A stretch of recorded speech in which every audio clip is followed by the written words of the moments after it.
gray hair facing an identity crisis? My hair says experience. My hair says energy. Touch of Gray. The best of both combs away a little gray, never too much, just right. Now I look like I know what I'm doing and can still do it.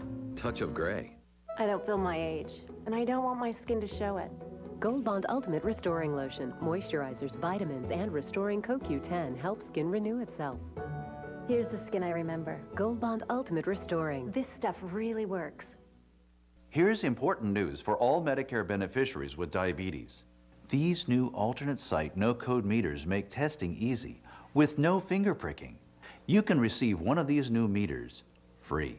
And with Medicare or private insurance, your testing supplies may also be covered with free delivery. Call 800-637-5012. That's 800-637-5012. The call is free and there is no obligation. 1-800-MEDICINE for all your healthcare needs. Mediacom Connections channel is your exclusive home for Quad Cities River Bandits baseball all summer long. Catch all of the action from beautiful modern Woodman Park on the banks of the Mississippi as the River Bandits take on the Tin Caps from Fort Wayne in an interdivisional matchup. See the future stars of the St. Louis Cardinals and the San Diego Padres slug it out for divisional bragging rights at these times. River Bandits baseball on Mediacom Connections is brought to you all summer long by these sponsors.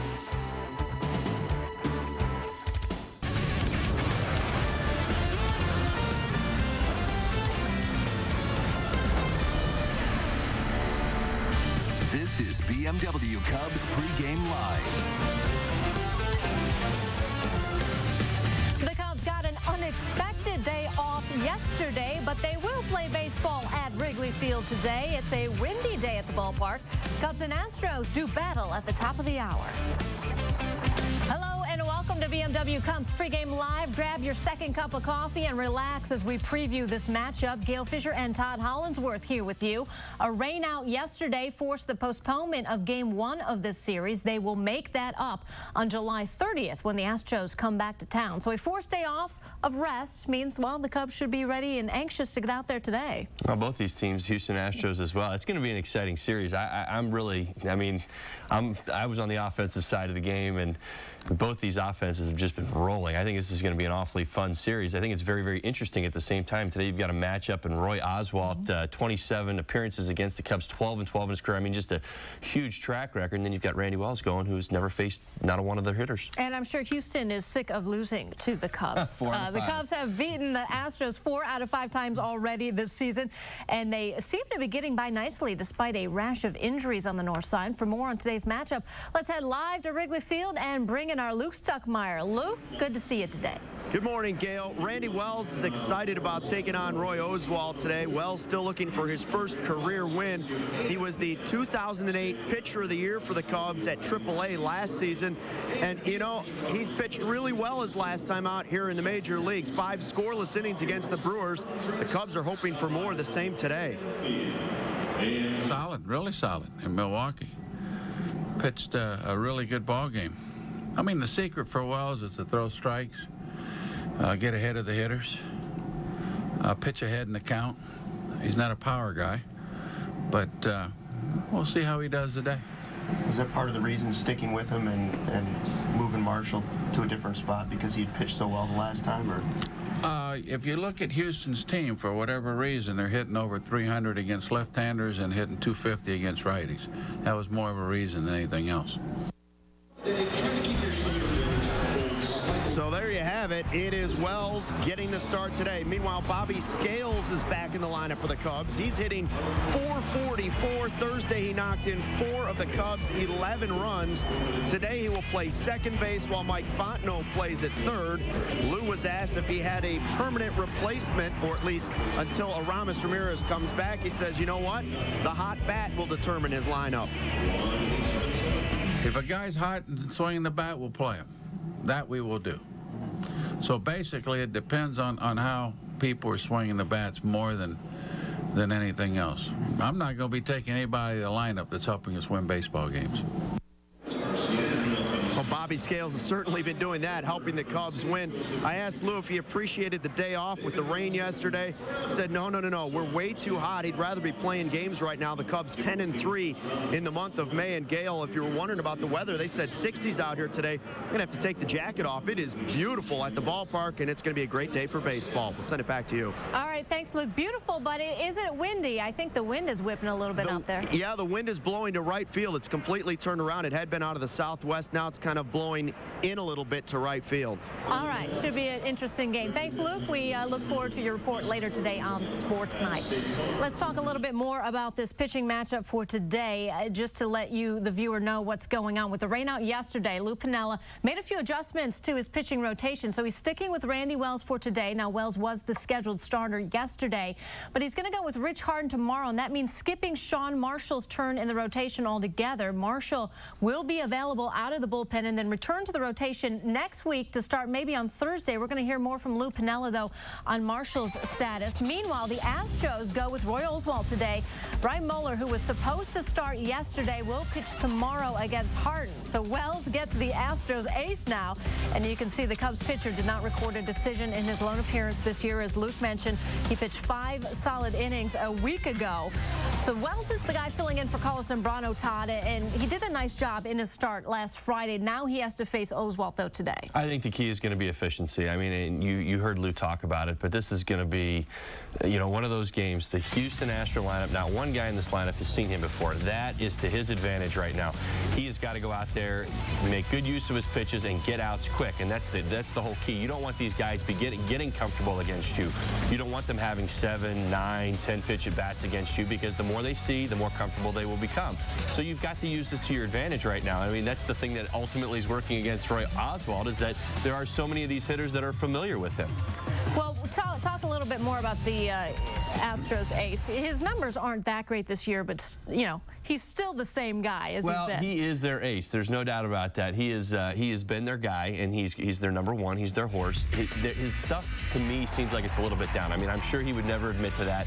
But, I went back last night and was looking at his numbers, and, what's the big thing? What's kind of different about him this year? And the one thing that I kind of came around was the strikeout total that he's got at this point in the season, compared to where he's been in years past, is down. And that's the first thing that tells me that, maybe he's making an adjustment, trying to be more efficient himself, but at the same time, maybe his stuff, maybe he doesn't have that pop, that late pop on the fastball that he maybe used to have. I just kind of sense that about them. I mean, yeah, he's still their guy.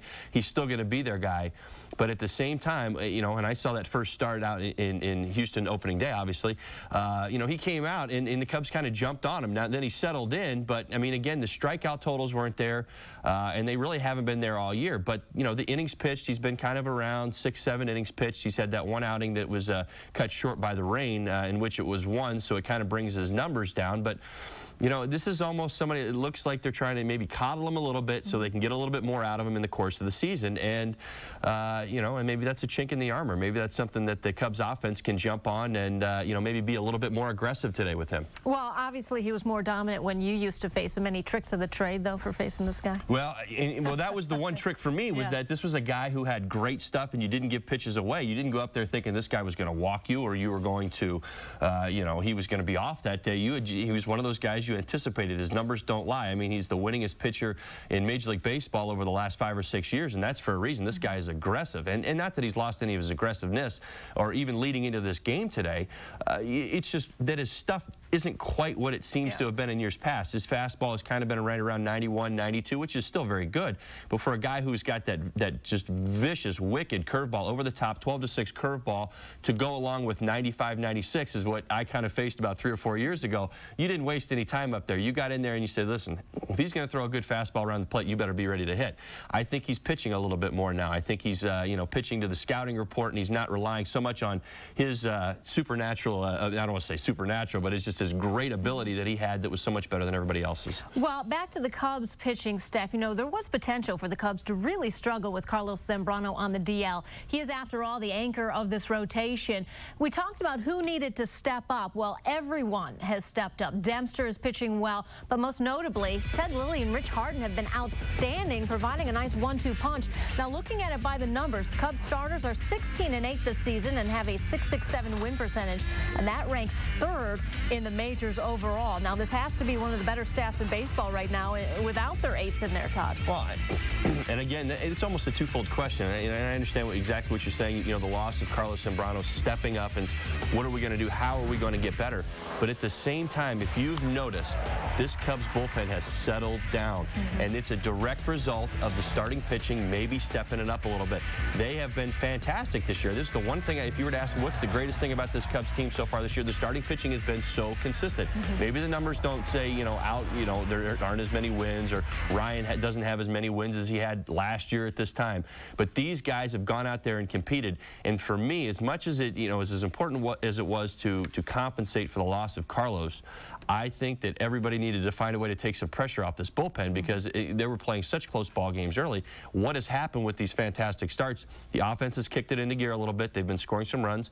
At the same time, the starting pitching has stepped it up. It takes pressure off your bullpen. It allows your guys to fall into their slots, to come to the yard each day, to know where they're going to be pitching, to know where their spot in that bullpen is going to be, and how that day will go. At the same time, guys are getting rest. Guys aren't getting overworked. You haven't heard one word about it, and the reason is because the starting pitching has been so consistent lately. Yeah, pitching, one of the main reasons the Cubs are 10-3 in the month of May. We have to take our first time out as we get you ready for Cubs baseball at the top of the hour. Now, when we return, we'll run down today's lineup as Randy Wells will try to slow down Miguel Tejada, who is feasting on Cubs pitching this season.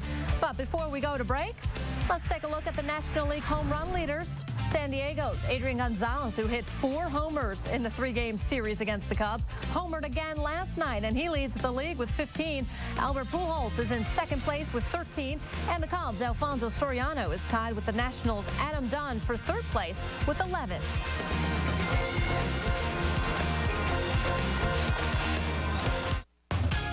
Cubs Pregame Live is brought to you by Verizon Wireless. Verizon, it's the network.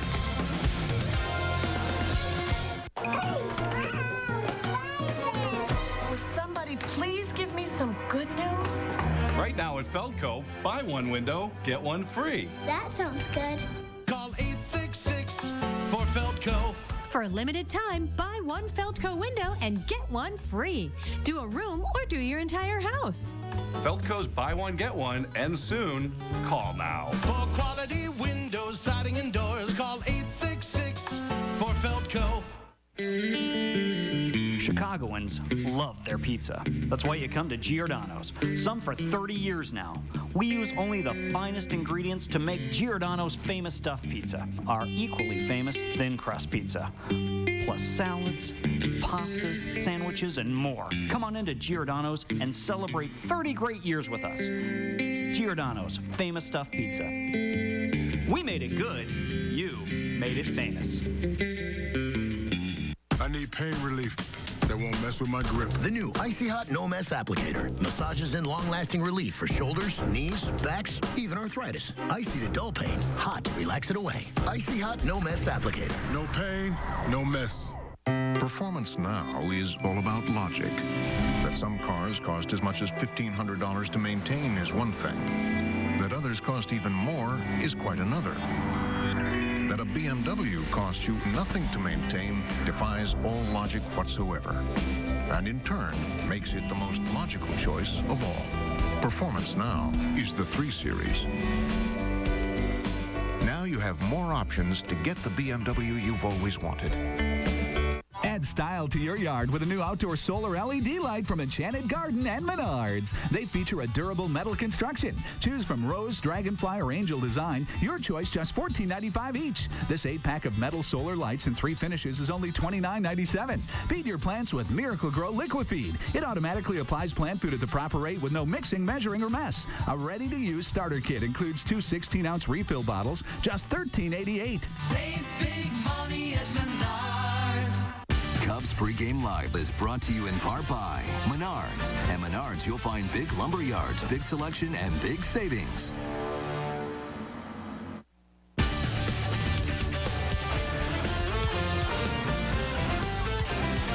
Randy Wells will get a chance to feel what it's just like to pitch with that wind whipping around at Wrigley. He takes the mound as the Cubs kick off their series with the Astros.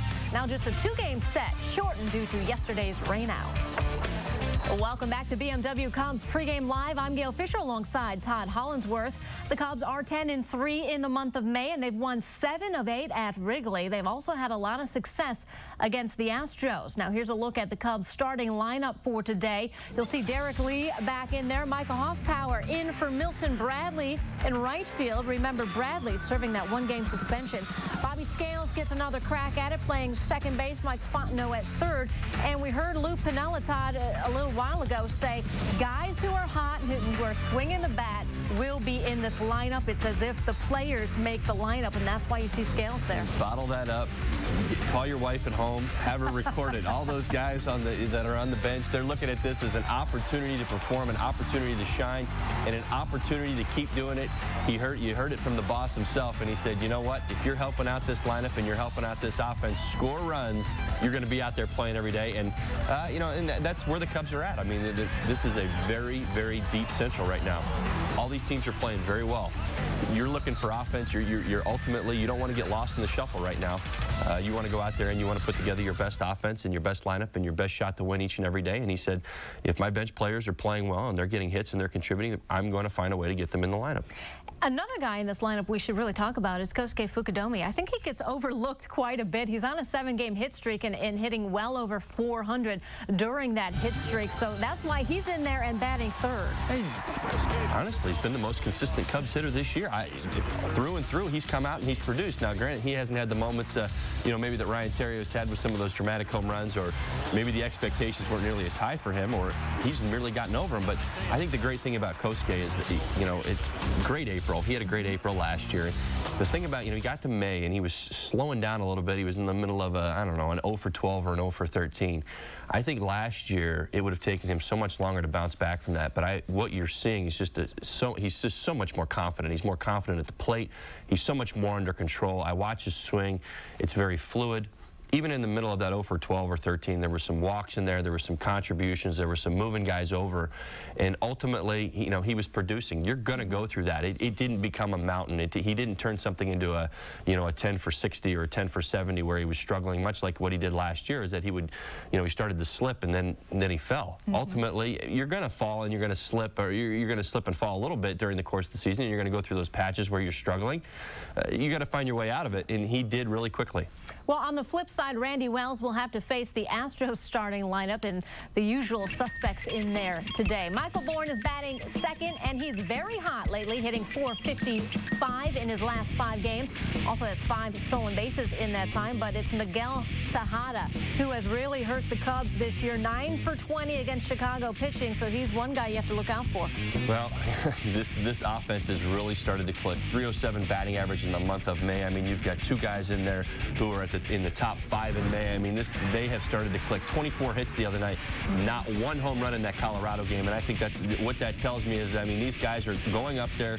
They're having good approaches right now. I mean, for as slow as they were in April, they've definitely picked it up and turned it up in May, and Houston has been playing much better. They've won 5 out of 6, and I think a lot of that goes to their offense, because to me early on that's where they were struggling. They weren't getting enough production, and wow, they're getting it all at once now. Well, Carlos Lee is one of them who has really picked it up, hitting .442 with 11 RBI in the month of May. But just 3 for 18 against the Cubs this season. But that all comes in Houston. Carlos Lee is known to hit it out at Wrigley Field. Well, and I had the privilege of seeing it years ago, so he's been doing it for an awful long time. I mean, you're just going to have to go into this game today and pick out the guys. I mean, you're going to see swings. You're going to see how these guys are swinging the bat. You're going to have to minimize the damage on some level. Collectively, they're all swinging the bat very, very well right now. And what you do is you don't change your game plan. It's very similar to the game the other night when the wind was blowing out, Ted Lilly's start. Everything seemed to be just favoring the hitter. What do? You don't become less aggressive. You become more aggressive. You don't go out there and say, I've got to try and throw around the strike zone and hope these guys are going to swing at it. You need to make better pitches and become more efficient. And I think that really is going to be the key to the game today, is which one of these starters boldly goes out there and says, you know what, I'm going to throw my strikes. I'm going to challenge these hitters, because both of these offenses are very hot right now. We'll see if Randy Wells is up to the task for the Cubs. Still to come on the show, we'll check in with Len Casper and Bob Brenly as they get ready ready to bring you today's action from Clark and Addison. But as we head to break, a look at our Cubs poll question of the day. Who do you want to be the starting third baseman until Aramis Ramirez returns? Mike Fontenot, Ryan Friel, Aaron Miles, or Bobby Scales? Lou's been intertwining these guys throughout the week. Visit CSNChicago.com. Go to the Cubs team page to vote. We'll have the results later on Lowe's Cubs Postgame Live.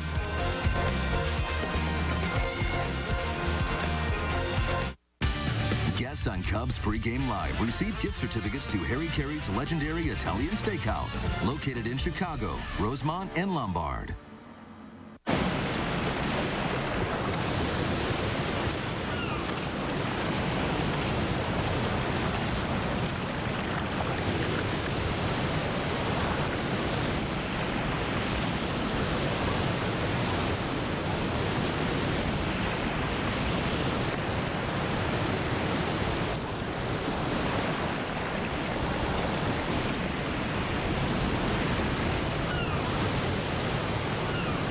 I'm Faye McClure, Vice President of Strategic Marketing for Farmers Insurance. Farmers is proud to be the sponsor of diversity programming on Comcast Sportsnet.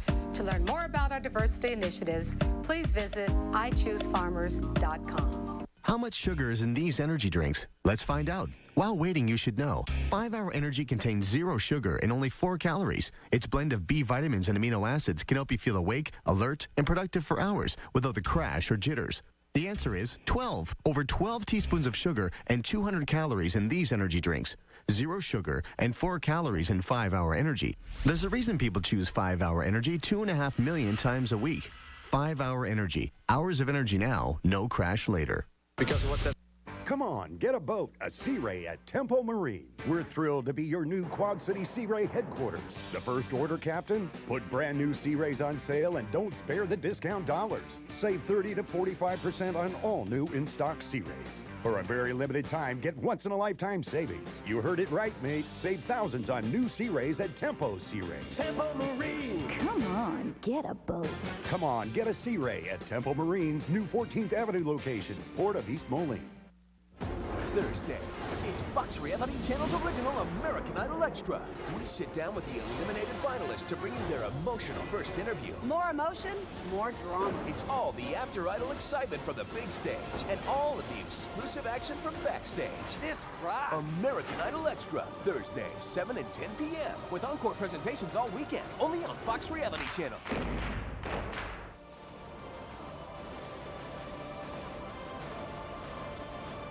At 5:30 on Comcast Sportsnet, fans' best friend. The Cubs have dominated the Astros so far this season. Can they keep it up? A rain-shortened series begins at Wrigley at high noon. We are leading you up to first pitch. Yeah, the only water on the field today is that coming from the grounds crew, thankfully. The Cubs are a season-high 6 games over 500. They have also won a season-high 4 in a row, and that has made for a happy Lou Piniella, who has turned his daily media sessions into Comedy Central. He's good for at least one joke a day.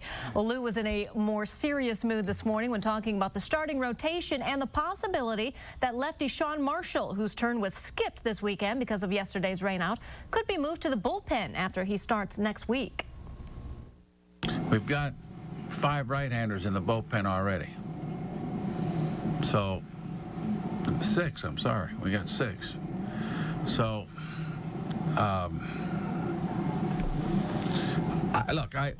next Thursday, after Marshall pitches, we'll take a look at the schedule, see the teams we're playing, whether we feel that we have more of an advantage with a right-hand pitcher out there or a left-hand pitcher.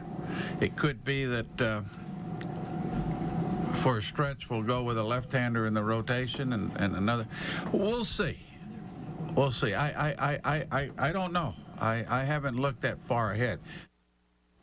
Well, Sean Marshall's certainly a team player, and he'll go wherever the team needs him, but tough to be Sean Marshall. It's usually an advantage to be a lefty. Well, and myself being a left-hander, I have had the privilege of all the things that come along with being left-handed, especially in sports, and it really, I cannot really think of any other example where being left-handed actually hurt me other than just the obvious things that, you know, life throws your way for being right-handed. But you've got a situation right here where it seems like it might ultimately be hurting Sean Marshall because he's almost too valuable valuable. I guess that's kind of the way I'm looking at it. He's just had good success in the starting rotation. He's had success in long relief in the bullpen, and that's made him so valuable to this team with the the issues that they've had in the bullpen from the left-handed side. That he's now unfortunately become a candidate for no other reason than really performing above and beyond the call of duty. And the only other good sign to this, too, is the Cubs have a lot of flexibility, and that's good news. Len Casper and Bob Brenly will have the call for the game at the top of the hour. They join us now with their take on this matchup.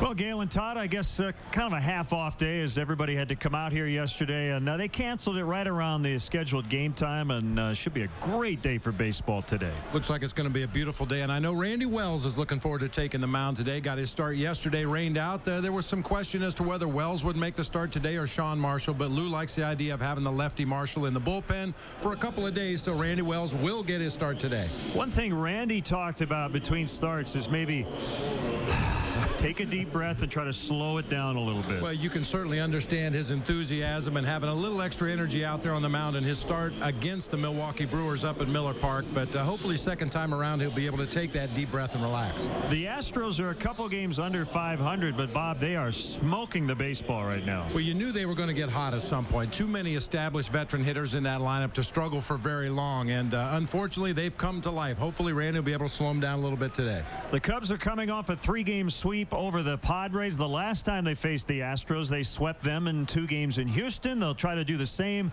again here today and tomorrow. We'll have all the action at the top of the hour. All right, guys, looking forward to your call. Time now for a final break on BMW Cubs Pregame Live. When we return, Todd will give us his keys to the Cubs getting a 5th straight win today at Wrigley. And now, it's time for the Stay in the Game Hold of the Day, brought to you by Just for Men Hair Color. Well, the Cubs' last hold came in Wednesday night's rain-shortened win over the Padres. Angel Guzman came on in relief of Ted Lilly in the top of the 7th, and after allowing a base hit, he retired the next 2 batters he faced to record his 4th hold of the season. Just as these middle relievers keep their team in the game, you too can stay in the game with Just for Men Hair Color. Okay. No, we don't need that. Yes, next week. Just for Men takes 5 easy minutes, targets only the gray hair, and can take you to a more interesting place.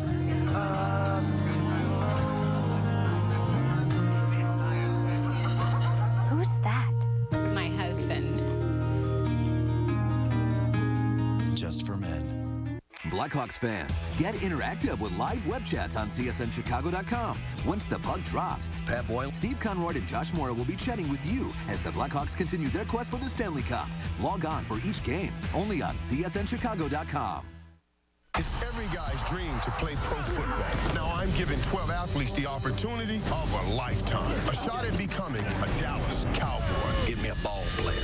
6 wide receivers, 6 defensive backs. That's what I pray about, a second chance. They'll battle in a test of strength, desire, and determination until only one rises above all others for a chance to stand amongst the stars. Fourth and Long with Michael Irvin premieres Monday at 10, 9 Central on Spike. Football is back on Monday night. Welcome to the stadium and a beautiful day for baseball. And folks, today, Simplicity lawn and garden tractors are made like no other tractor in the world. the field looks just tremendous. With Simplicity's exclusive free-floating mower deck with full-width rollers, they can transform an ordinary grass area into a beautiful, professional-looking surface. Even if it's just your backyard. Simplicity, the best cut there is. Performance now is all about logic. That some cars cost as much as $1,500 to maintain is one thing. That others cost even more is quite another. That a BMW costs you nothing to maintain defies all logic whatsoever. And in turn, makes it the most logical choice of all. Performance now is the 3 Series. Now you have more options to get the BMW you've always wanted. Cubs Pregame Live is brought to you by your Chicagoland and Northwest Indiana area BMW dealers. BMW, the ultimate driving machine.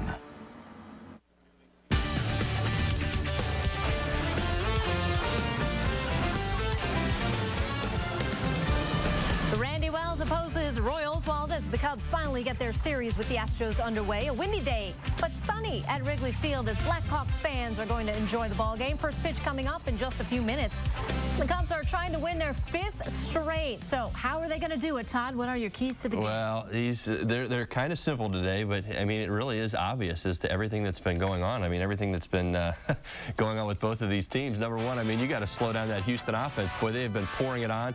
They've come to life. 307 batting average in the month of May. I mean, it really tells the story there. Randy Wells has got to use that to his advantage, though. I mean, this Astro lineup has not seen him, and he has got to go out there today, be efficient, throw strikes early. You know, you heard Bob talking about how he did in Milwaukee. You know, ultimately, you know, you don't want to have that. You want to be able to lengthen them out, get them past 5 innings. Getting that Astros bullpen, the reason I say that, they've got some key injuries down there. Roy Oswalt is Roy Oswalt, but if you can get into that bullpen, Cecil Cooper has been mixing and matching his bullpen because they've got injuries down there themselves. They've got their closer Jose Valverde's down, Jeff Geary, Doug Brocail. I mean, all of these guys are big parts of their bullpen, and they're missing. And ultimately, get that offense going, Cubbies. Keep it rolling. You've been getting production top to bottom. Keep it going today. Put the pressure on. Be aggressive with Roy Oswalt and score some runs. And who isn't rooting for a guy like a Bobby Scales to keep his hit streak going? And, of course, a lot of those other hitters, as we mentioned, Kosuke Fukudome playing well. So hopefully the Cubs can get it done, keep that win streak going, and we'll be talking about a victory afterwards. It is game time. Todd and I step aside for Len Casper and Bob Brenly, who have the call from the north side. Enjoy the game, everyone. We will see you afterwards for Cubs Post Game Live.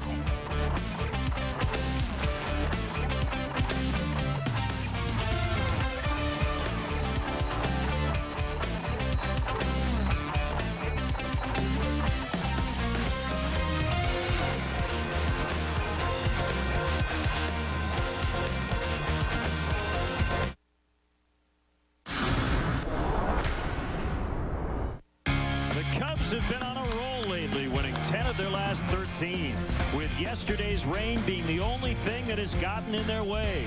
Today, they send rookie Randy Wells to the mound as they look to stay perfect on the homestand. Cubs and the Astros next.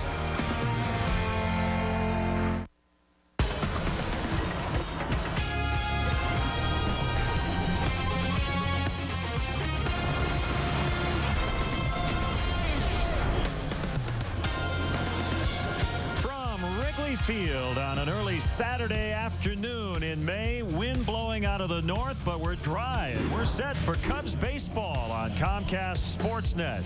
The Cubs have taken 4 in a row. They got washed out yesterday. It'll be game 1 of this now 2-game series against the Astros.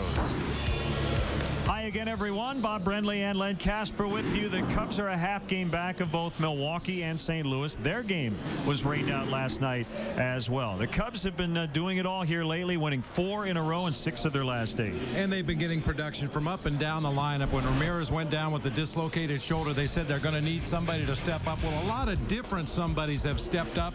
Reed Johnson off the bench yesterday. Bobby Scales with some big hits. Giovanni Soto showing some signs of life. And ironically, the last note there, the footnote, only 3 errors in that 8-game stretch. Usually when you win, you're playing great defense. Randy Wells would like to get some good defense today. He's been really good early in his major league career. This will be his 2nd start. Yeah, his first time out against the Brewers, I called him a weeble. He wobbled, but he didn't fall down. 5 innings, he gave up 5 hits, walked a couple of Brewers hitters, but pitched himself out of some tough jams early in the ball game. Hopefully he won't pitch himself into those tough jams today. He still has not allowed a run over 10 1/3 innings to begin his major league career. He faces the Astros for the first time today. Roy Oswalt moved up as Brian Moeller will now pitch on Sunday. Well, Roy Oswalt this year has been kind of unusual because his strikeout total is way down. Only 28 punch-outs in 44 innings on the season. You see what he did against the Cubs back on April 6th. They got to him early in that ballgame. Yeah, and he got his first win of the year in his last start. The Cubs scored a bunch of runs in that Padres series, 23 over the 3 games. They'll try to keep it going without the suspended Milton Bradley today. Cubs baseball is coming up.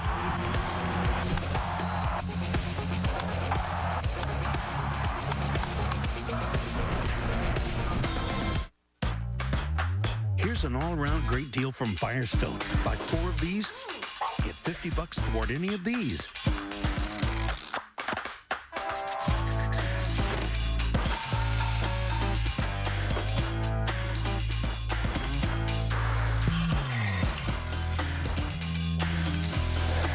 Just buy a set of select Firestone tires and get a gift card by mail to the Home Depot worth $50 for a limited time only at your Firestone retailer. Why do people shop at K&K True Value Hardware? The place where you want to feel like you're being treated as a customer and as a person. That's the good vibes that you get back from people at K&K. I know that when I walk in the door, someone is going to be there to help me. My gosh, I've seen some of the same people for 25 years. They're friendly. They help me out with a lot of my questions, and it's just great to see a smile. Service with answers, that's the K&K way. All season long, there is one place to be for Chicago baseball. Comcast Sportsnet, with the best pre- and post-game shows and over 175 live White Sox and Cubs games in high definition. The choice for Chicago baseball is clear. Your destination for everything happening with Northsiders and Southsiders is Comcast Sportsnet, fans' best friend. Comcast Sportsnet is sponsored locally in part by Mulligan's Valley Pub in Coal Valley. Join us for the games. When they score, we pour. Cubs baseball on Comcast Sportsnet is brought to you in part by the all-new 2010 Lexus RS, reinventing the vehicle that invented it all. Menards. At Menards, you'll find big lumber yards, big selection, and big savings. McDonald's of Chicagoland and Northwest Indiana. Honda. Test drive a 2009 Honda today at your Honda dealer.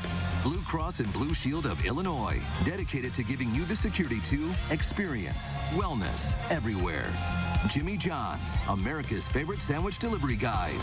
And by Southwest Airlines. Low fares, no hidden fees.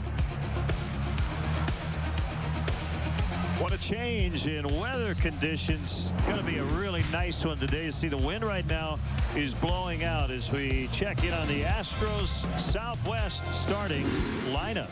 They're leading the majors in May, hitting .307 as a team. Matsui, Bourne, Berkman at the top. Lee, Tejada, Pence in the middle. Blum, Pudge Rodriguez, and Roy Oswalt at the bottom. And let's take a look at the Cubs defensively on this sunny Saturday afternoon. Soriano in left, Fukudome in center. Micah Hoffpower getting the start in right field for the suspended Milton Bradley.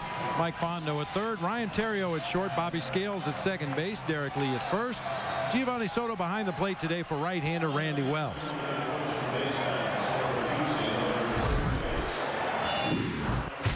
Probably felt like a million years for Randy Wells, waiting after getting rained out yesterday and then taking the ball here on this Saturday afternoon. As you mentioned earlier, Len, he a little wound up his last time out, had to slow himself down, step off the back of the mound, take a deep breath. Hopefully he'll be much more relaxed today.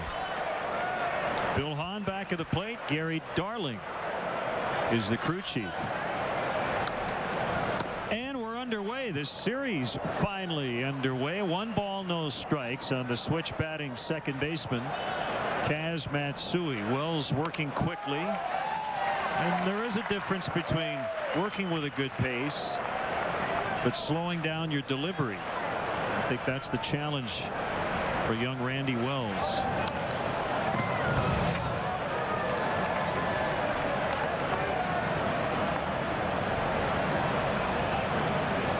Hosting the Brewers. They're going to play at the same time today, so they're just about ready to go. Suppan and Wainwright in that one. They were rained out last night. Cubs are just a half game back of those two teams.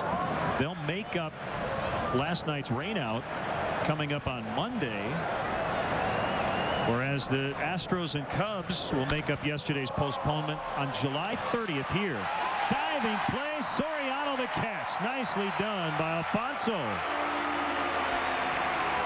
Doesn't leave his feet a lot in terms of diving. We see the little hop on most of the routine catches. That's a good start to the ball game for the Cubs.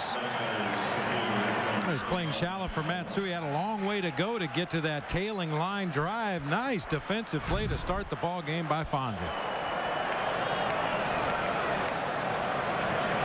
Wearing the flip down shades as always on sunny days is Michael Bourne, who is coming off a very disappointing year last year. He's been really good this year. 1 strike. Really good over his last 5 games, hitting .455, 13 stolen bases on the season. This is a guy you would definitely like to keep off the pads. He leads the National League with 13 stolen bases. Ground ball right to Fontenot at third. He was playing in, so the throw isn't very far. 2 quick outs.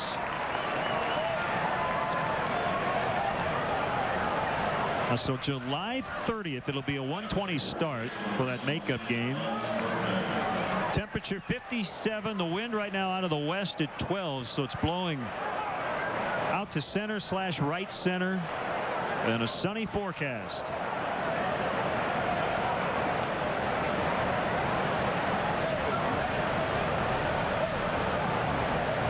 Lance Berkman off to a terribly slow start, but he had 4 hits on Wednesday at Coors Field. He suffered a sore left wrist in the final game of the series against the Cubs last week, and ended up missing all 3 games against the Padres last weekend, and the Astros swept that series. And if the Astros have any shot at this division or a playoff spot this year, they're going to need Lance Berkman to be Lance Berkman. And he's getting there this month. 2-1. Yeah, he's starting to heat up a little bit. He's had some success as far as his power numbers here at Wrigley Field. He's only hit for a .221 average, but 10 home runs in 67 games. That cutter ruled up and inside. Randy Wells hitting his spots, but not getting the call from Bill Hahn behind the plate.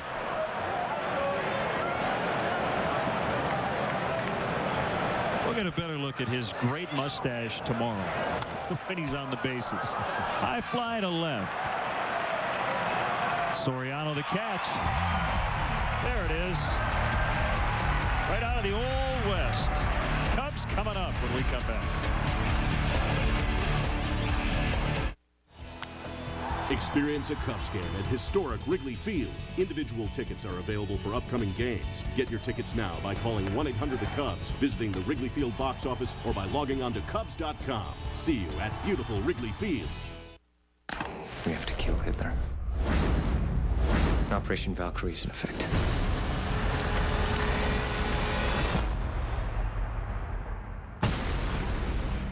Valkyrie, Tuesday.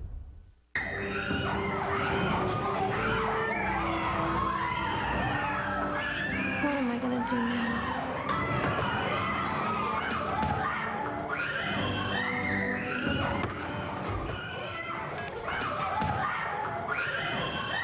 Hello, Jimmy John's.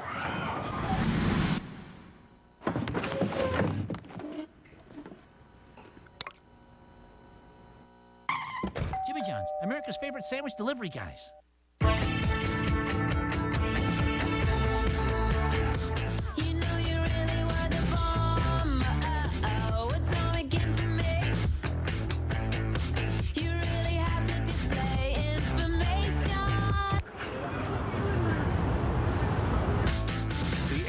Xenon, your world at your fingertips. Buy it for $99.99 after mail-in rebate and get one free after mail-in rebate. Only from AT&T. We are deep in the heart of Lakeview. For Cubs baseball today on Comcast Sportsnet. Cubs Southwest starting lineup. Both teams running out the same lineup that they would have had yesterday. That's the Astros lineup. The Cubs lineup: Soriano, Terrio, Fukudome, Lee, Hoffpower, Soto, Fontenot, Scales, and Wells. Quick look at the Astros defensively. Lee, Bourne, and Pence across the outfield. Blum, Tejada, Matsui, and Berkman across the infield. Pudge Rodriguez behind the plate today for right-hander Roy Oswalt. Like Oswalt was manicuring the landing spot area on the pitcher's mound. He's pitched here a lot in his career, and here he goes. His first pitch in Wrigley this season, taken by Soriano for ball 1. Remember, Soriano led off the season with a home run versus Oswalt in Houston. 2-0. Make it 1-1.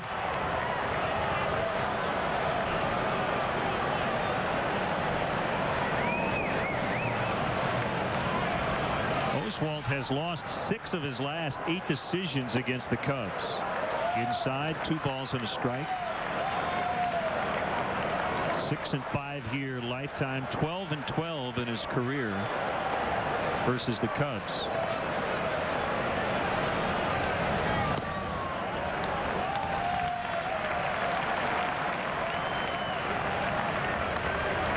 Well, if I had told you the Astros were sniffing 500, 16-18, and Oswalt has one win, would you have believed me? No. I think the reason is Wandy Rodriguez.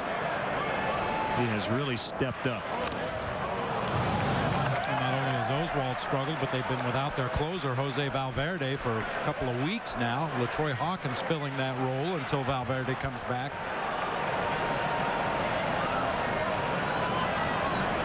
Been hitting the ball better lately, as we mentioned. Over 300 as a team in May. And Wandy Rodriguez has a 1.90 ERA in 8 games. Tejada shuffling to his left, and he throws out Soriano. I'll get another look at that Cubs Southwest starting lineup. Terrio coming up, then Kosuke Fukudome. Derek Lee trying to get up in the 200s, just like Giovanni Soto. Michael Hoffpower in for Milton Bradley, who is serving his 1-game suspension. Fontenot at third. Scales off to a fantastic start. And Randy Wells looking for his first major league hit. Here's Terrio looking at ball 1. 3 for 10 with a walk versus Oswalt.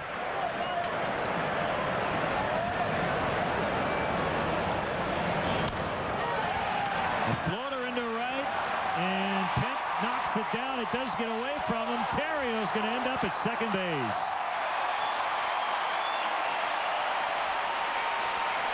Hunter Pence got caught in the middle. It'll be a double for Terrio.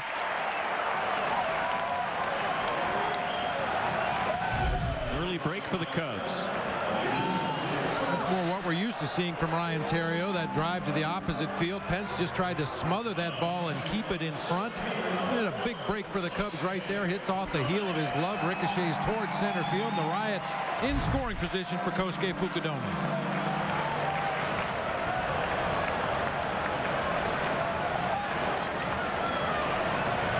Kosuke has hit in 7 straight, 12 hits and 26 at-bats. Strike 1.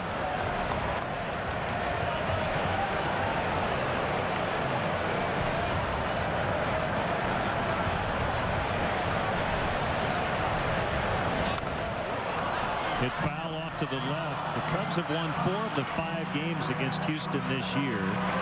With the first 5 coming in Houston last year, the Cubs actually lost 5 out of 9 in this park against today's opponent.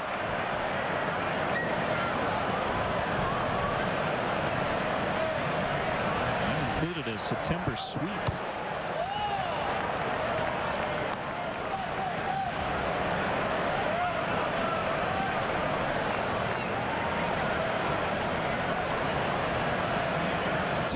At second after a 1-out double. And Oswalt, Bob, seems to be having some issues with the mound.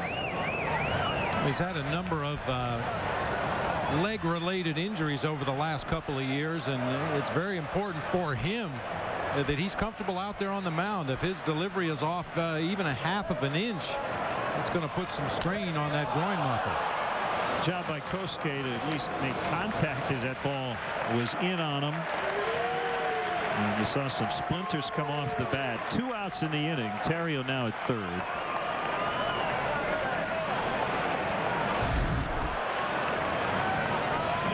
Fights off that pitch. It was cutting in on the hands of Kosuke Fukudome. You can see a couple of splinters of the bat fly off there.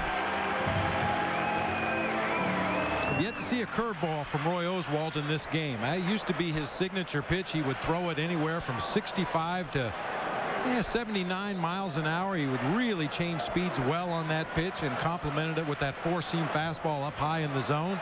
He's incorporated a lot more sinking 2-seam fastballs and a lot more sliders this year. Fouled back by Derek Lee. Yeah, there was a quote in the Houston Chronicle from Oswalt talking about becoming more of a fastball slider guy instead of a fastball curve pitcher. He said, quote, "I really don't know what I'm doing right now." He did get his first win in his last start. after 7 consecutive starts to begin the year without a win.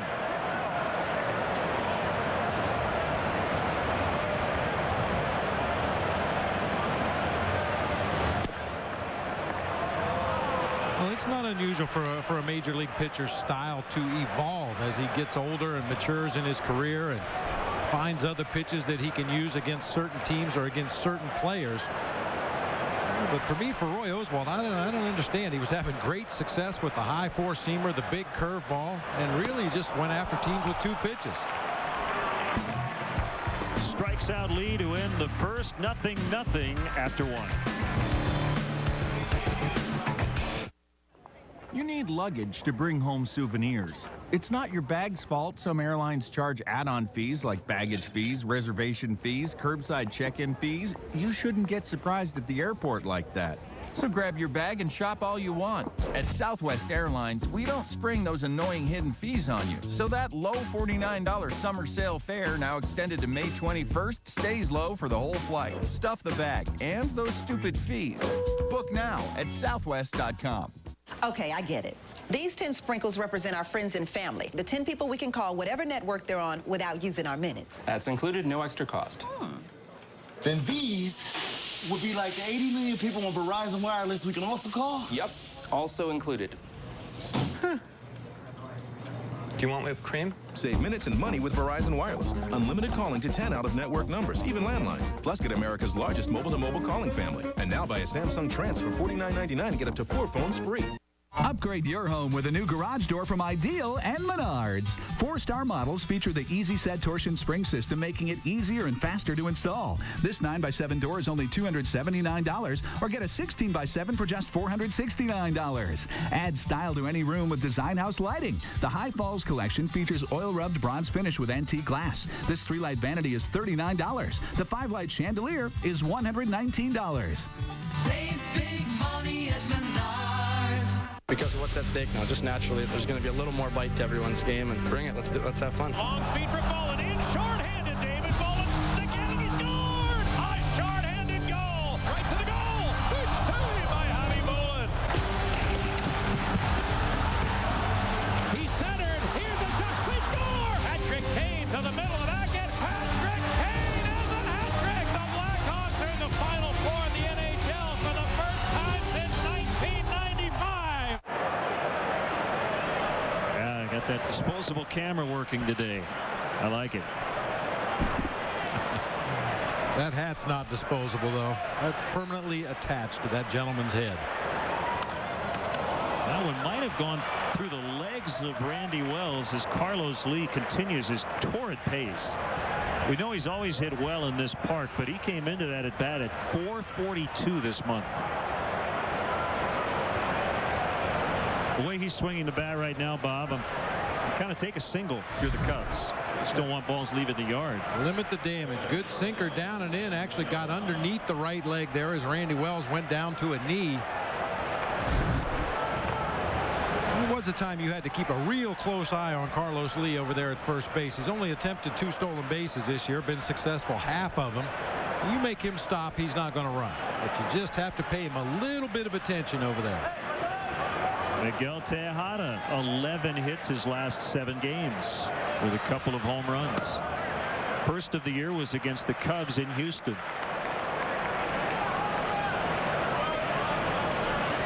Everybody in this lineup facing Randy Wells for the first time.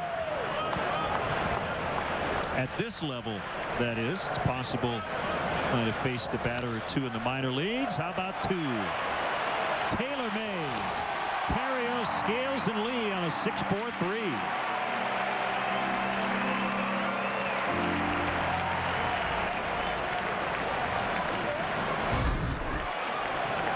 After the leadoff single, gets that 2-hopper right to Terrio at shortstop. Just a tailor-made double play ball. Carlos Lee didn't even bother to slide out there at second base. He just veers off to get out of the way of that relay throw to first.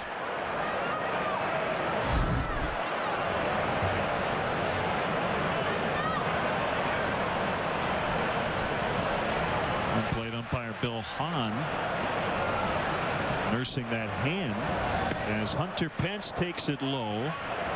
Ball one. Here's why he's nursing that hand back there behind home plate. Watch the bat of Carlos Lee. Oh, he's around and hits him on the right hand.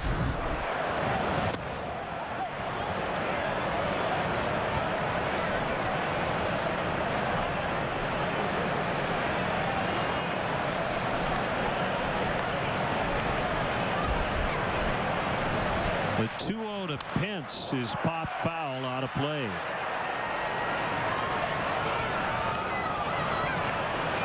Rub a little dirt on it, but all you can do at this point. Squeezing that baseball, just try to keep it loose.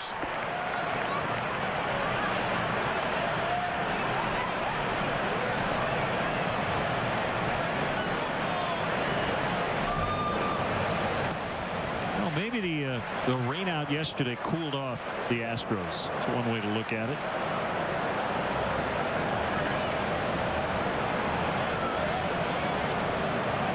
Well, either the rain out yesterday afternoon or the activities of last evening. It's been known to cool off teams when they come to Chicago. Old school Astros rainbow colors as Pence draws the walk.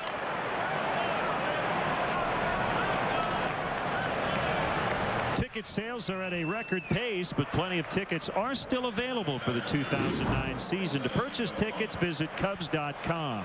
Call 1-800-THE-CUBS or visit the Wrigley Field box office.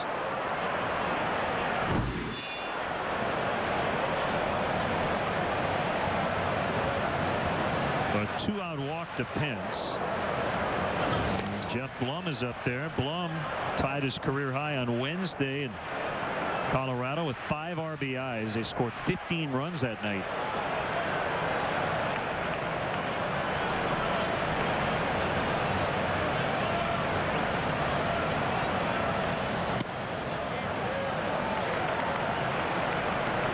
The Cubs AAA affiliate, the Iowa Cubs, were in Colorado Springs for 4 games.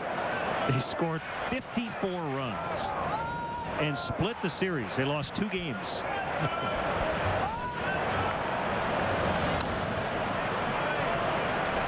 That's something else. Jake Fox has 16 home runs. I believe he's leading the Pacific Coast League in all the Triple Crown categories. That is true. Sam Fuld, 13 for his last 27 with 13 runs over his last 6 games.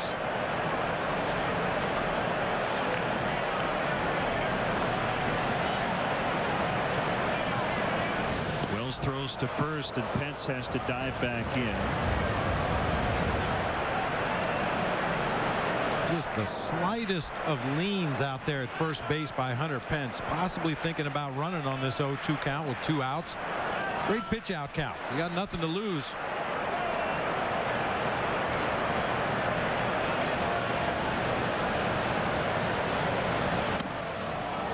Little bit inside. Now the Cubs minor league report. The Iowa Cubs are tied for first place in their division in the Pacific Coast League. Double-A Tennessee Smokies, led by Hall of Famer Ryne Sandberg, are in first in their division, 16-15.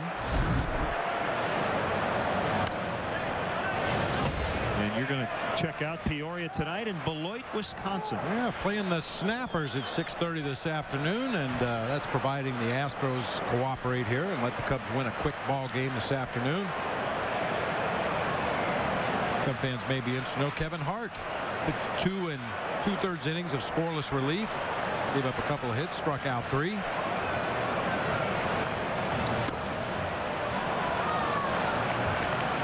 It's 2-2 on Blum. If he reaches, Pudge Rodriguez with bat next.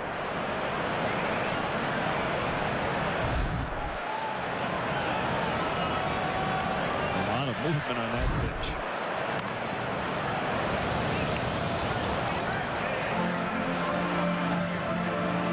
Tends to get more movement on pitches to his arm side, which obviously being a right-hander would be the third base side of home plate. Really gets a lot of tail on that fastball when he throws it to the outside corner to left-handers.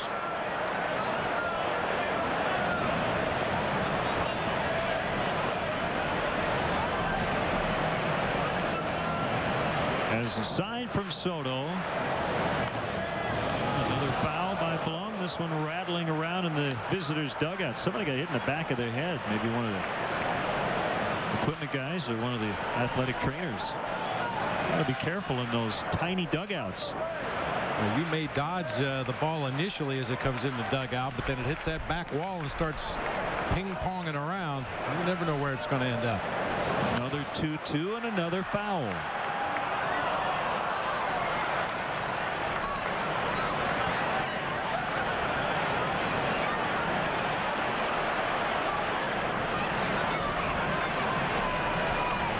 Nice Lanny McDonald type mustache. It's Rex Jones, longtime assistant athletic trainer.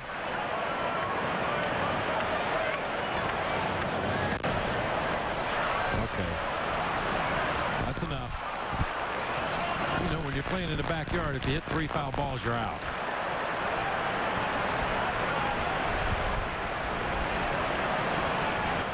I don't know if we'll get to the limit. Was it Alex Cora against Matt Clement a few years ago? It was like a 17 or 18 pitch at bat. Ended up with a home run on a base hit for Blum. You talk about it all the time. The deeper the at bat goes, advantage hitter. And that's their second single of the inning.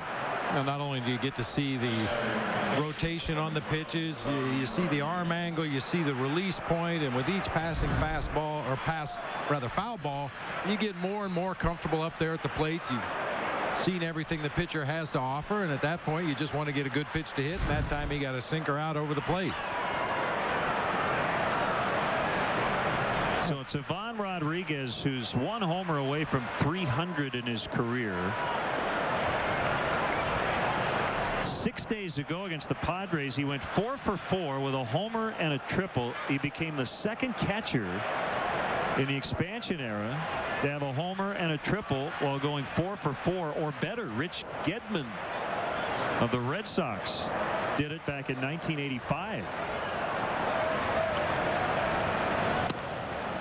So he's heating up.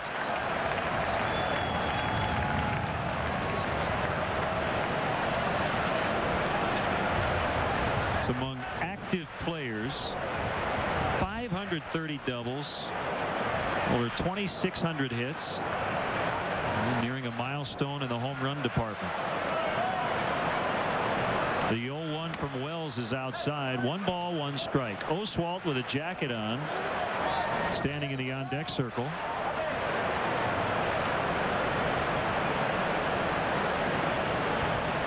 You need to come up with a one-sleeved jacket for pitchers. Well, I've seen one of those. Played winter ball with a pitcher by the name of Manny Sarmiento, who took an old jacket and just cut the right sleeve off of it. Put a couple of elastic bands with some Velcro on it. He just slid his arm into the sleeve, attached the Velcro around his rib cage, and when it was time to hit, he just undid the Velcro, dropped the sleeve off, and up to the plate he went.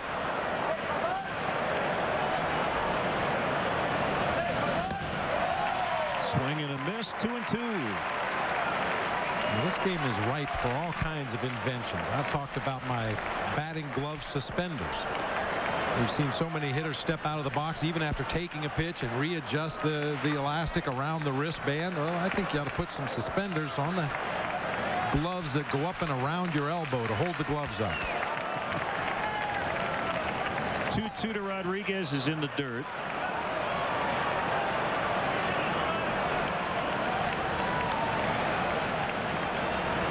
Coach Rodriguez having some words with Giovanni Soto. These guys were teammates on Team Puerto Rico in the WBC.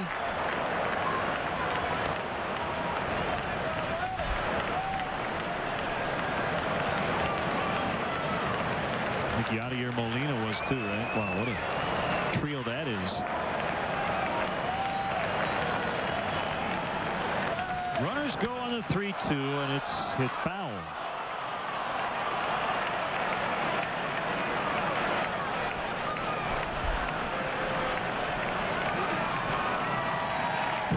This is his first start in 8 days.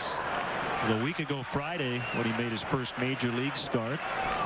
All of his appearances last season with the Blue Jays and the Cubs were as a reliever.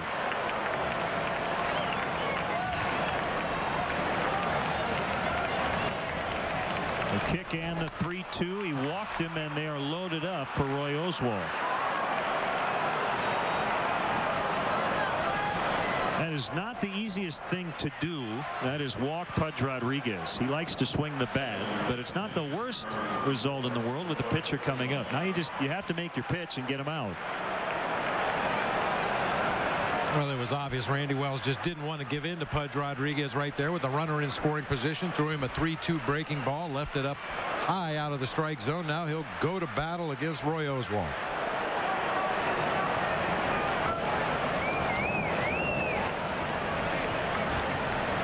How about this one, Bob? In 2007 with the Detroit Tigers, Ivan Rodriguez had 515 plate appearances. He walked 9 times. That's hard to do. Oh, it really is, because there were a lot of situations where opposing pitchers were trying to walk him. They didn't care if they walked him and still couldn't do it.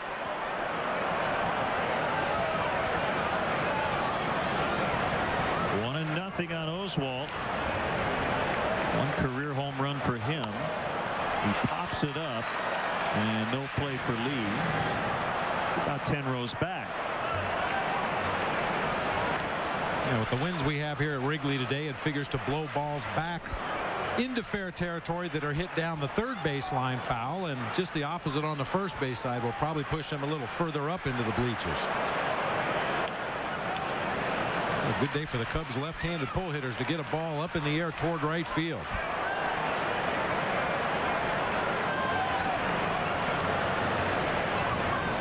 Ready for a 1-1. Little ground ball. It's Lee flipping to Wells. He steps on first, and the Astros leave the bases loaded. Bottom 2, Hoffpauir, Soto, and Fontenot coming up in a scoreless tie.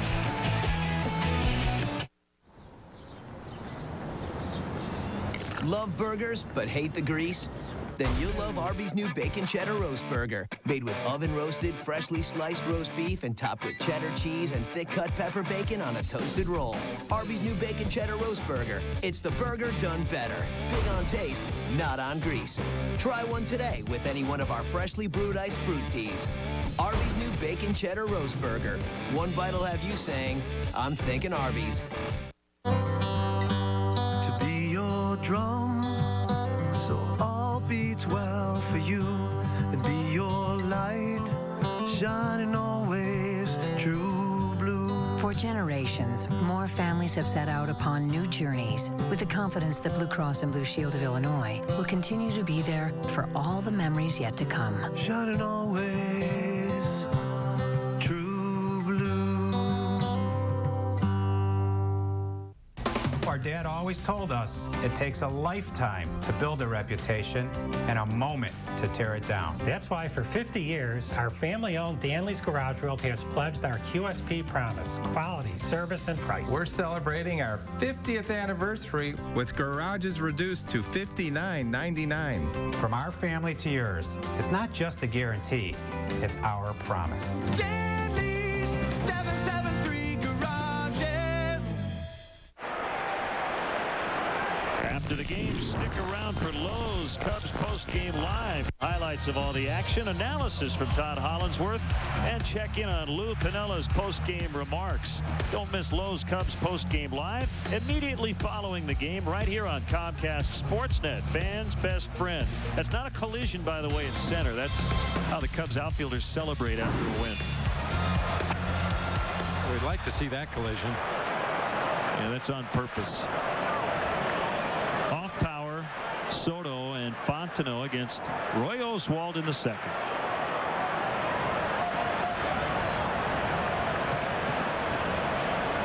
Milton Bradley suspended for today's game. He'll be back tomorrow. He appealed his 2-game suspension, which was given for his argument with Larry Vanover on April 16th against the Cardinals for a called third strike. And here was the incident. I mean, it was very quick. You blinked, you missed it. Now watch the bill of the hat.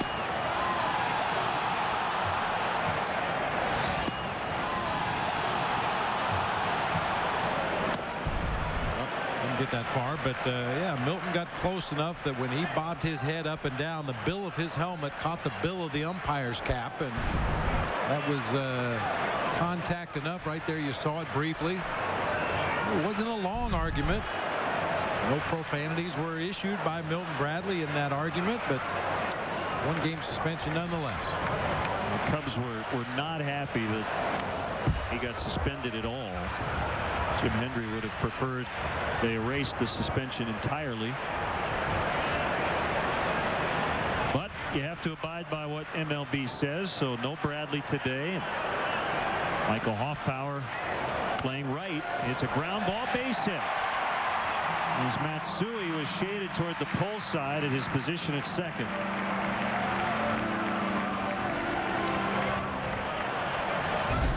Not only shaded to the pull side, but got a little bit of a slow jump. Ball hit back up the middle of the field, and just a slight move to his left before crossing over and heading up the middle of the field, and that's all Michael Hoffpower needed to get that ball through into center. Leadoff man on base for Giovanni Soto. Game-winning RBI for the Cubs the last 2 games.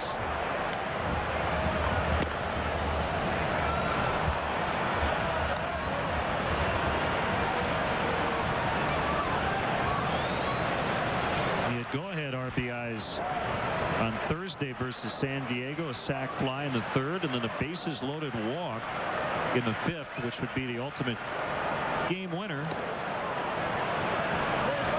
Had a 2-run homer in the bottom of the 3rd the night before. His first of the year. Good to see him heating up.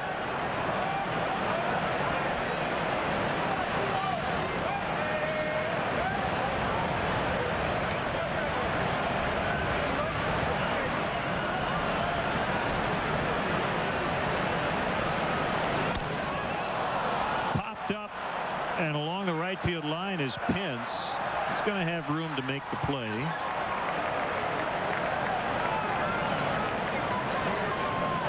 One out in the inning, bringing up Mike Fontenot, who along with Ryan Theriot celebrated Thursday's win over the Padres at the Captain Morgan Club here at Wrigley Field. They ate and mingled with fans after the game. And downtown at Harry Carey's Italian Steakhouse, Lou Piniella enjoyed the 13-ounce filet with his wife Anita. And WGN Radio's Steve Cochran.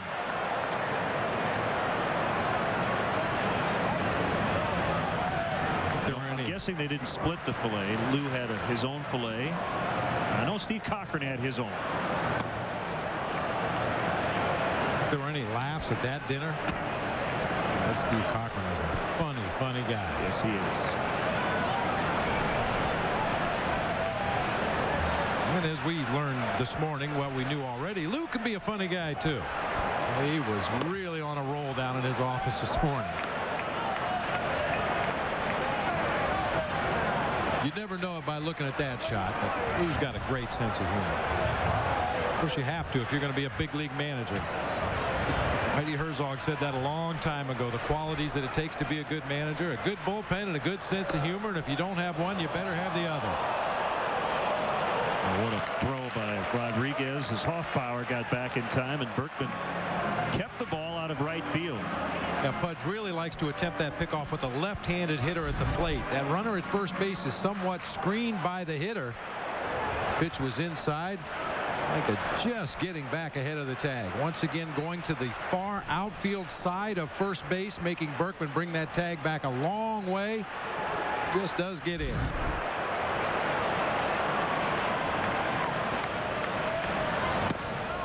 Swung on and missed 2-2. Rodriguez has allowed 2 passed balls, both against the Cubs, and he has 1 pickoff, and that was of Ryan Theriot at third base in Houston. And that pickoff at third base came with the right-handed batter at the plate. Once again, the runner screened from the catcher, got a pitch inside, and came up firing and caught the Riot too far off the bag at third.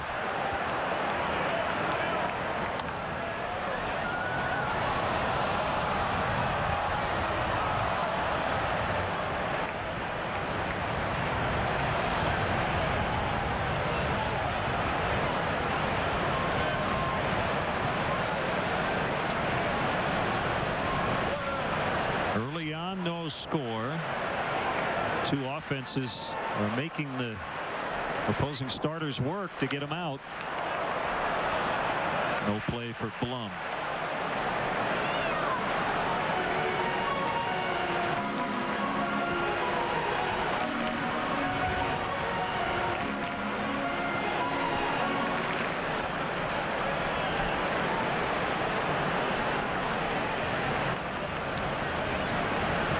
Wind blowing very hard right now out towards right. As Bob mentioned, it's a good day for the left-handed hitters to pull the ball in the air.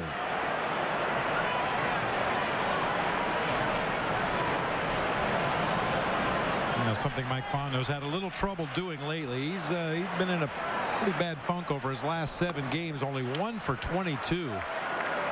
This looks like he's caught in between a little bit, behind the fastball, out in front of the off-speed pitches.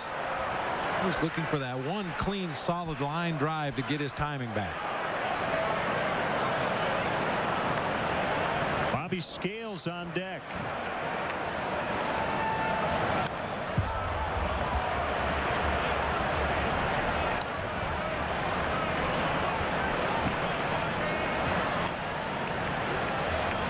Randy Wells was supposed to start tomorrow, and Lou stayed with him today. For the Astros, it was going to be Brian Moeller with Felipe Paulino tomorrow, and Oswalt was scheduled to go today. Cecil Cooper decided to put Moeller in the Sunday slot, and Paulino will be available in the bullpen as Fontenot strikes out. 2 down in the inning. Time for the Coors Light freeze cam as Bobby Scales is coming up. Yeah, he has covered the plate very well. Pitches away from him, he's able to reach. Pitches down, he goes down and digs him out. That ball up and out over the plate. He's just seeing the ball extremely well right now. He's very quick with his swing on pitches in, and because he stands so close to the plate, he's got tremendous coverage. We talked to Bobby yesterday on the pregame, and he said he started switch hitting when he got to the University of Michigan. So he was not a switch hitter in high school, but began doing it in college.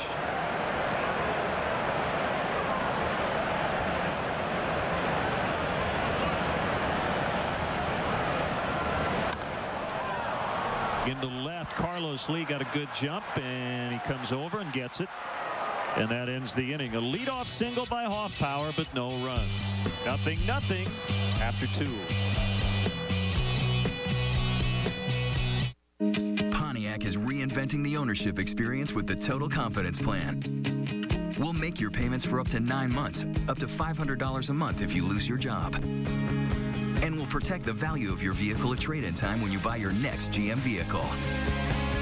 Go to PontiacConfidence.com for details. Now get 0% APR financing for 60 months on a G6 in inventory as of 12/7/08. Find your Chicagoland dealer at GMDrives.com. This copyrighted telecast is presented by authority of the Chicago Cubs and may not be reproduced or retransmitted in any form, and the accounts and descriptions of this game may not be disseminated without the express written consent of the Chicago Cubs. Come out to Valley Falls Adventure Golf for exciting and affordable fun for the whole family. Watch the kids explore the premier miniature golf course in the Quad Cities as you sit back on the patio at Happy Joe's and Rudy's Tacos. Or take a swing yourself. There's adventure at every turn at Valley Falls. We also offer birthday, charity, fundraising, and special events packages for miniature golf and Happy Joe's. Valley Falls Adventure Golf, one slice short of heaven. Located behind Happy Joe's and Rudy's Tacos in Coal Valley. You could do this. Or you could do this. You could eat this. Oh. Or you could eat this. 20 Sports Grill and Nightclub is the place to be. The best place to watch your favorite sports. The best menu for lunch or dinner. The best selection of beer on tap. And you get the right beer in the right glass. So why be here when you can have the best time here? 20 Sports Grill and Nightclub on 5th Avenue in downtown Moline. Cubs take on the Astros tomorrow at 1:20. Kids get to the ballpark early. The first 5,000 children, 13 and younger, will receive a Webkins, Lilkins, Panda Bear. Compliments of Pepsi. We get into the 3rd inning. Randy Wells facing the Astros lineup for the second time. Got into some trouble in the second, but then got Roy Oswalt on a ground out with the bases loaded to end the inning. One strike on Kazuo Matsui. Fouls it right at the plate. Great to have with us in the booth. Good friend of ours, former Cubs employees. He ran Vineline, the publications department. Jim McCardle, who spent the 2008 season writing this book, Living the Dream, an inside account of the 2008 Cubs season. How you doing, Jim? Good. Thanks for having me on, guys. It's our pleasure. I guess, first of all, tell us about the impetus to write this particular book and chronicling the entire 2008 Cubs season. Well, number one, it was the 100-year anniversary, which I thought was a compelling storyline. Secondly, I lived in an apartment building right across the street, and I always thought that was pretty interesting. And wouldn't it be great to tell a story of a season from that vantage point? And then third, just my knowledge of the Cubs and working here for 12 years, knowing all the front office, knowing the players. I thought that I would have a really good insight into how things work here.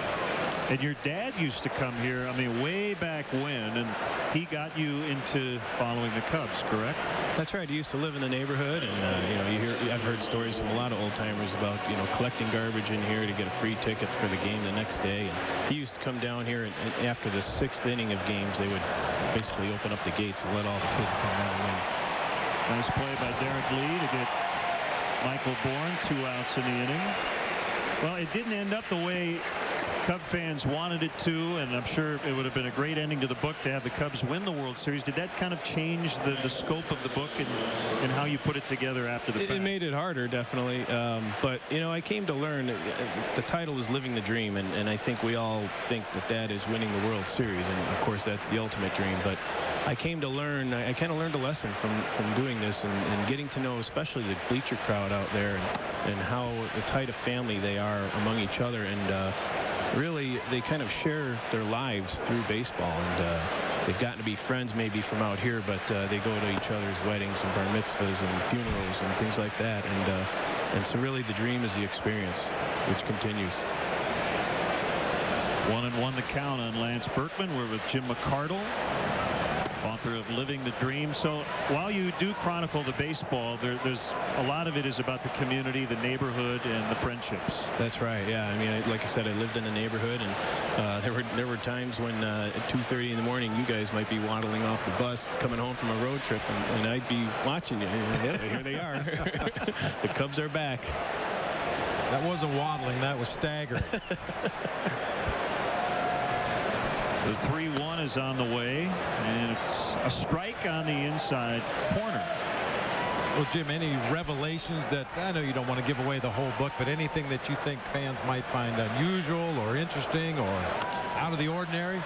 Well, I think the first chapter, I kind of set the scene for the modern day Wrigleyville, which to me includes a lot of those rooftops over there, and I talked to just about all the owners and got their stories, and you're going to be astounded at the prices that those buildings go for nowadays as compared to 20 years ago.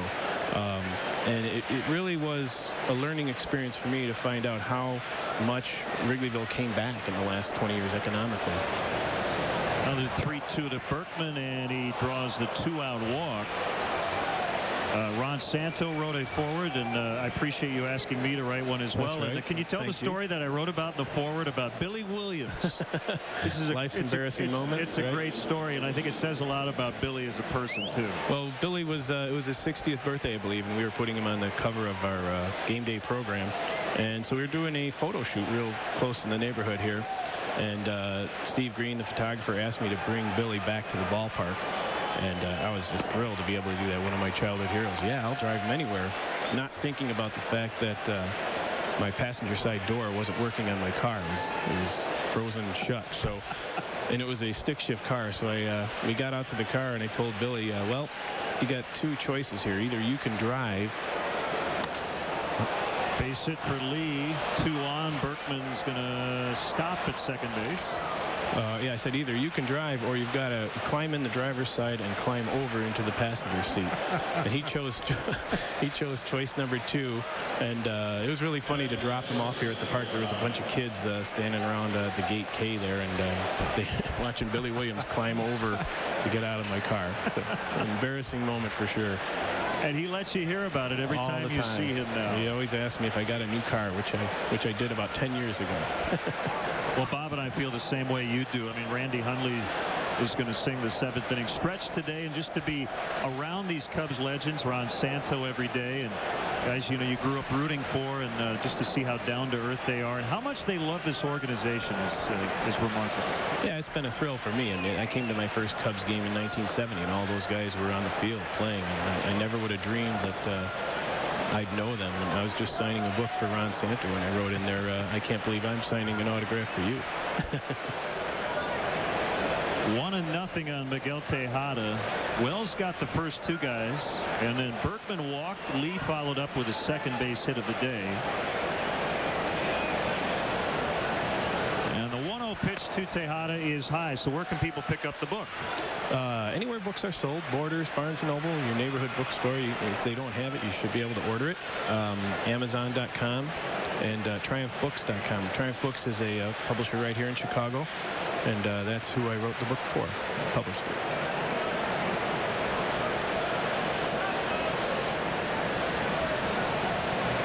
The 2-0 pitch is hit foul. Your hair was a little shorter here for the professional shot than it is right now.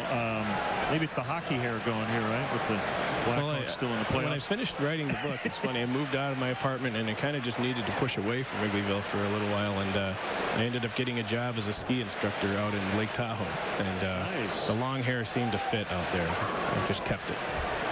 I thought you were older. You're 25. Quit your 25. job, write a book. You're doing what 25-year-olds do. Go out and be a ski instructor. You are living the dreams. Yeah, I'm telling you. Wells with a 2-1, and it didn't hit him, but it almost did. Oh, it hit the bat. It did hit the bat. It's 2-2. That's a big swing pitch right there.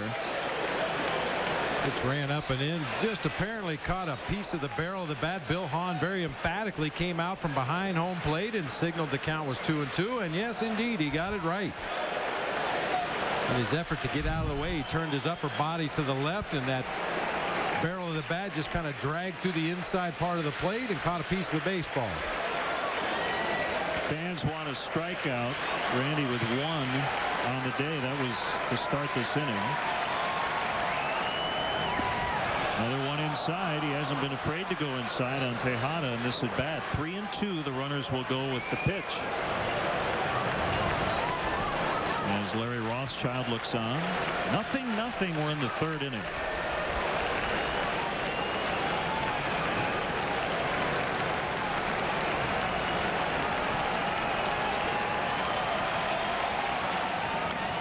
Ground ball. Nice play by Wells. He'll run it halfway over and flip to Derek Lee. Jim, we're really happy for you. This is a wonderful book, and great to see you as always. And again, go pick up Living the Dream. Thanks, Jim. Thanks for having me on, guys.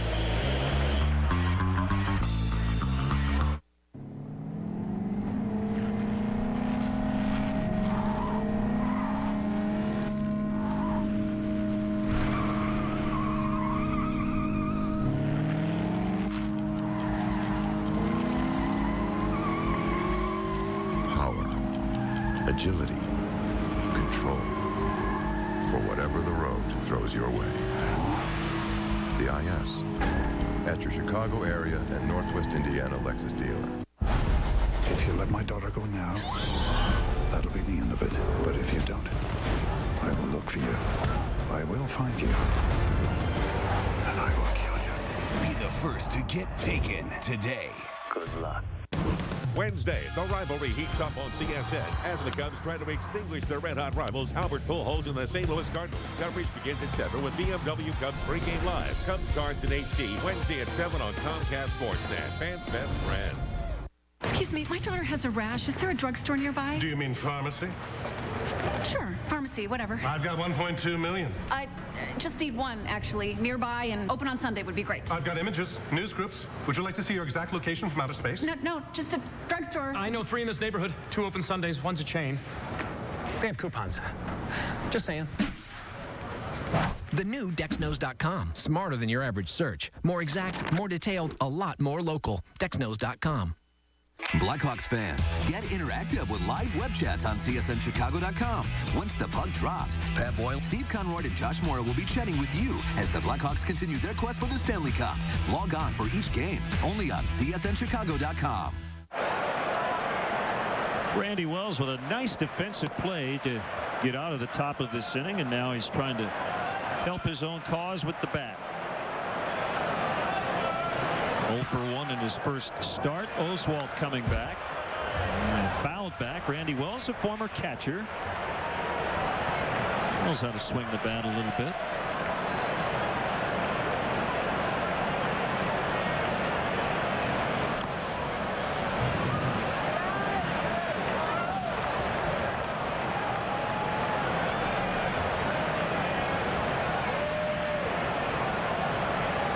To the top of the order, and Soriano after Wells, who sat on a breaking ball, 1 and 2. Yeah, usually when a position player goes to the mound, there's a reason for it. It's because he probably didn't hit the breaking ball real well. And in that case, didn't hit the fastball either. Third strikeout for Oswalt. Now the Home Depot doing more on defense. Alfonso Soriano, first batter of the game. Kazmatsui, and a diving play by Soriano in left. Great play. That ball was slicing away from him. It wasn't really hit that hard. And Alfonso leave his feet, make a nice diving catch.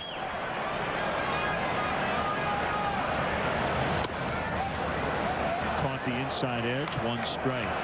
Fastball at 91.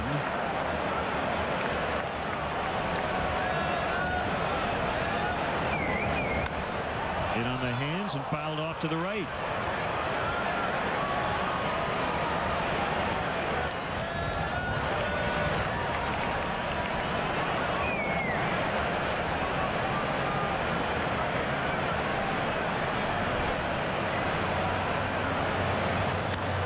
Pulled on the ground. Blum gets it and throws across for the out.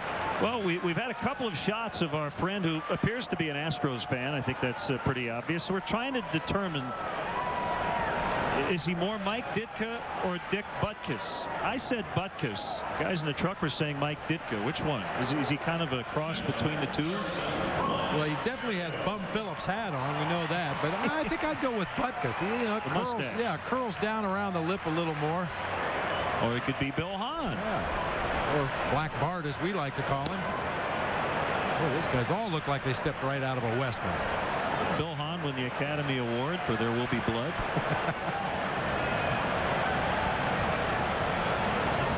Terrio bounces it just foul.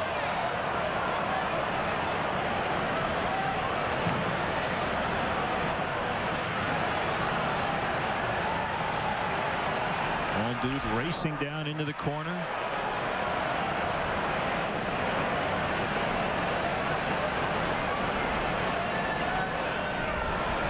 Timed by Sean Marshall, apparently.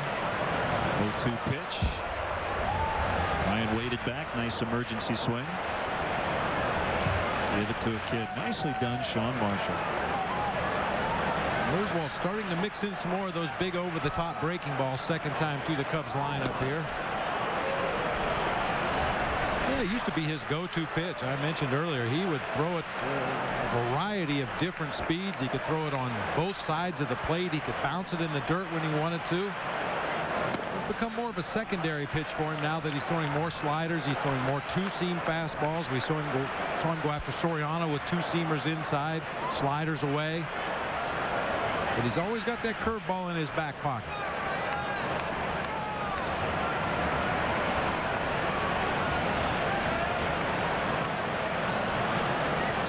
The bloop double in the first inning. It was about the same spot, but he hit it a little too far, and that's Going to land in the glove of Hunter Pence. They go down in order for the first time. 6 straight sent down by Oswalt.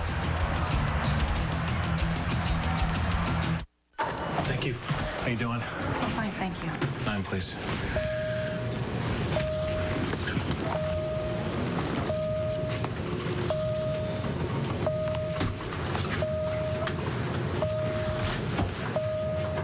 Don't like stopping?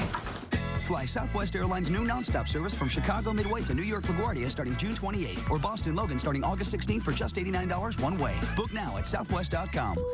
Low fares, no hidden fees. I said, how'd you like the show? She said I was very amused. I started throwing bass, she started throwing back mid-range. But when I sprung the question, she acted kind of strange. I called her room, my guy picked up again. I called her in, I said, yo, who was that? Oh, he's just a friend. Don't give me that. Don't even give me that. Oh, baby, you got what I need. But you say he's just a friend. But you say he's just... It's every guy's dream to play pro football. Now I'm giving 12 athletes the opportunity of a lifetime. A shot at becoming a Dallas Cowboy. Give me a ball player.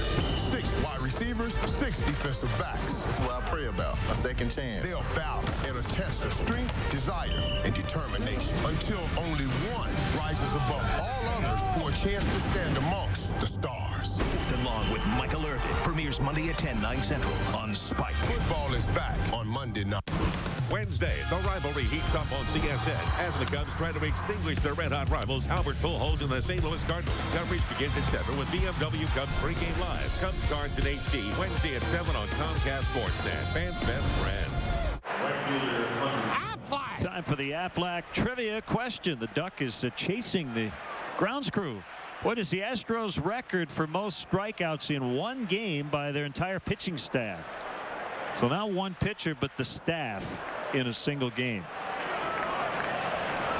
I think you could infer, based on the question, that it would have been an extra innings game. That would make sense.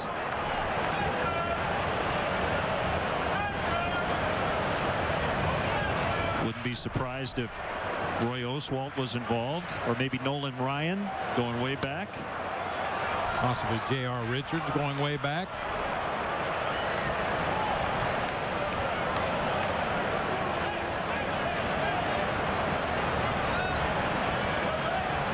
Two strikes on Hunter Pence. Came in hitting .367 versus righties. Wells bounces it up there and took a look back at his landing. You'd much rather bounce that curveball out in front of home plate on an 0-2 count than leave it up over the plate where Pence could get a hack at it. That's an old theory. If you're going to miss in your favor, especially when you're ahead in the count.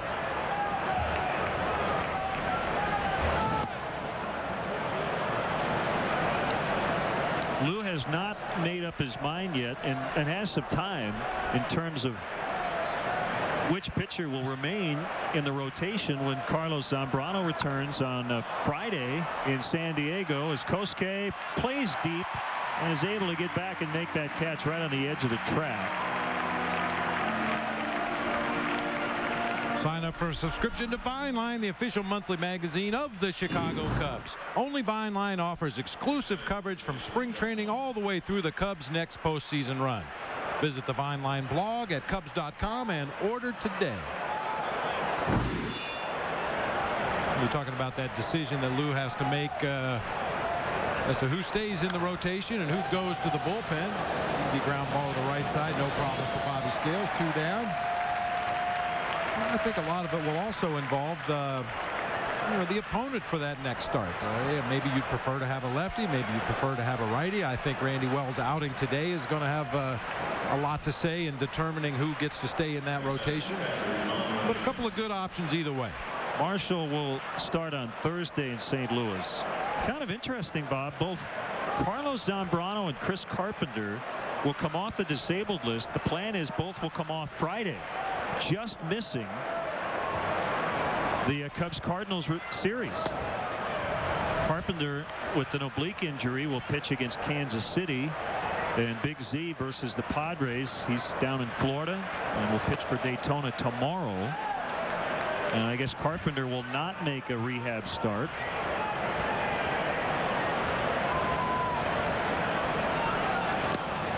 One and two on Rodriguez. Theoretically, you could have Wells and Marshall split that spot. I don't know if that'll happen. I'm guessing not. But you could do it based on the matchups.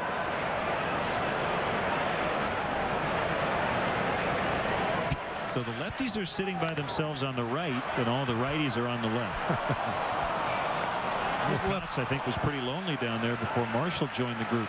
It's because the lefties speak a different language. You know, their hat's always on a little bit sideways. They do a lot of things differently than right-handers. They probably speak their own language down there.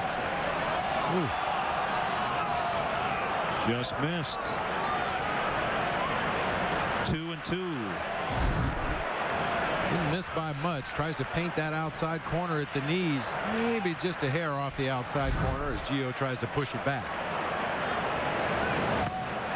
Got him swinging that time. And they go down 1-2-3 for the second time today. Still scoreless.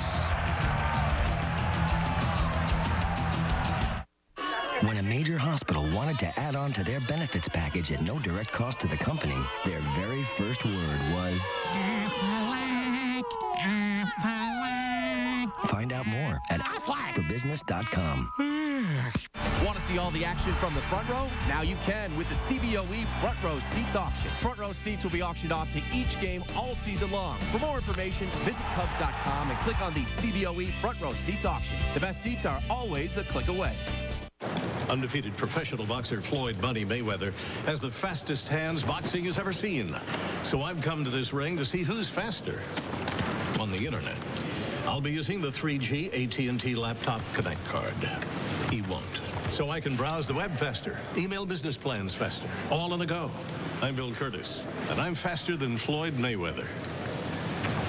Switch to the nation's fastest 3G network and get the AT&T Laptop Connect card for free. This is the Civic Value Package, and there's a good reason we call it that. The Civic has a lower true cost of ownership than its competition, and that can help save you money down the road on things like insurance and maintenance. Plus, it's remarkably fuel efficient.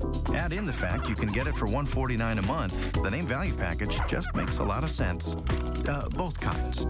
Go to Edmunds.com for an independent report on the true cost to own a Civic. And then see your Honda dealer for great leases and low financing. Let's answer the Aflac trivia question. What is the Astros record for most strikeouts in one game by their pitching staff? Aflac! Well, it was against the Cubs. 23 in a 16-inning 1-0 Cubs win here at Wrigley Field 6 years ago. I love Sammy's line. He had one hit. He struck out 5 times, but he ended the game with an RBI infield single.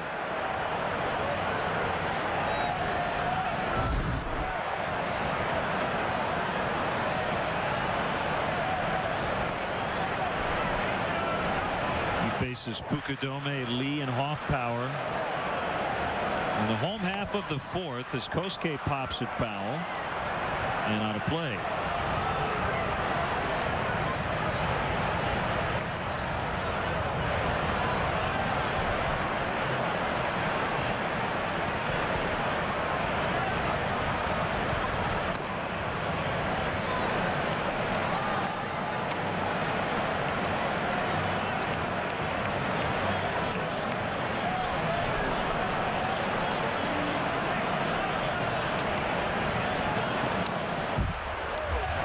Oswald has that big leg kick in his full windup, but from the minute or second he starts his windup to the second he releases it, there's not much time. It's real quick. Yeah, real quick windup. A lot of pitchers like to go very slow to make sure everything's exactly where it needs to be. I guess herky-jerky would be a good description. Tejada will not throw it. Ball was hit right to him, but it was hit hard. It will be an error on Tejada, his 6th of the year. Leadoff man is on. Ball just appeared to climb right up the arm of Miguel Tejada. Curveball that hung up in the middle of the plate for Kosuke. Does hit it hard, hustling all the way down that first baseline.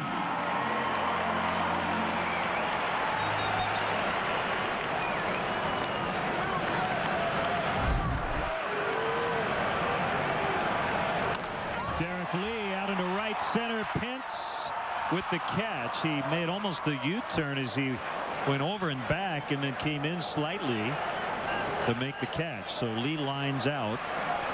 One away.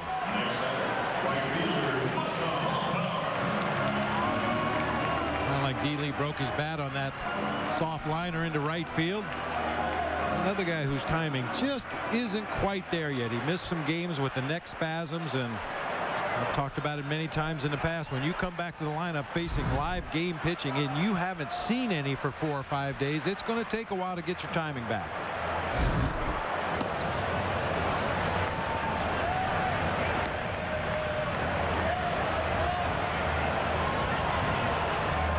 He's now 0 for 9 on the homestand.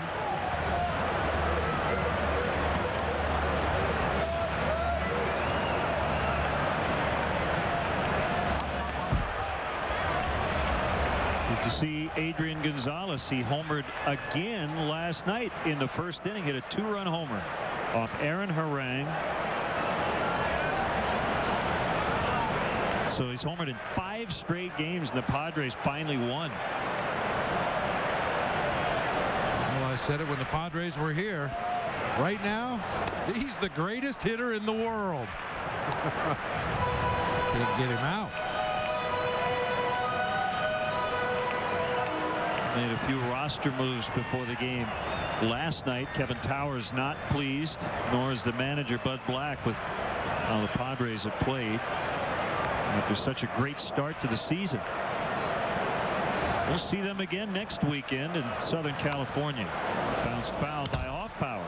Well, sometimes when you're struggling and you've tried everything in your power to get the ball club jump-started offensively, rattling the cage is what we used to call it. Move a few players up, move a few players down, let everybody know that nobody is safe other than Adrian Gonzalez. You better start to perform or we'll find somebody who will.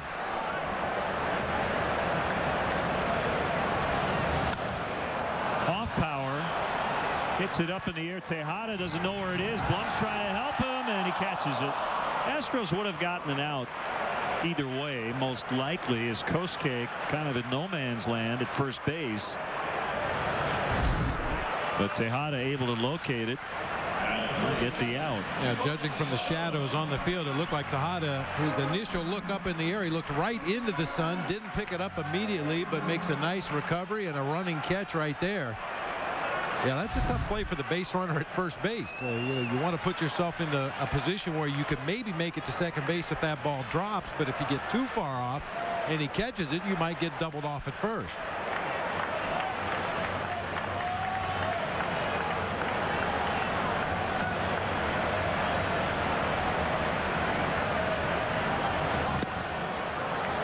Home run swing by Soto.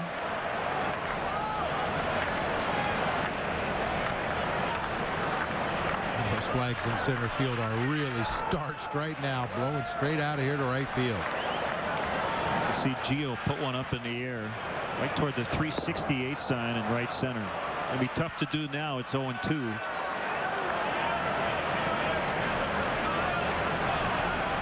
That's extremely reachable today.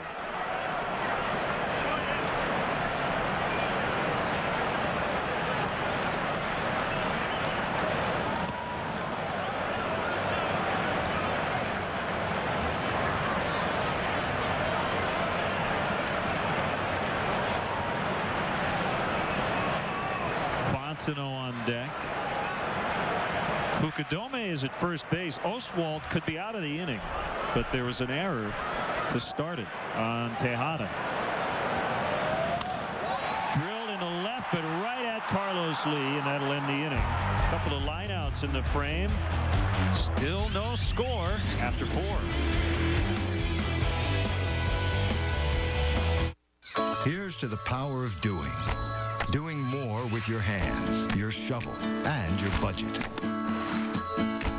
We've lowered over 1,000 prices so you can pay less and do more. We're bringing you locally selected plants and the beauty of spring. More more saving, more doing. That's the power of the Home Depot. Save big on Bonnie 5-inch peat pot vegetables at the everyday low price of $3.48. Because of what's...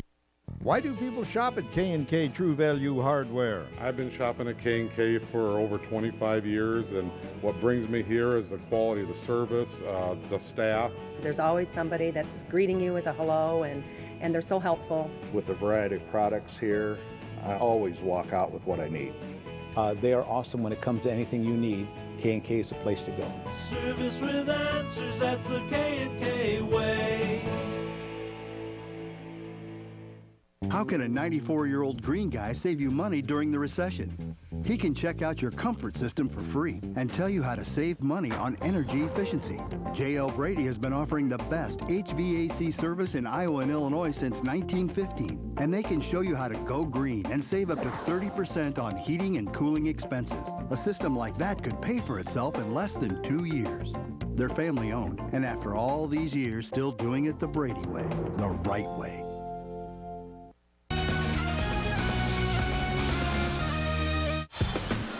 Once again to spotlight our Menards grounds crew after a day-long rain that fell yesterday. The guys were very busy early this morning, but as usual, the field looks absolutely perfect.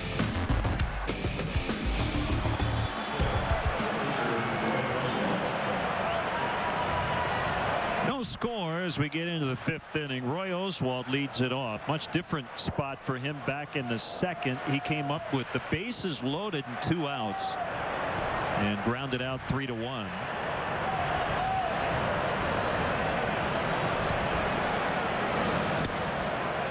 Ball 1, the count. Randy Wells still hasn't given up a run in his major league career.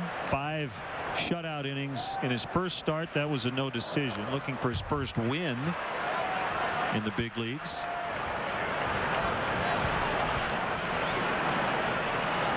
Scoreless streak at 14 1/3.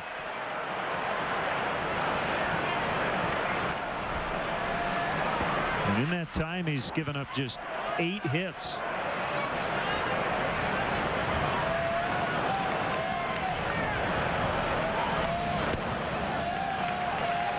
Called strike 3. Plan your next corporate function or family gathering in the comfort of the Wrigley Field Mezzanine Suites, presented by Nuveen Investments.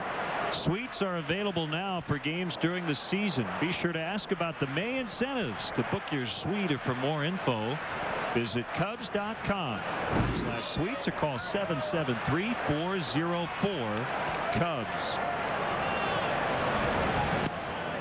The Astros right now are without their hitting coach Sean Berry, who had his right kidney removed last Friday after a malignant tumor was found on it. And Dave Clark, a former Cub, is their third base coach, and he's filling in as their hitting coach. He's been a hitting coach at the major league level with the Pirates. But Sean Berry recovering. The good news is doctors say they got the entire tumor and he will not need any follow-up treatments. And he's back home in California recovering and should be back in a couple of weeks. That's good news.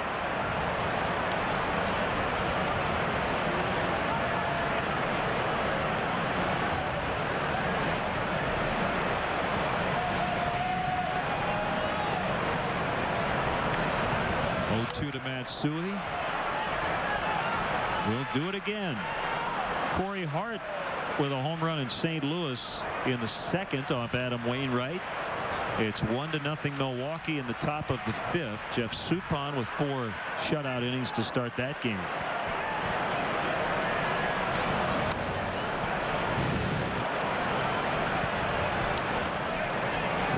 Ibanez has already hit 2 home runs for the Phillies in D.C. They lead 5-2 over the Nationals in the 5th. Jason Worth with his 7th. Ryan Zimmerman and Josh Willingham have homered for the Nationals. It's the first game of a day-night doubleheader in Washington. Scales throws out Matsui, who's 0 for 3.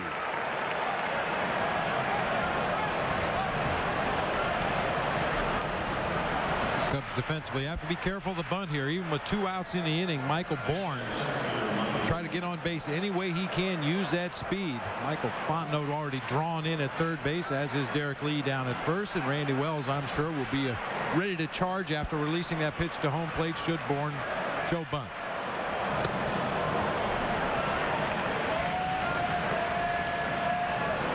Michael Bourne stole home on Thursday at Colorado. And this has been his plate appearance, the third time up in a game for Michael Bourne. He's 13 for 24. We got stats for everything. Yes, we do. But third time up has been the charm for Bourne.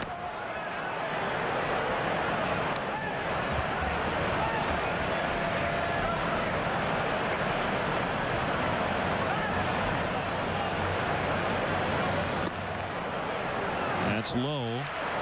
It's 4 for 4 in his first plate appearance after tying his shoe on the bench.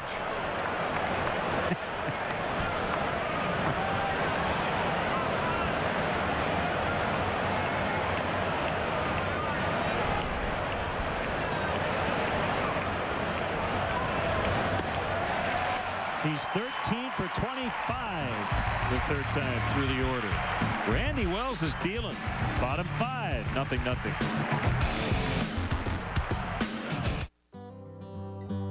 To be your drum, so all beats well for you, and be your light, shining always true blue. For generations, more families have set out upon new journeys with the confidence that Blue Cross and Blue Shield of Illinois will continue to be there for all the memories yet to come. Shining always true blue. Here's an all-around great deal from Firestone. Buy 4 of these, get $50 toward any of these.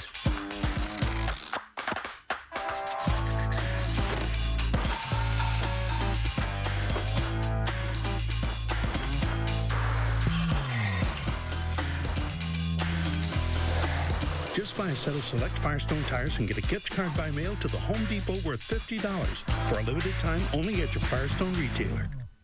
Since 1873, Coors Banquet has been brewed in one place and one place only, Golden, Colorado.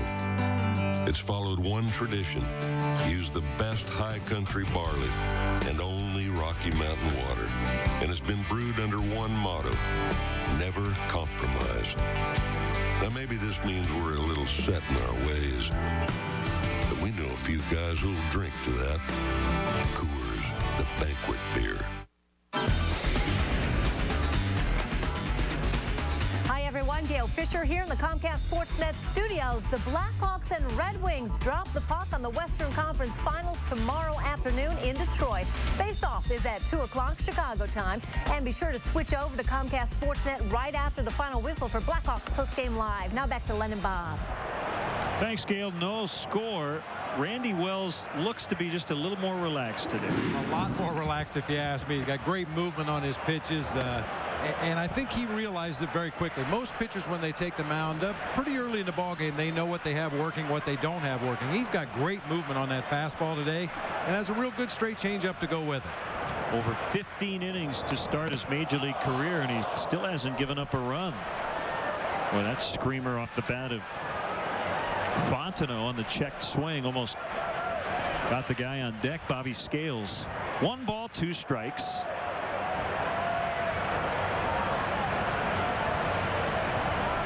Wells will bat in this inning. The last Cubs hit was a leadoff single by Michael Hoffpower in the second.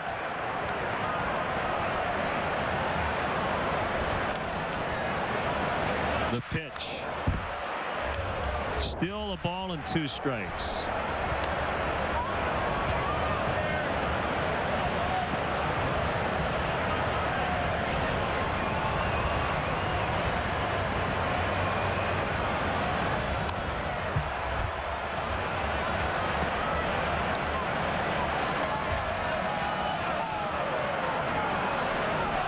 Joe Mauer and Mark Teixeira have homered for their respective teams as the Yankees lead the Twins 3-2 in the Bronx. In the bottom of the 4th, Elkie Cabrera won the game in the Bottom of the ninth last night, game-winning 2-run single. Brett Gardner with an inside the park home run in that game last night.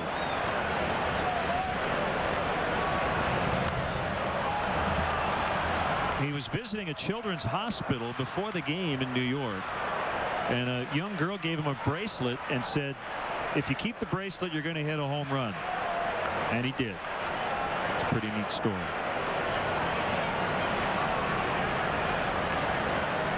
2-2 pitch. Another foul by Fontenot. In a related story, the other 24 Yankees are going to go visit that little girl today. Some heated words in that ball game last night. Mark Teixeira and Carlos Gomez got hooked up a little bit at first base. Teixeira thought Gomez was running inside the baseline, and it ended up with managers Joe Girardi and Ron Gardenhire going toe-to-toe and arguing out on the field.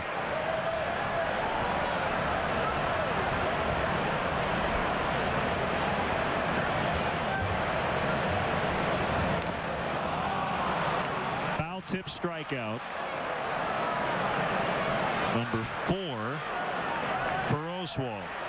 Hey, Cub fans, you can get a full meal for under $5 thanks to McDonald's Appetite Stimulus Package. A hot sandwich, a cold drink, and delicious fries, all for under $5.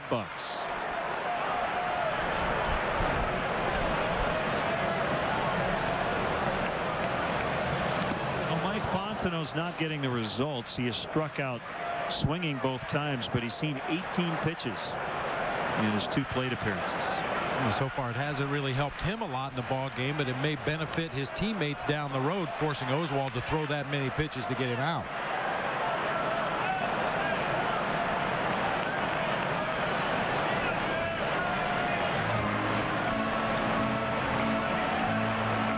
Well, and back in the day, it seemed like Carlton Fisk would make one of these trips to the mound every inning.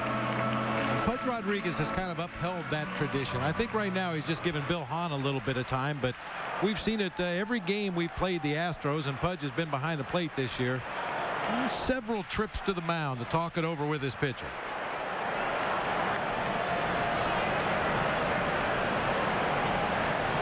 Well, I guess just making sure they're on the same page. Low and inside. Would you say you went out to the mound a lot or below average compared to your contemporaries? Same amount? Well, I say the same amount, or if anything, maybe a little bit below average. Some pitchers I like to visit more than others. Some guys just didn't want you to come out there. Great story that I can't repeat word for word, but Junior Ortiz, catching for the Pittsburgh Pirates, ran out to the mound one time to talk to Rick Russell, and Big Daddy said, "Did the skipper send you out here?" And he said, "Nope." And get back behind home plate. Okay. Okay. Yes, sir, Big Daddy. Swing and a miss. Well, Oswalt's been up to the task today as he strikes out Bobby Scales. Bottom fell out of that breaking ball. Now that big curve ball took a little bit off of it, got a lot more break on it. Bobby swings right over the top.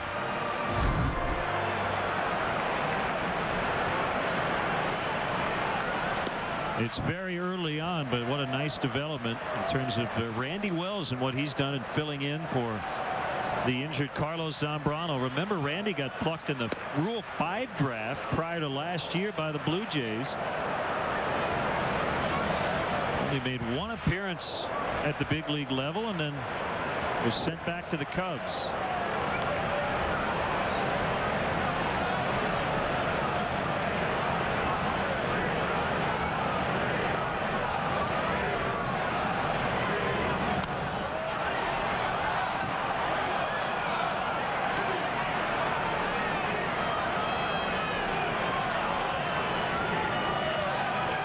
Strikes from Oswalt.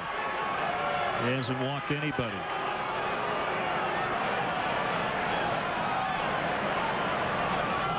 Well, catchers don't even wait anymore. Rodriguez didn't even attempt to throw the ball back to Oswalt. He handed it to Bill Hahn, who actually looked surprised.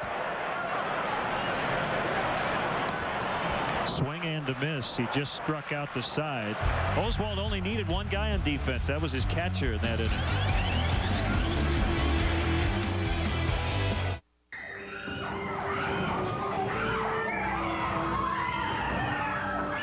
What am I going to do now?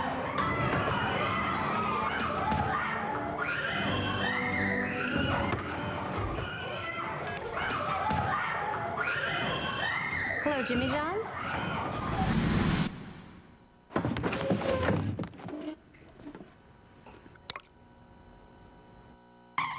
Jimmy John's, America's favorite sandwich delivery guys. Kawasaki's Greenlight event is on. Save up to $1,500 on ATVs, street bikes, watercraft, RUVs, dirt bikes, and more. This event ends soon. Head to your Kawasaki dealer today. How'd you get her to agree to this?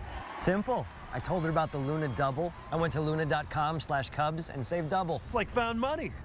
773-202 Luna. Okay, I get it. These 10 sprinkles represent our friends and family. The 10 people we can call whatever network they're on without using our minutes. That's included, no extra cost. Then these would be like the 80 million people on Verizon Wireless we can also call? Yep, also included. Huh. Do you want whipped cream? Save minutes and money with Verizon Wireless. Unlimited calling to 10 out-of-network numbers, even landlines. Plus, get America's largest mobile-to-mobile calling family. And now buy a Samsung Trans for $49.99 and get up to 4 phones free. Wednesday, the rivalry heats up on CSN as the Cubs try to extinguish their red-hot rivals, Albert Pujols and the St. Louis Cardinals. Coverage begins at 7 with BMW Cubs Pregame Live. Cubs cards in HD, Wednesday at 7 on Comcast Sportsnet. Fans' best friend. Normally, when we look at our Menards Big Lumber stat, it's an offensive stat. But Randy Wells keeping that lumber at bay over 15 innings to start his career, and has kept the opposition off the board. Going to be tough here in the 6th as he faces Berkman, Lee, and Tejada.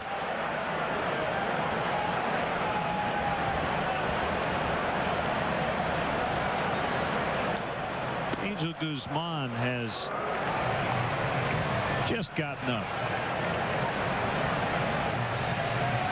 Pulling some gum out of the package there.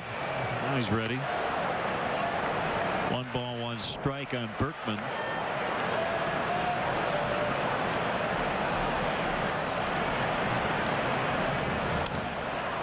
Out into left center for a base hit.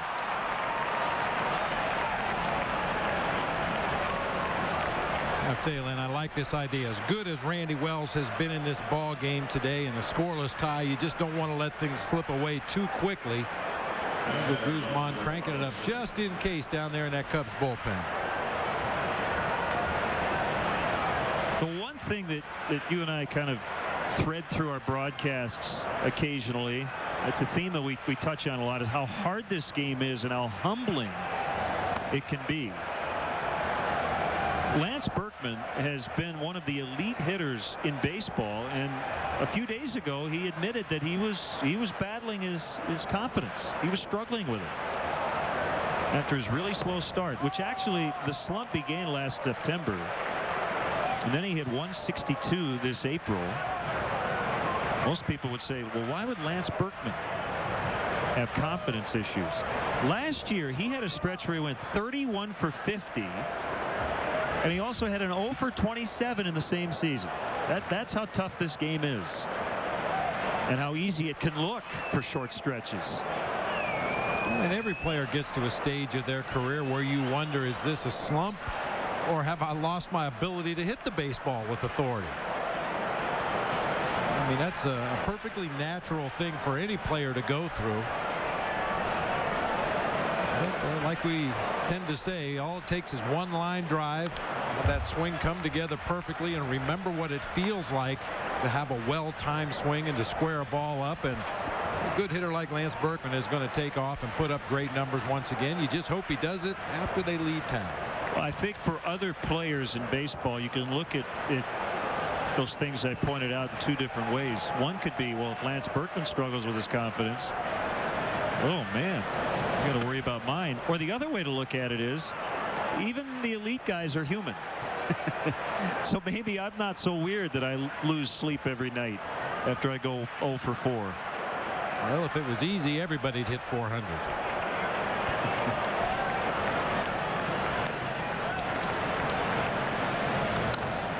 Ground ball to Fontenot. Going to be a tough turn, a little double pump there, but they still get it.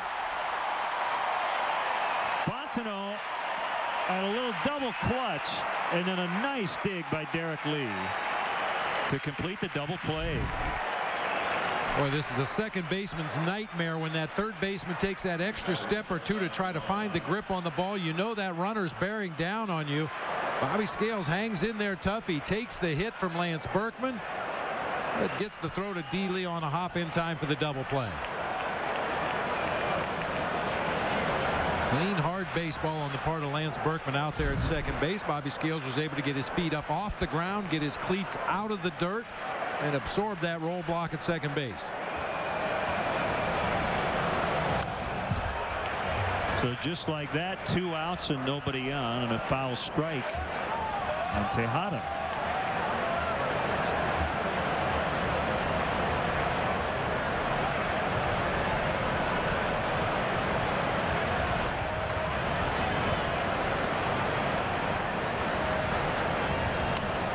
In on the hands, he popped it up. Coming back. Fontenot with the basket catch right in front of the Cubs dugout. He'll head right down the stairs. So Wells gets through 6. Cubs coming back on offense, top of the order.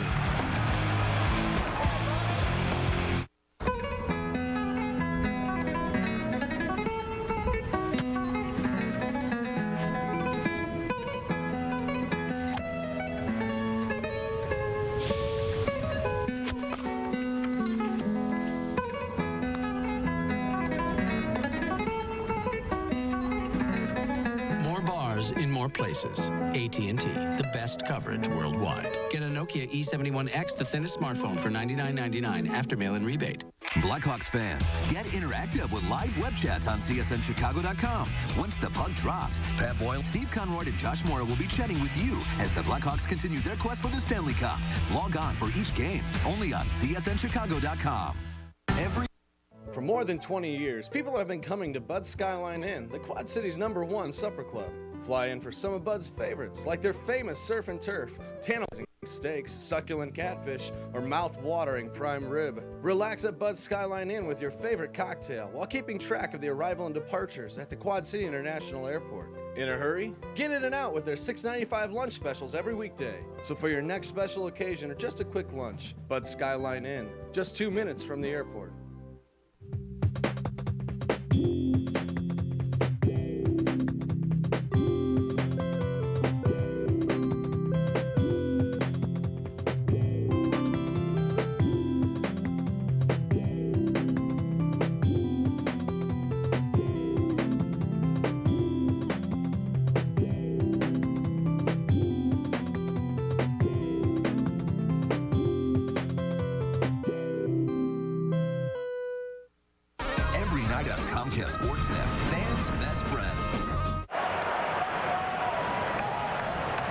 What I'm thinking, Soriano leading off the 6th, the 0-0 tie.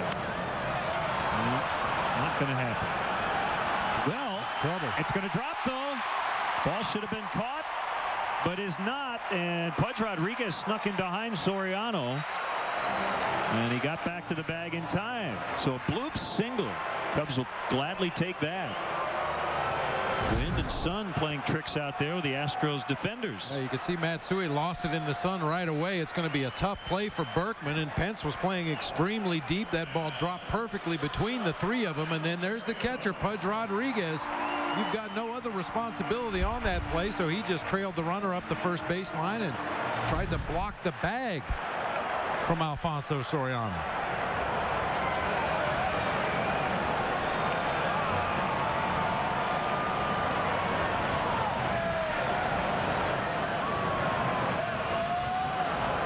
Ready to charge in case Terrio bunts, and he does push this one. Oswalt will barehand it and get it to Berkman. It's a sacrifice for Terrio. Nicely done by Ryan Theriot. And now it's time for today's Jimmy John's delivery. Usually we focus on a pitcher and his delivery to home plate, but today the security guard and Sean Marshall make our Jimmy John's delivery of the day. They make this young lady very happy sitting in the front row down there behind the Cubs bullpen. That away, give it to a kid. Jimmy John's, America's favorite sandwich delivery guys.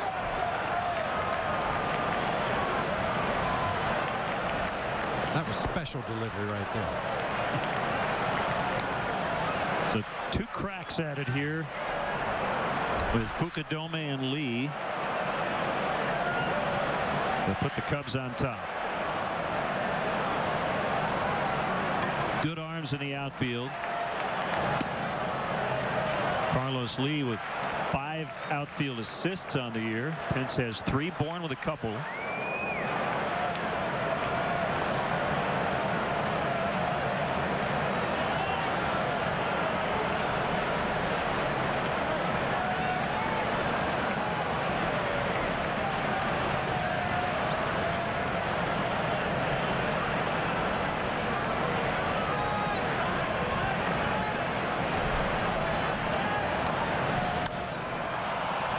In the air to left, but no play. Just in front of the bullpen.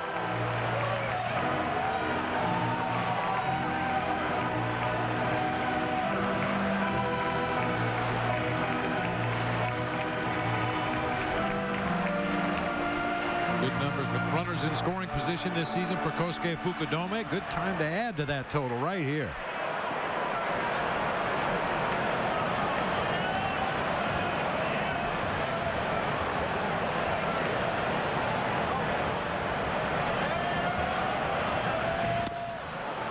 Rodriguez was ready to throw. Nobody got to second to cover. 3 balls and a strike.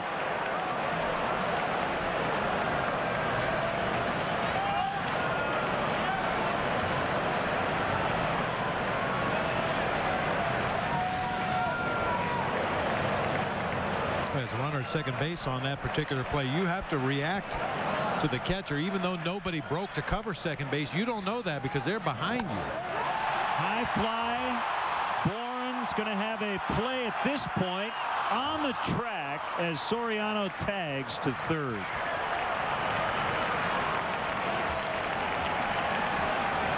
Michael Bourne able to stick with it.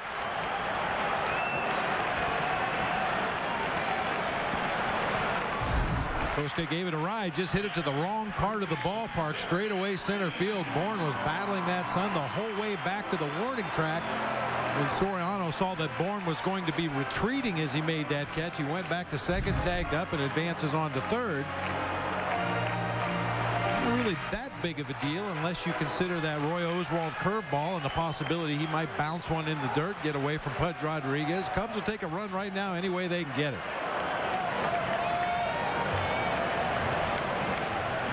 Everybody back on the infield with Derek Lee at the plate. Carlos Lee very deep out and left.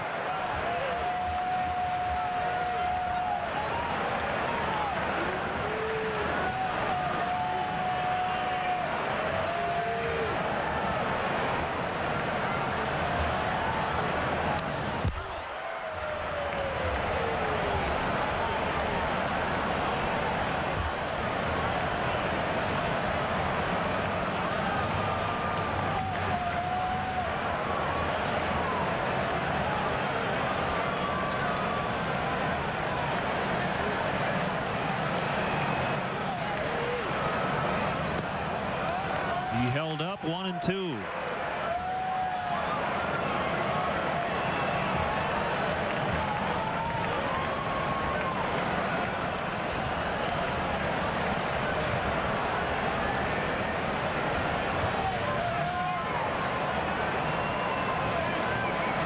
Soriano started the inning with a bloop single to right. He's now at third with 2 outs. Rodriguez gets out and blocks that breaker.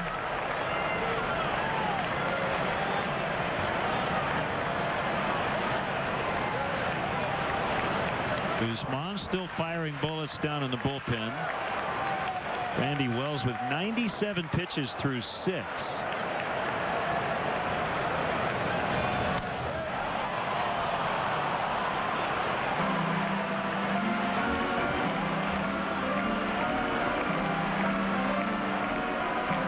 have decided that 6 shutout innings enough for Randy Wells, who threw about 100 pitches max in the minor leagues this year. Bullpen's rested. Sometimes no matter how good your starting pitcher does, you want to get him out of there on a positive. And Randy Wells did his job extremely well today. Get him out of there. Turn the ball over to the bullpen. Hope the offense finds a way to scratch across a run here against Roy Oswalt. Derek Lee coming in. A career .288 hitter against Oswalt. It's inside, 3-2. That's after an 0-2 beginning to this sequence. Michael Hoffpower with bat next. Cub fans getting up 40,549 in the ballpark today.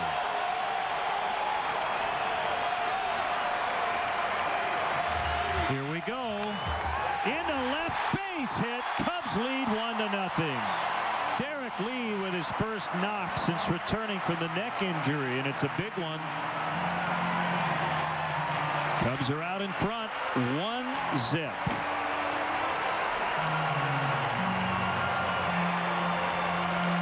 Huge base hit for Derek Lee right there to get the Cubs on the board. Breaking ball that hung up on the inside part of the plate.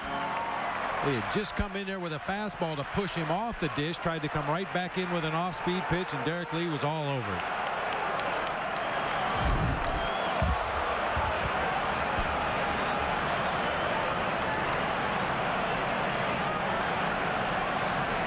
Get him on, get him over, get him in. Don't forget Ryan Terrio's sacrifice bunt earlier in the inning to move Soriano to second base after he singled.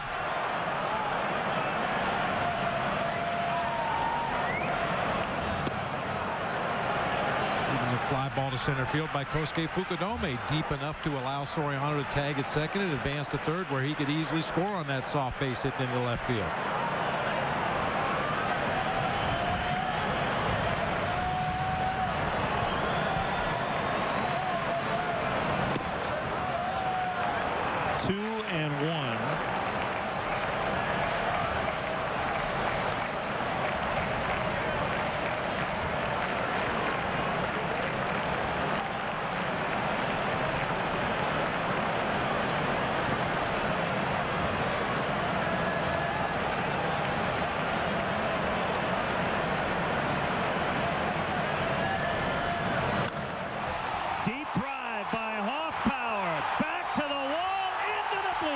It's a 2-run homer. His 4th of the year. It's 3-0.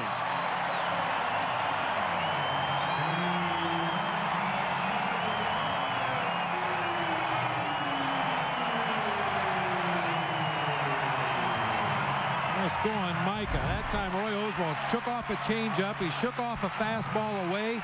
Elected to go with the slider. He just didn't get it into his spot, and Micah Hoffpower, with our Heineken home run replay, crushes it into the bleachers in right field. That'll make you scratch your head when you're a pitcher and you shake off your catcher a couple times and then serve up a gopher ball. You start second-guessing yourself out there on the mound. Oswalt among the league leaders in allowing home runs, the 10th one he's given up. This is his 9th start. So a little extra cushion as Randy Wells is trying to notch his first major league win. Giovanni Soto to deep center. That turns around Bourne over his head. Soto's going to end up at second base with a solid double.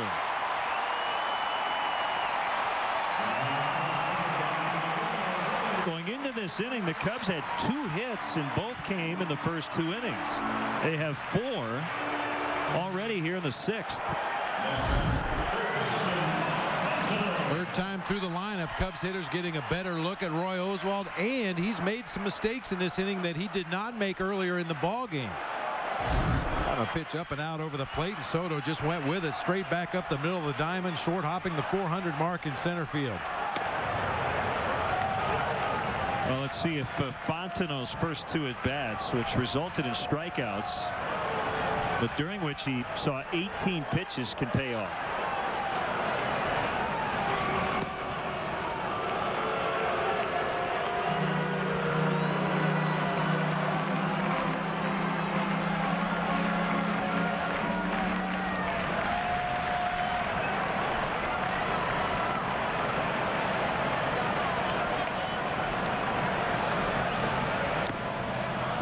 tip strike 2. Ball and 2 strikes to Fontenot. They're almost certain Guzman's going to start the 7th because Angel is throwing yet again.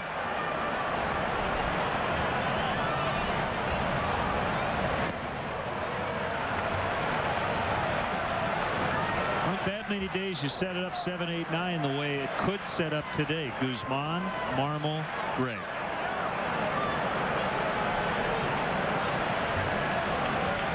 And this 6th inning is all Roy Oswalt's. The run's coming with 2 outs. Just as we say that, they are going to get somebody up.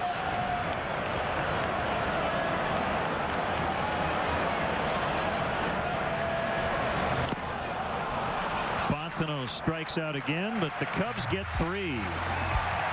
Derek Lee with the RBI single to left, and then Michael Hoffpower with a 2-run shot, making it 3-0 Cubs after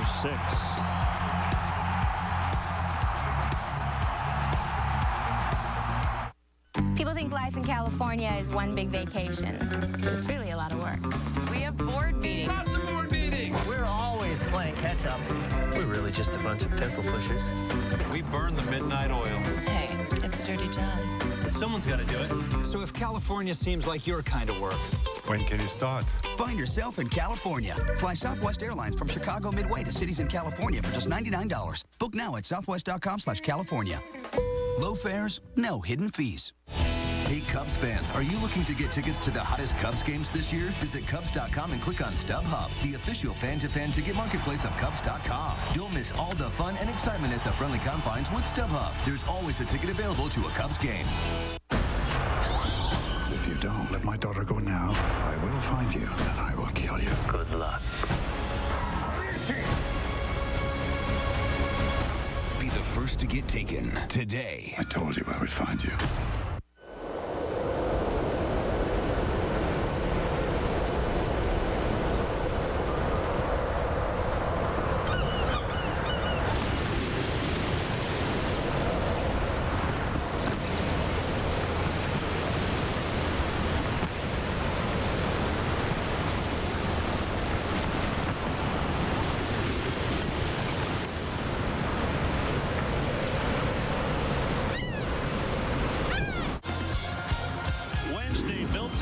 And the Cubs are back on Comcast Sportsnet for a rivalry showdown with Albert Pujols and the St. Louis Cardinals.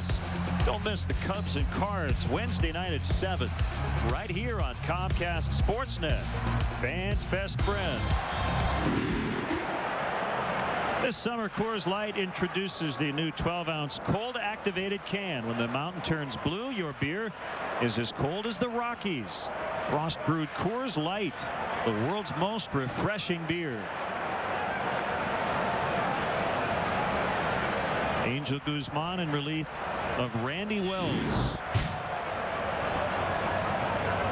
who exited with an ERA as a major league pitcher of 0. Pretty easy to figure that ERA. Got to get a win with the way he's pitched. 16 1/3 innings to start his career without allowing a run. And poised to get the win if the bullpen can close him out. Hunter Pence takes it outside. 1 ball, 1 strike from Guzman. Well, the thing that makes that especially impressive, Len, is the fact that Randy Wells is not really a power pitcher. He's not the kind of guy that's going to strike out a ton of opposing hitters. He's going to pitch to contact most of the time, but his command has been excellent. He either hit his spots or missed in his favor for the most part.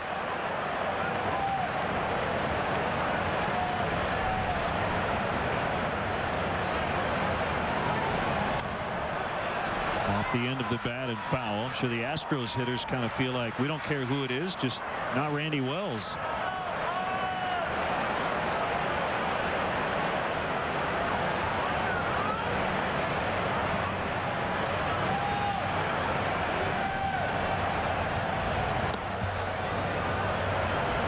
Fastball pulled way outside and low. 2-2. Jeff Blum on deck, and then the catcher Rodriguez pitcher spot due up fourth in this inning.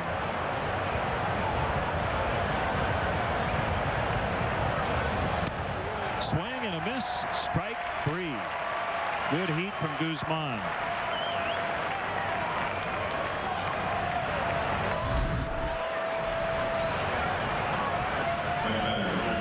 It makes all the difference in the world for Angel Guzman to throw those good quality strikes, keep his arm angle up there so he gets that downward plane on his pitches. When he does that, he can be extremely effective.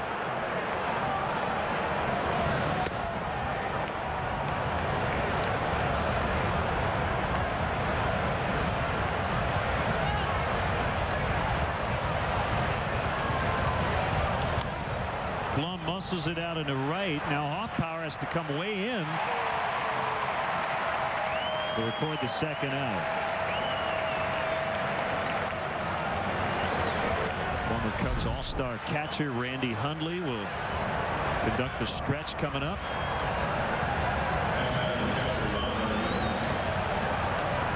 Good recovery by Micah.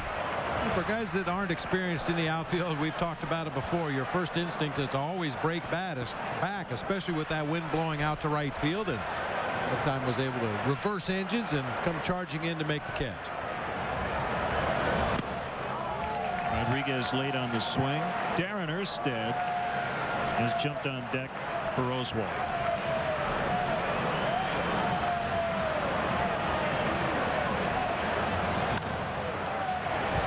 Ball right to Terrio.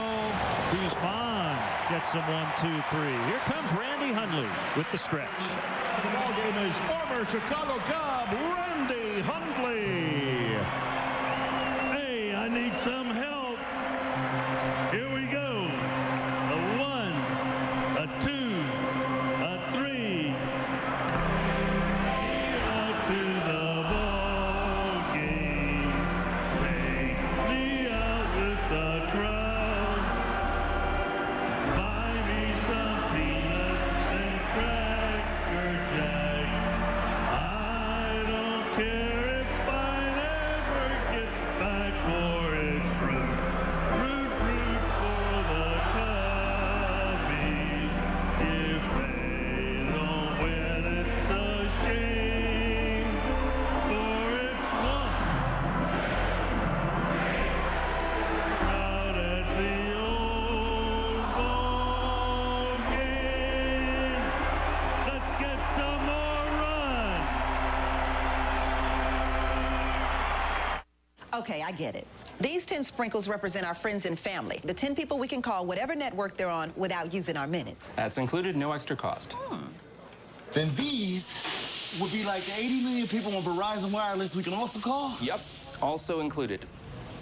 Do you want whipped cream? Save minutes and money with Verizon Wireless. Unlimited calling to 10 out-of-network numbers, even landlines. Plus, get America's largest mobile-to-mobile calling family. And now buy a Samsung Trans for $49.99 and get up to 4 phones free.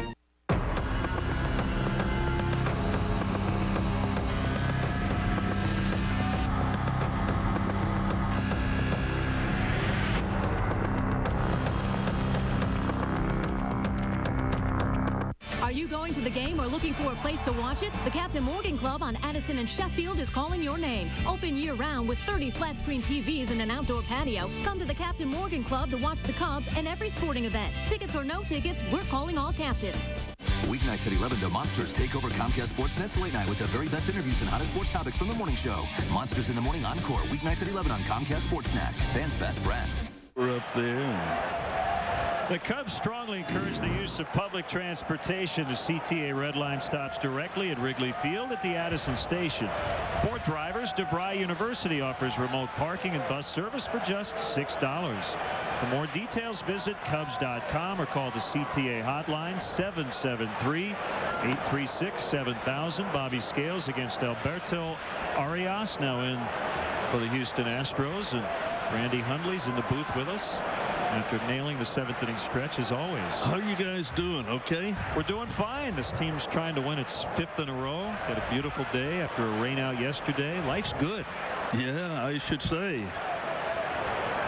What's going on with you, Randy? Well, not much. I have been remodeling my house, seems like for the last 3 years. It's only been about a year and 3 months, but man, what a pain in the, you know what. But I hope that I can finally get it done and move back in and be comfortable. You got to do what you got to do. Yep, you kind really of like blocking pitches in the dirt, right? Yes, something part of the sure job. Is. You know, speaking of which, I saw you guys not long ago doing the 7th inning stretch and doing it on TV. Right. What was the deal with that? You did a good job. Well, thank you. It's the 30-second version, and the magic of television, they can really move things around and make you hit the right pitch and the right notes. So, and what was he doing? He was playing the guitar. Was he actually playing it, or was he acting like he was playing? Whether it was plugged in or not, I'm not sure.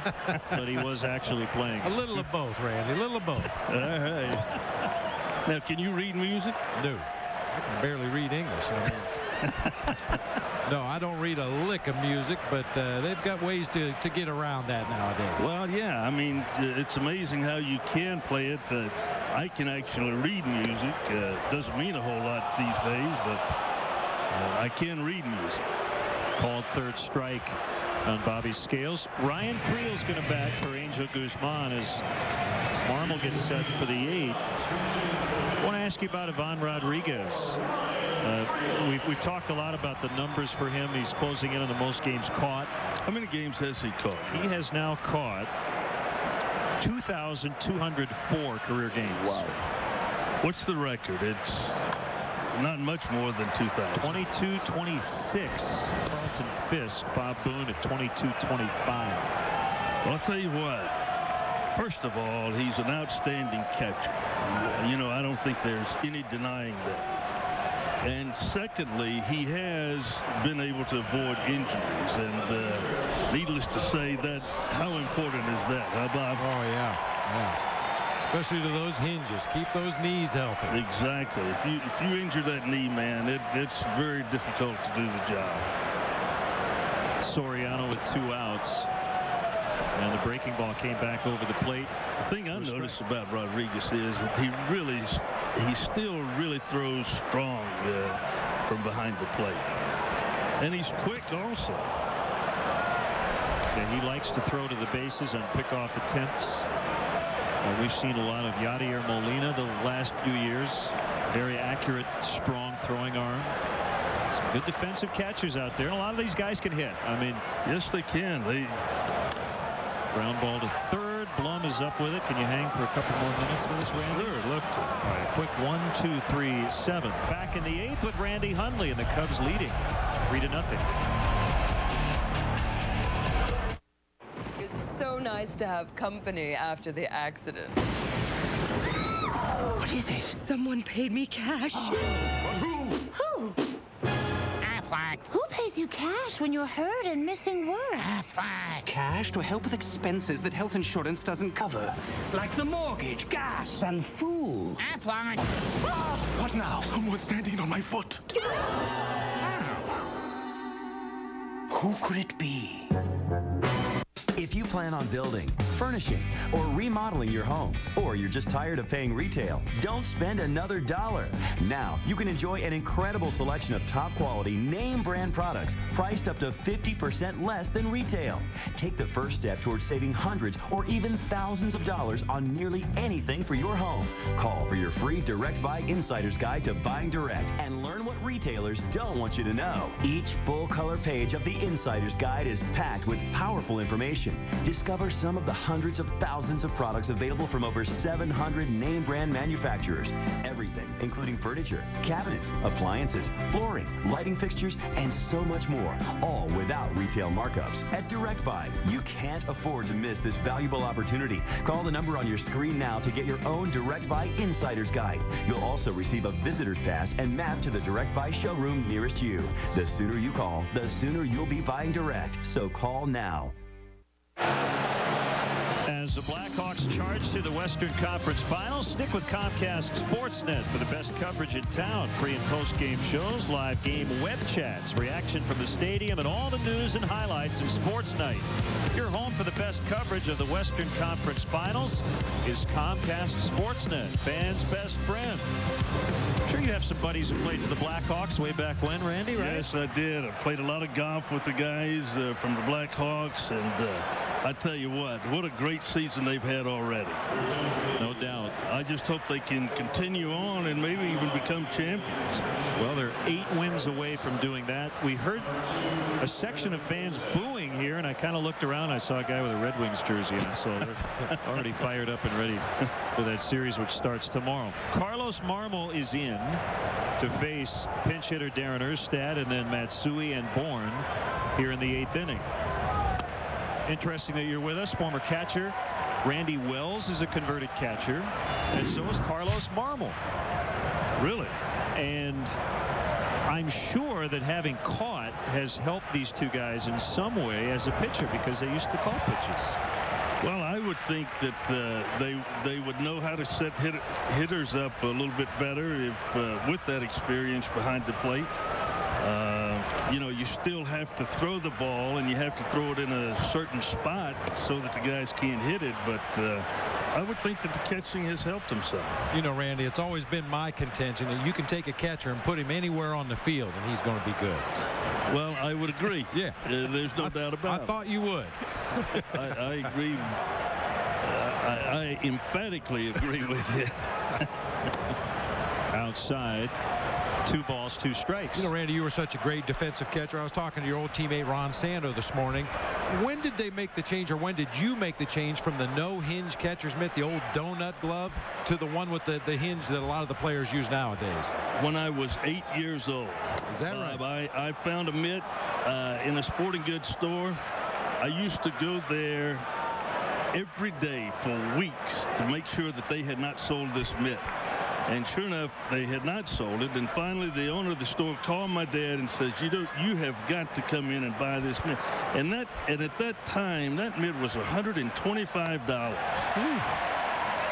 Swing and a miss, 1 out. And I didn't think I would ever own a mitt for it was $125.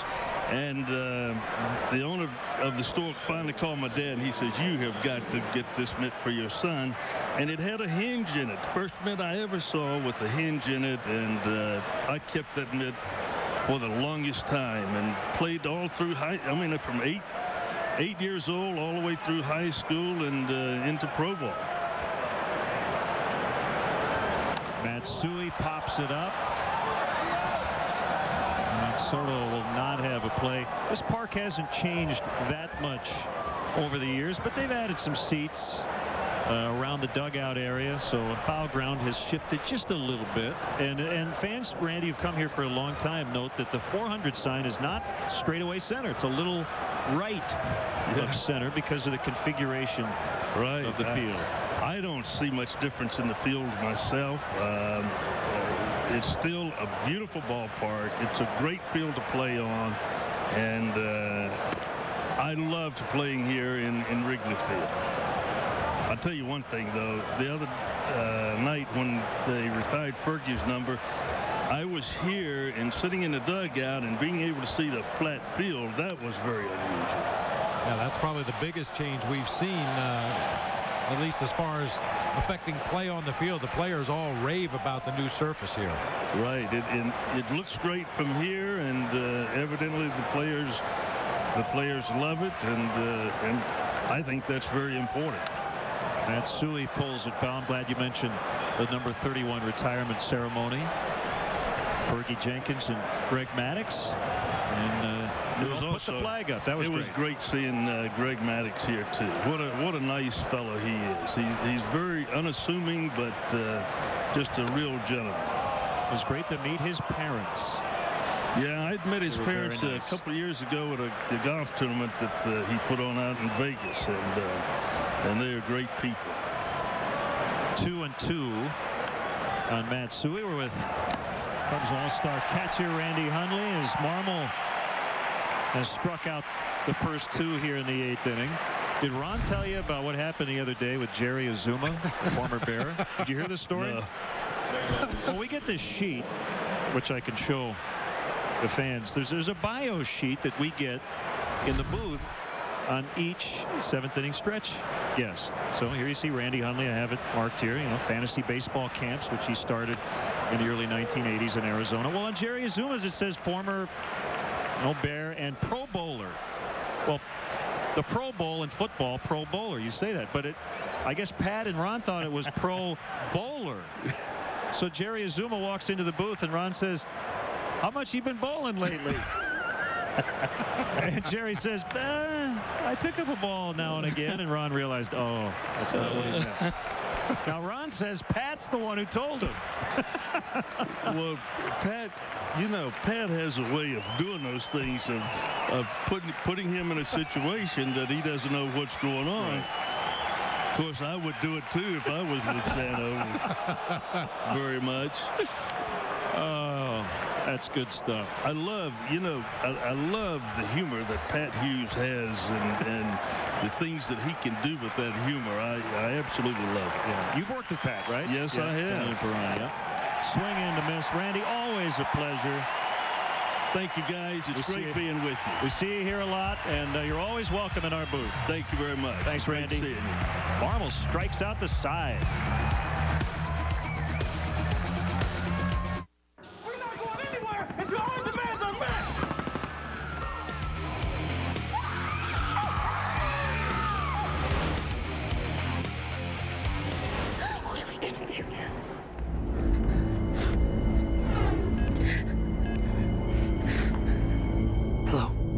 Jimmy John's?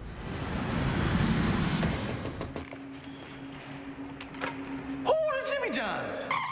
Jimmy John's, America's favorite sandwich delivery guys. And cool.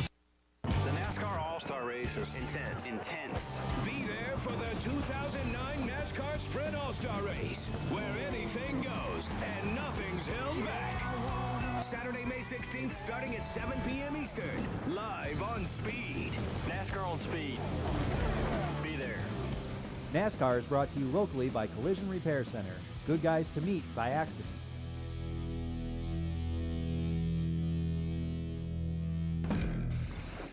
Come on, get a boat, a Sea Ray at Tempo Marine. We're thrilled to be your new Quad City Sea Ray headquarters.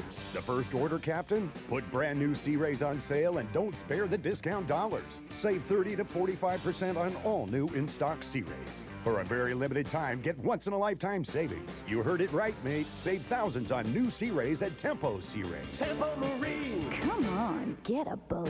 Come on, get a Sea Ray at Tempo Marine's new 14th Avenue location, Port of East Moline. Final score tonight.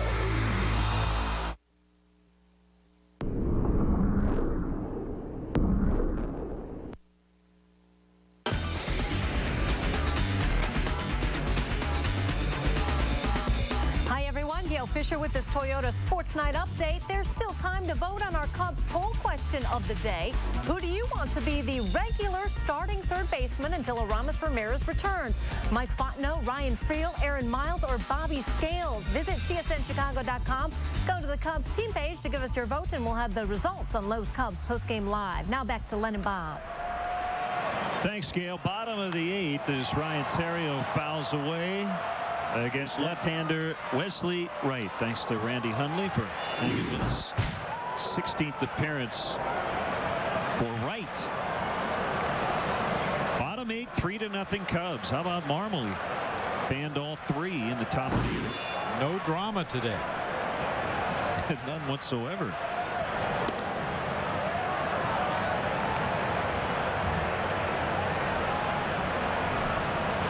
We want to send out our sympathies to the family of Keith Wickham, who passed away the other day. Yesterday would have been his 82nd birthday. Big Cubs fan from Waterloo, Iowa. Theriot lines out to start the 8th. Stay informed throughout the 2009 season with MLB.com team text alerts and video alerts. Customize your mobile alerts, including news, game summaries, scores, and more. Sign up now by texting Get Cubs to 65246 or visit MLB.com/mobile.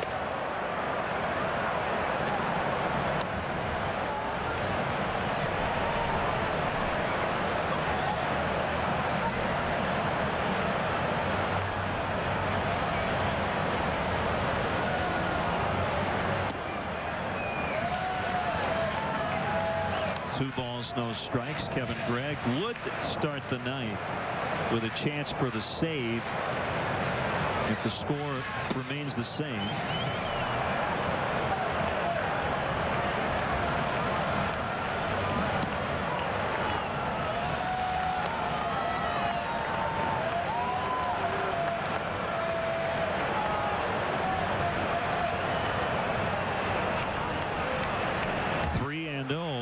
Cubs haven't drawn a walk yet today, even though they lead. 3-1.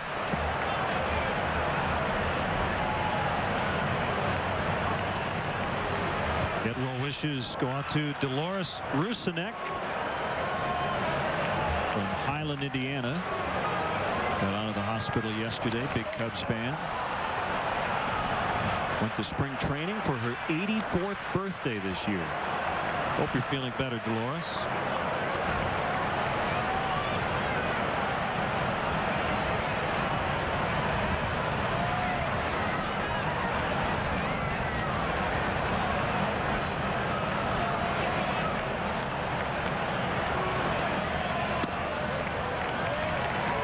There's our first walk.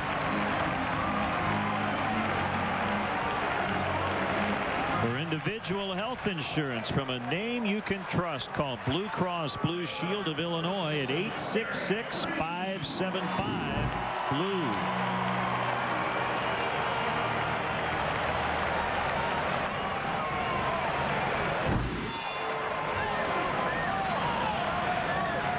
Derek Lee with a go-ahead RBI single back in the 6th. With a trip to the mound from Pudge Rodriguez. Milwaukee still leading. Bottom of the 8th in St. Louis. 1-0 on Corey Hart's 4th home run of the year back in the 2nd. Mark DeFelice is on for the Brewers facing Albert Pujols. We'll keep you posted. Phillies all over the Nationals. 8-2 in the 8th. A lot of other action later in the National League. Yankees leading Minnesota 3-2 in the 7th in the Bronx. White Sox and Blue Jays 1-1 in the bottom of the 8th. Blue Jays have beaten the White Sox 7 straight times in Toronto. Now Dewey Robinson, the pitching coach, is coming out 2-0 on lead. Wright having a problem finding the strike zone, and Samps is starting to crank it up in that Astros bullpen in a hurry. This is a meeting designed just to give him a little more time to warm up. How about the matchup coming up in about an hour, Bob? Johan Santana and Randy Johnson. Mets and the Giants. Those marquee matchups in San Francisco, too. A great pitcher's ballpark. Santana with an ERA of 0.78. Big unit at 3-3 with a 5.89. Swing and a miss. See, Johnson's 2 wins away from 300, I believe. They're going for number 299 in his career.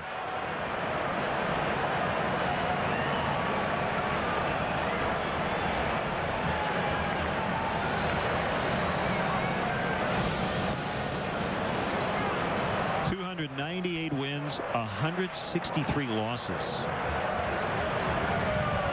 4,828 strikeouts.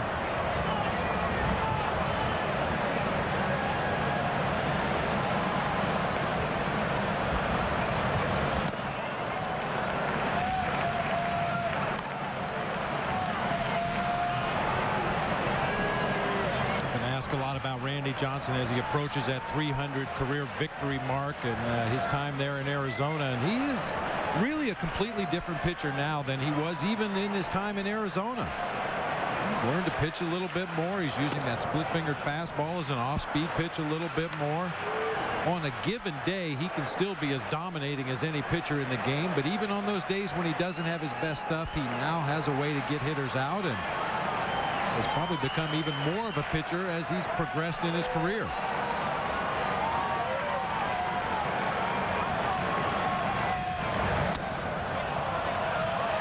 Ball 4.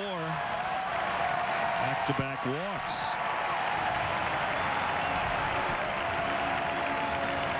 Here's the BMW ultimate drive of the game, Michael Hoffpower. Adding a little insurance. 2-run homer off Roy Oswald in the 6th. Good to see Micah, who's filling in for Milton Bradley today, serving his 1-game suspension. Micah continues to swing the hot bat, going all the way back to Mesa in spring training. Had more at-bats than anybody on the Cubs roster in the spring and has taken full advantage of every opportunity he's had during the regular season. And he's taken out for a pinch hitter, Reed Johnson, who will stay in the game and probably go to center with Fukudome over to right. Pitching change for the Astros. Chris Sampson coming in. We'll be right back.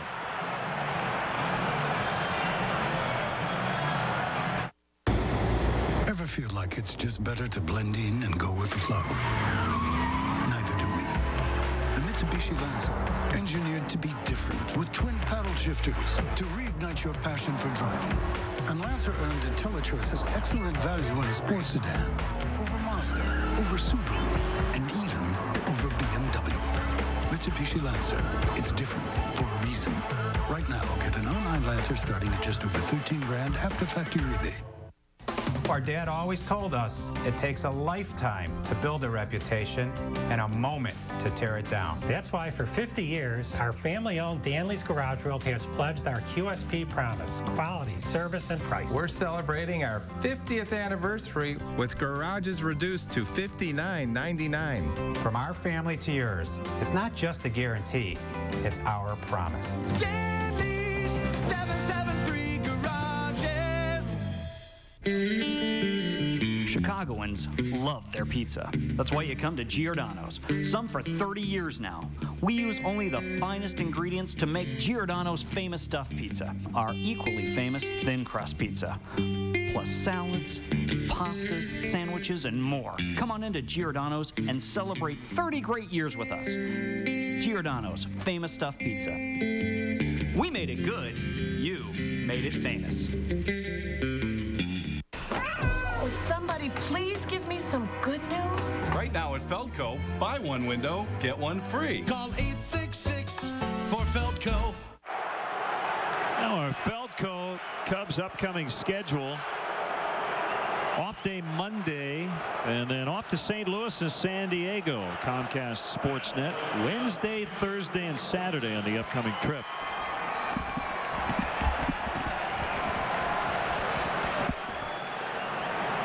It's Chris Sampson on, and some Cub fans also apparently rooting for the Red Wings coming up, and they're hearing it. You deserve to hear it. I don't know why Pavel Datsyuk is here today when they're playing tomorrow, but oh, it's just a fan. Okay. First and second, one out. Reed Johnson against sinker baller Chris Sampson. Fourth pitcher for the Astros, the third in the last 2 innings.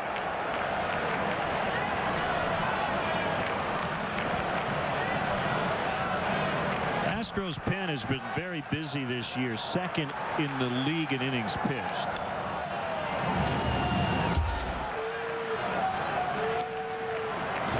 Sampson leads their team with the 1.64 earned run average.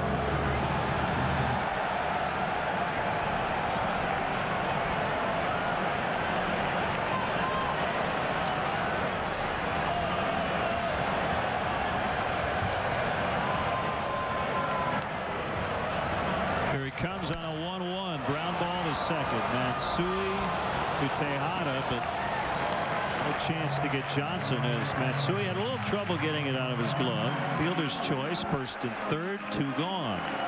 Hey, if you've never been to Wrigley Field or been 1,000 times, a guided tour of the friendly confines has something for everyone. Each tour includes visits to places like the press box, clubhouses, dugouts, and much more. Tours are available on select dates throughout the season. Tickets are $25, and a portion of the proceeds benefits Cubs designated charities. For more information or to purchase tickets, visit Cubs.com.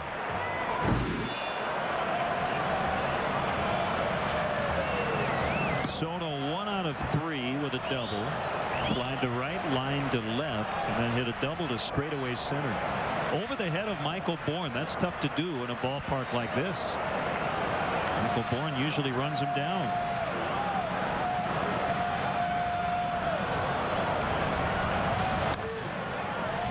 Backhanded play by Tejada off the back foot. Safe. He beat it out. Soto gets an RBI to make it 4-0 as his average creeps toward the 200 line. Boy, you'll take them all when you're Giovanni Soto working his way back up the ladder. I thought Tejada might try the jump throw to second base where they may have had a play on Reed Johnson. He elects to go all the way across the diamond.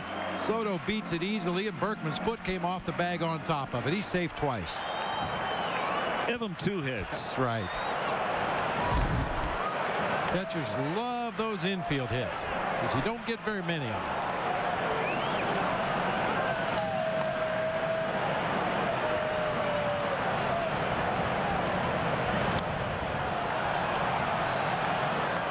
We'd like to see Mike grab a hit here before the end of this one. 0 for 3 with 3 punch-outs against Oswalt.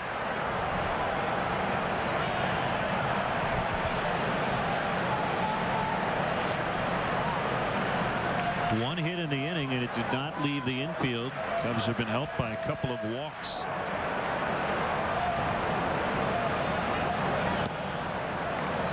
Low for ball 1. Still going to be Greg in the 9th.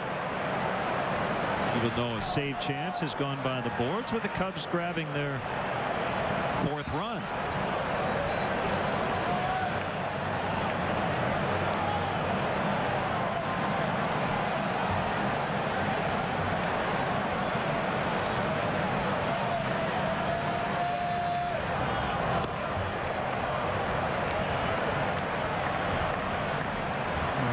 This season there were some issues with Kevin Gregg concerning getting up and sitting down and getting back up into bullpen. He's had some issues with a knee problem in the past and was having some stiffness in that knee when he had to get up multiple times in a ball game. So Lou said if we get him up, we're probably going to get him in. So even though the save situation has gone by the boards with that 4th run, Kevin Gregg will still pitch the 9th inning.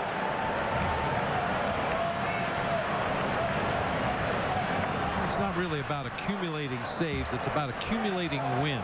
So even though if Kevin Gregg comes in and gets the last 3 outs, he won't get credit for a save. The ball club will win the game, and that's the role that he'll fill throughout this season. Coming in and getting those last 3 outs, whether it's a save situation or not. Bullpen coach Lester Strode out there with Gregg.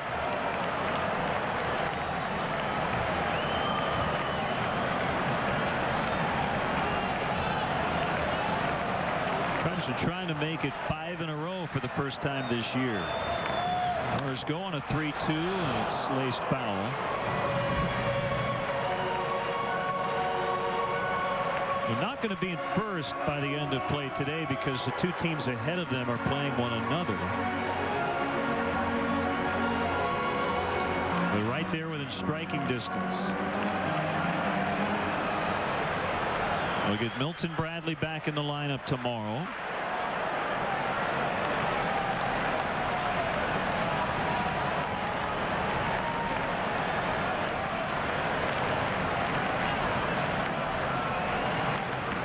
And the next 3-2 offering. Hit in the air to left, sending Carlos Lee in, but he'll catch it. Fontenot with a rough day, but not for the team. The Cubs lead 4-0 as we go to the 9th.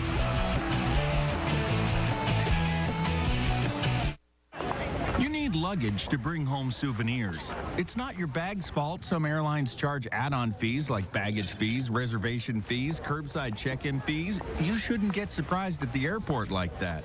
So grab your bag and shop all you want. At Southwest Airlines, we don't spring those annoying hidden fees on you. So that low $49 summer sale fare, now extended to May 21st, stays low for the whole flight. Stuff the bag and those stupid fees.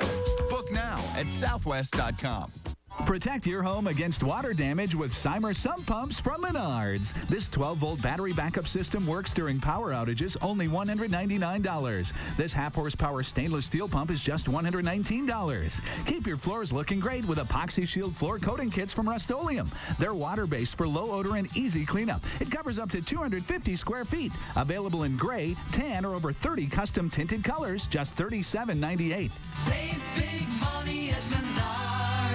I said, how'd you like the show? She said I was very amused. I started throwing bass, she started throwing back mid-range. But when I sprung the question, she acted kind of strange. I called her room, I got picked up again. I called her in, I said, yo, who was that? Oh, he's just a friend. Don't give me that. Don't even give me that. Oh, baby, you got what I need. But you say he's just a friend. But you say he's Cubs fans, get ready for an exciting finish. Brought to you by New Finish Car Polish and the #1 rated scratch remover, Scratch Doctor. Our Lexus pursuing perfection player of the game, Randy Wells. 3 outs away from his first major league win. And he deserves it after his outing today. Got in a couple of jams, but was able to work his way out. Had a tremendous moving fastball, a good straight changeup today. Congratulations to Randy Wells. So he hangs with Ted Lilly and Rich Harden as Lance Berkman has liftoff. Wow. That ball did not go on to Sheffield, but it went behind the bleachers for his 296th career home run. So that breaks the shutout.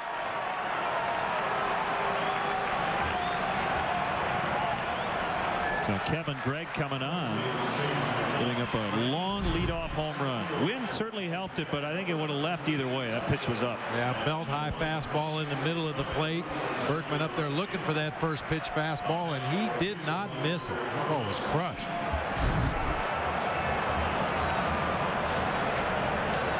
Carlos Lee outside, ball 1.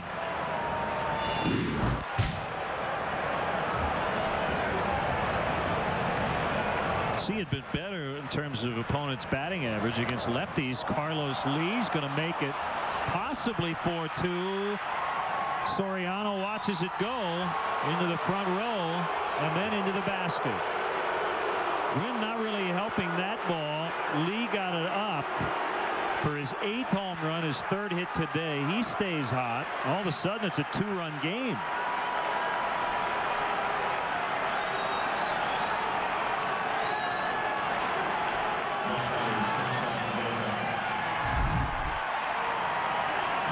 Greeting in this ball game for Kevin Gregg. The first pitch he throws ends up in the right field bleachers, and then Carlos Lee just does get enough to tuck it into that front row and then into the basket in left field. Well, they tell you in this spot, throw strikes, and the 2 he's thrown have left the yard for home runs. There's a big difference between throwing strikes and throwing quality strikes. Yes. You know. Just missed off the outside corner right there. So the Astros were shut out through 8 on just 4 singles. And here in the 9th, they've hit back-to-back home runs. I guess the only good news about Berkman and Lee is that hopefully Gregg won't have to face him again in this inning, but the tying run's going to come on. Tejada with a single. Now Marmol and Guzman have already been used. Larry's going to go out and chat with Gregg. We'll see if Lou gets somebody up in the bullpen.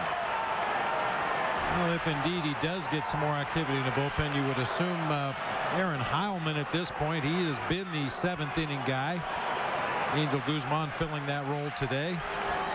Well, there's no lefty other than the switch hitter Blum due up here in the short term. Jason Smith is on their bench, but he doesn't have a hit this year. They've already used Darren Erstad, so we would not expect Kotz or Marshall to get up for a matchup here.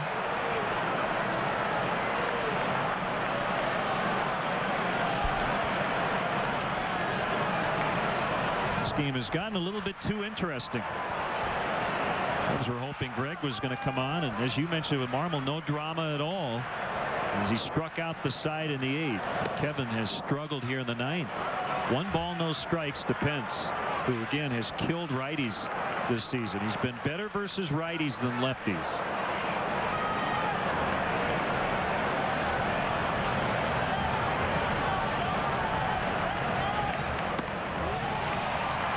We talked about the location of the pitches that Kevin Gregg threw. Belt high fastball, middle of the plate to Lance Berkman. That ball out over the plate, middle of the thighs to Carlos Lee. And then another pitch, center cut on the plate. You see where Giovanni Soto sets up off the outside corner. The pitch straight right back over the middle of the plate. Slider is low and away, 2-1.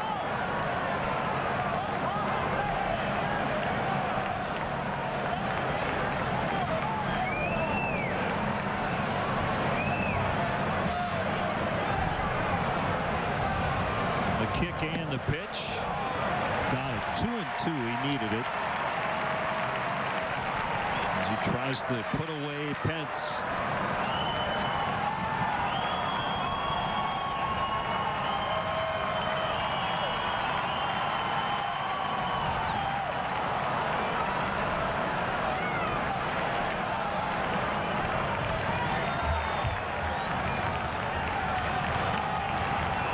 Again, Randy Wells would get his first win. Greg can get out of this. But Kevin's given up 2 home runs and now is facing the tying run at the plate with no outs. Tejada runs, base hit into center. That might have caught the fingertip of Kevin Gregg. Looked like he's shaking his hand a little bit. First and third, no outs. And Mark O'Neill's going to come out and check on him.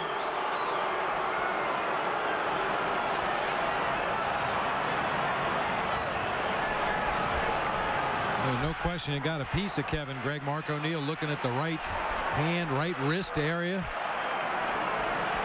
Now Lou able to come out. This is an injury visit, even though Larry already came to the mound. But because Mark O'Neill is out there, they don't have to take the pitcher out, as Aaron Heilman just started cranking it up. Right back through the box. Get another look at it from this angle. Another pitch up. Caught him on the back of that right hand. Like it caught him by surprise. He wasn't expecting that ball to be hit back that direction. And another pitch well above the belt. Well, you mentioned it's not an official trip to the mound for Lou Piniella unless he talks about strategy with his pitcher while he's out there on the mound. That's why the home plate umpire will escort the manager out there just to make sure that any conversation is about the health of the pitcher rather than strategy. Will an umpire remind the manager of that, or do you just have to know it? I think you just have to know it. I don't know for a fact that an umpire's ever had to remind a manager. You see him waving it off to Cecil Cooper in the first base dugout, indicating no official trip to the mound for Lou Piniella right there. It was strictly a medical visit. So back-to-back homers and then consecutive singles. The first 4 have reached. If Greg can get out of this, he will not get the save, because that's when he came in, it was 4-0. Well, you cannot create your own save opportunity. Jeff Blum, strike 1. Cubs don't care about Miguel Tejada. They would love a double play.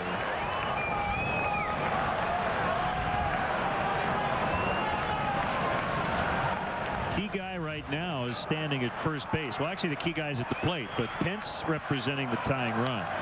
Big swing by Blum. They're getting their hacks in here against Greg. Every time he elevates that fastball up around the belt, they're getting some pretty good rips at it.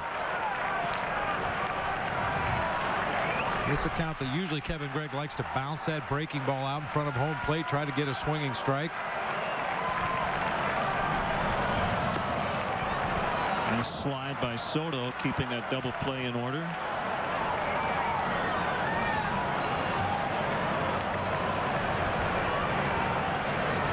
It's easy to get hung up on the fact there's a guy at third right now, but again, Tejada, Cubs could not care less about. The key guy is Pence. They want to keep him right at first base. They don't want him to reach scoring position, and that's why Gregg throws over. That's why that block was big. Absolutely. Not to save a run, but to save the tying run from getting to second.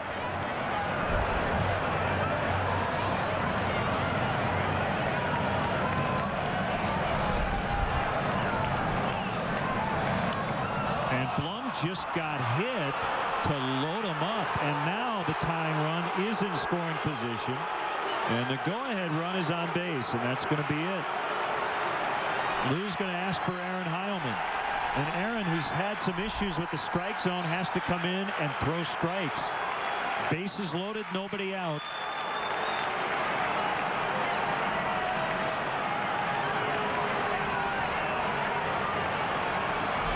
So a rough ride for the closer today. It's 4-2, and we'll be back.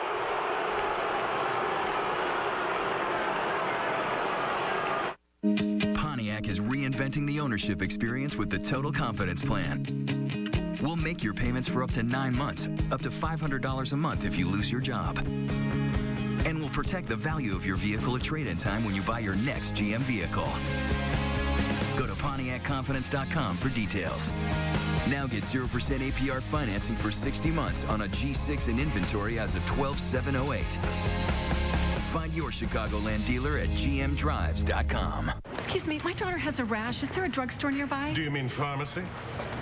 Sure, pharmacy, whatever. I've got 1.2 million. I just need one, actually, nearby and open on Sunday would be great. I've got images, news groups. Would you like to see your exact location from outer space? No, just a drugstore. I know 3 in this neighborhood. 2 open Sundays, 1's a chain.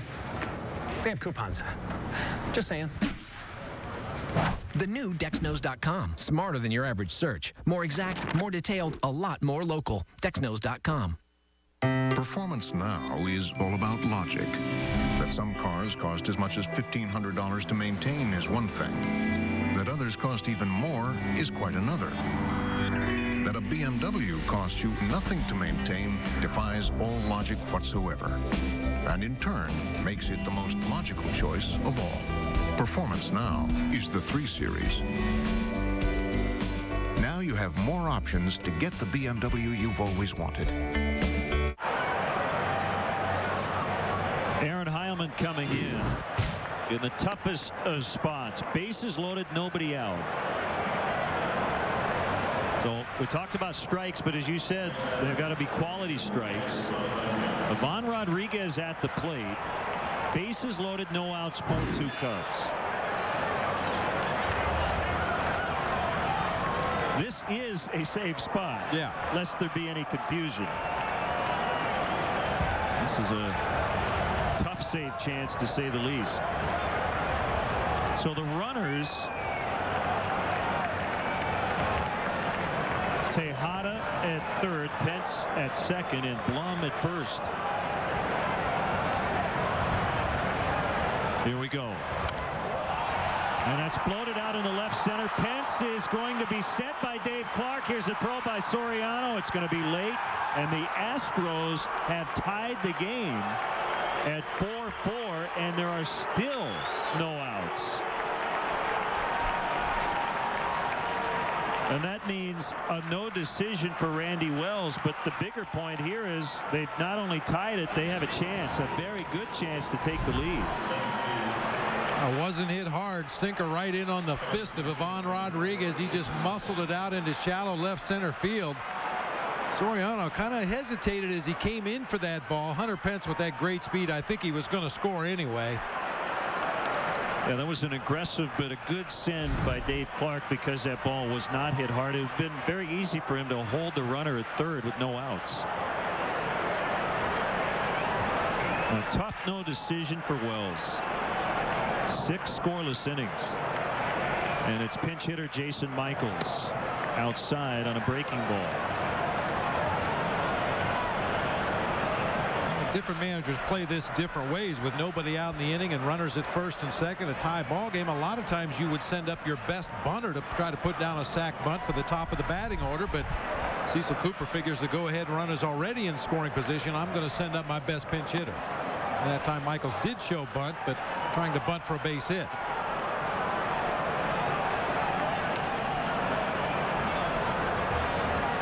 You mentioned it earlier today.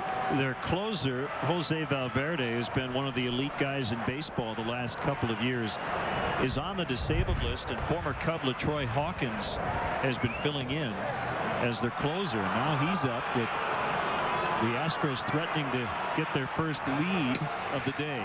3-0 to Michaels.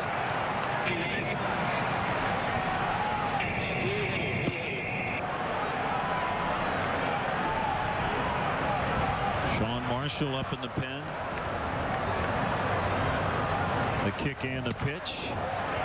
Right down Main Street, 3-1.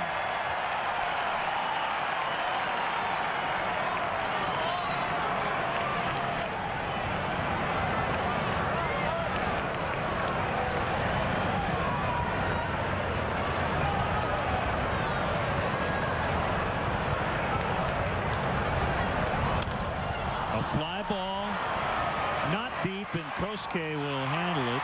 Everybody holding. That's the first out.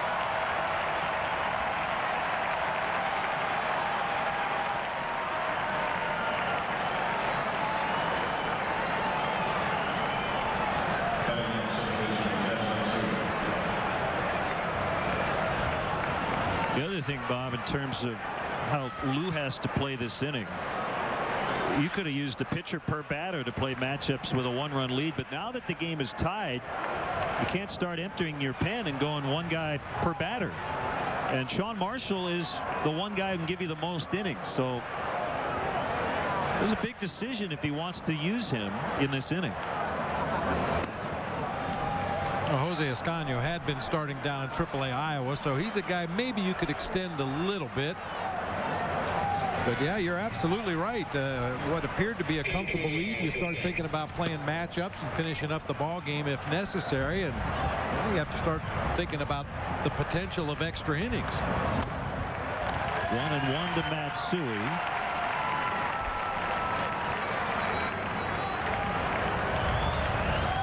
Boy, what a shame. Not only did Wells deal today, you had Guzman and Marmol go 3 up, 3 down in each of their innings, the 7th and the 8th. But Kevin Gregg just didn't have it today.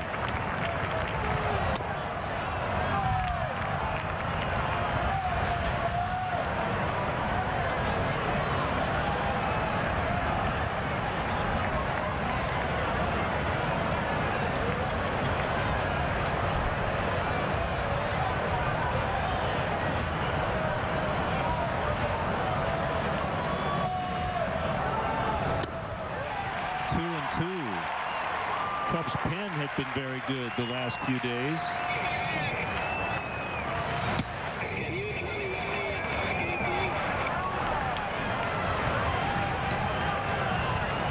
We should also point out this game's not over. It's a tie ball game. So these are huge outs to get for Aaron Heilman. Give his team a chance to win it in the bottom of the 9th. High fly for Kosuke again. 2 down.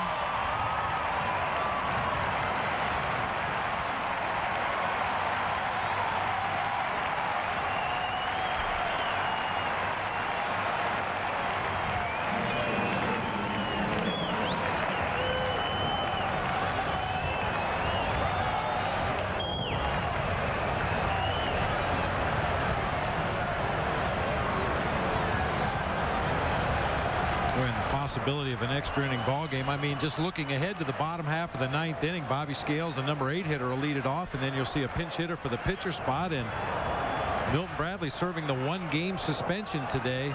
It's sure nice to have his bat off the bench late in the tie game.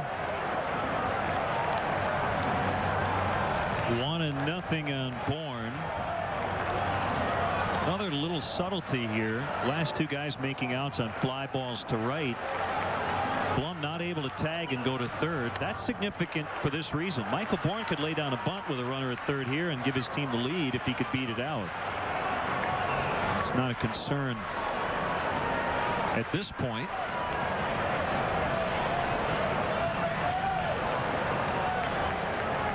The guy who started the inning with a long home run is on deck. Berkman.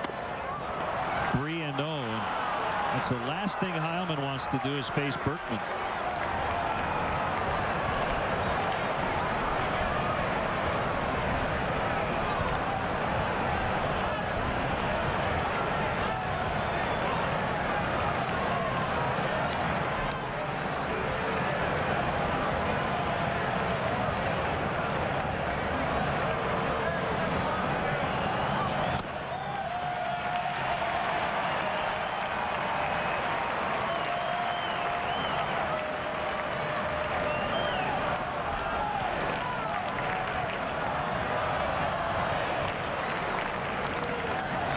Lou looking at the batter-pitcher matchups.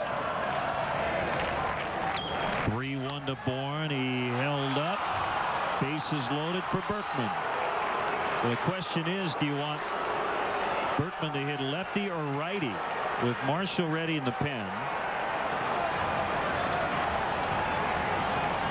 Berkman against Aaron Heilman, 3 for 5 lifetime. Lou's already made his decision. I don't even have to give you the other numbers. Against Sean Marshall, 4 for 15. And throughout the course of his career, Berkman has been better against right-handed pitching. A .312 career average against right-handers, .270 against left-handers. Aaron Miles will come in as part of a double switch. Don't go anywhere. Bases loaded. The Astros have tied it. It's 4-4.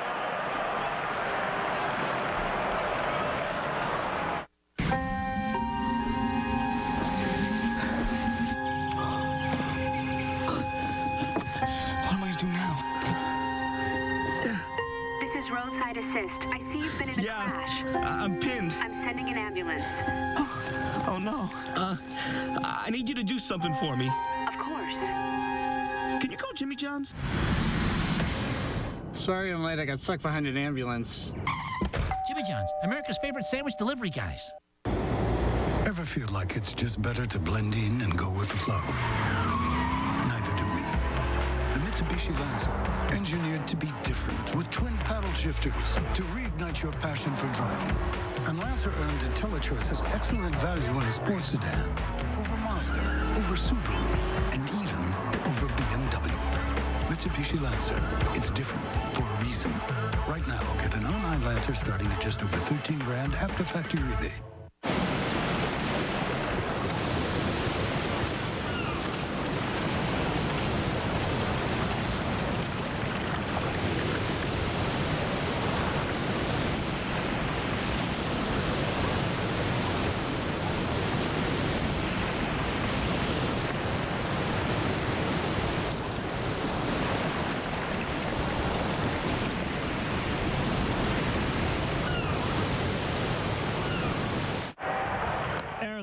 Comes in along with Sean Marshall. Miles will bat second in the bottom of the ninth, in the ninth spot in the lineup. Scales moves from second to third, so that pushes Fontenot to the bench. And Marshall will go in his spot, number 7 in the Cubs lineup.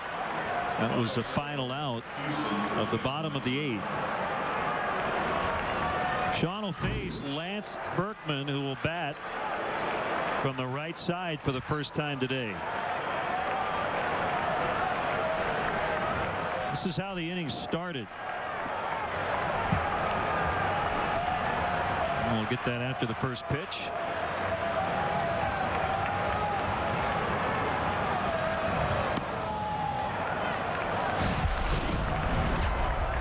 First delivery from Kevin Gregg, a fastball up and out over the plate. Berkman hit it up and out over the bleachers in right field.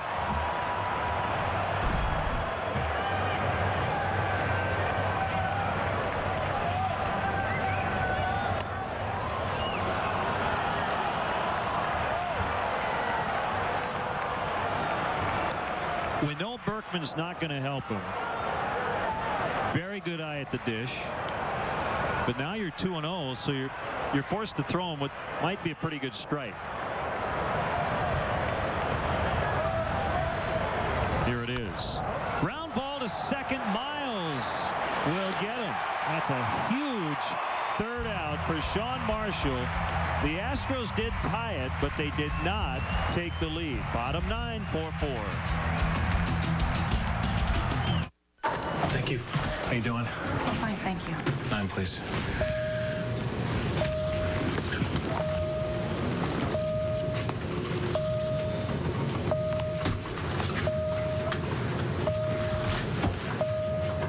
Don't like stopping?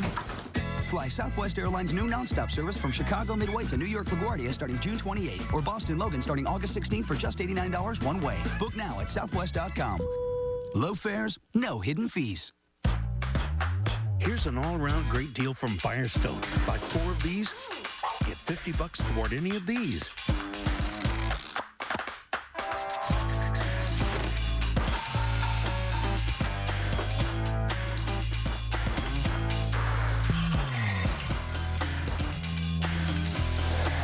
Just buy a set of select Firestone tires and get a gift card by mail to the Home Depot worth $50 for a limited time only at your Firestone retailer.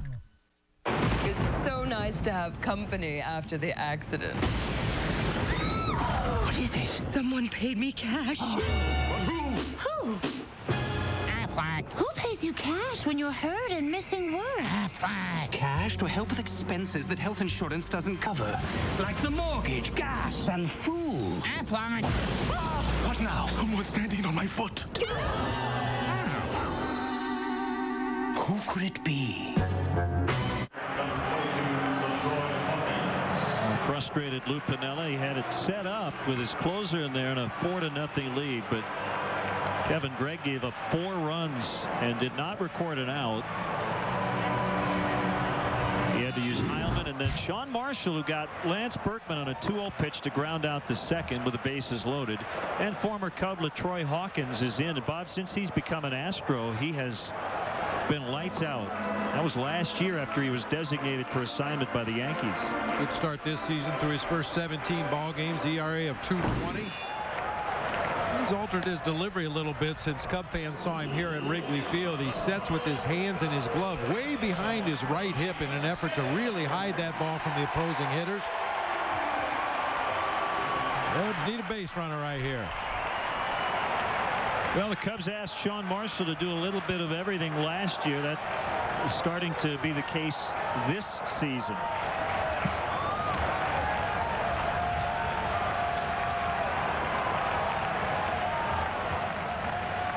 Bobby Scales looking to extend his career opening hitting streak to 7. He's 0 for 3. He's now playing third base. And Hawkins' first pitch taken for ball 1.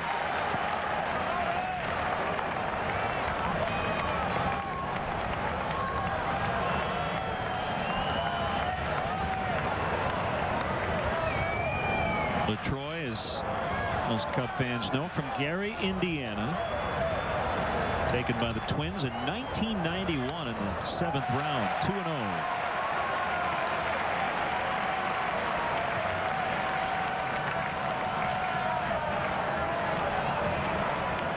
As a Cub in 04 and 05, he had a 2.76 ERA, but struggled at times as the closer when he filled in for Joe Borowski. And now he's filling in for Jose Valverde. It's 3-0. Scales trying to get on base, represent that winning run on the base paths.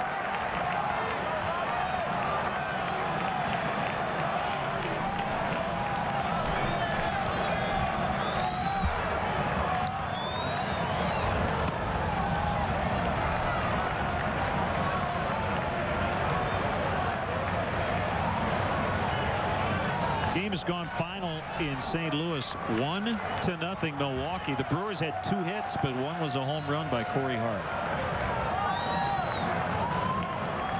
The 3-1 swing and a miss. He was trying to end it right there. Suppan over Wainwright. at Busch Stadium today.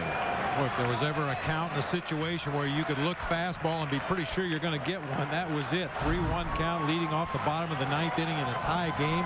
He got the fastball he was looking for, probably a little higher than he wanted it.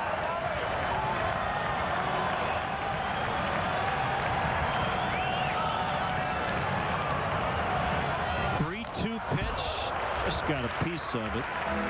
Valverde has a right calf sprain. That's why he's on the DL. Doug Brocail, another guy who was pitching in the late innings with a strained left hamstring. Jeff Geary just went on with biceps tendonitis. So their bullpen is banged up.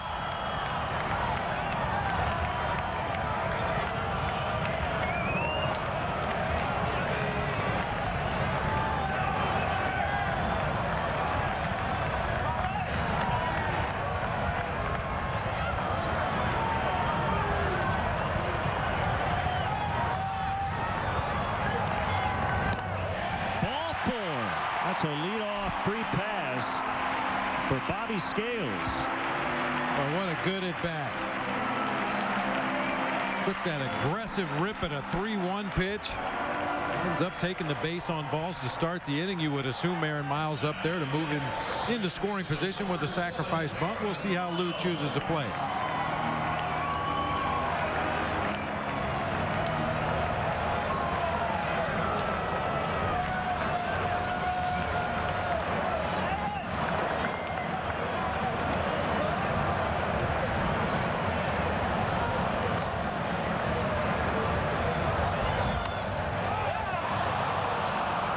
Foul. One strike on Miles. Well, you definitely want to go first base side with this sacrifice bunt if possible. That time a little too much angle on the bat from Aaron Miles. Bunted that ball into foul territory almost immediately.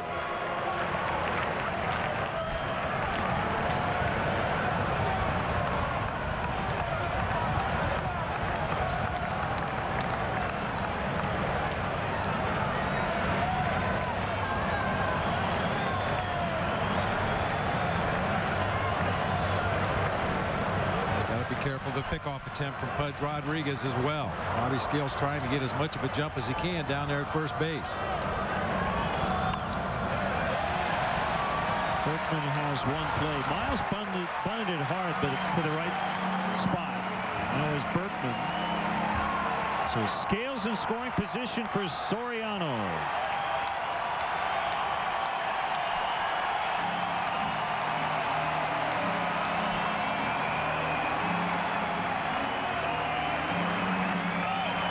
These guys have matched up previously this season. That was in Houston. Fonzie 1 for 7 lifetime against LaTroy Hawkins, but the one was a big one up over the train tracks at Minute Maid Park in Houston.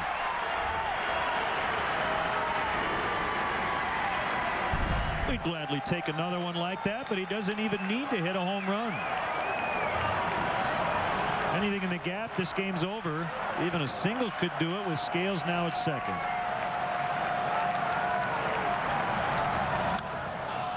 Foul pop onto the roof behind home plate. You mentioned it earlier, Len. Pretty good throwing arms across the Astros outfield. Carlos Lee doesn't have the strongest arm in the world, but charges the ball pretty well for a big guy, as does Michael Bourne out in center field. Hunter Pence with the best throwing arm of the outfielders that the Astros have on the field right now.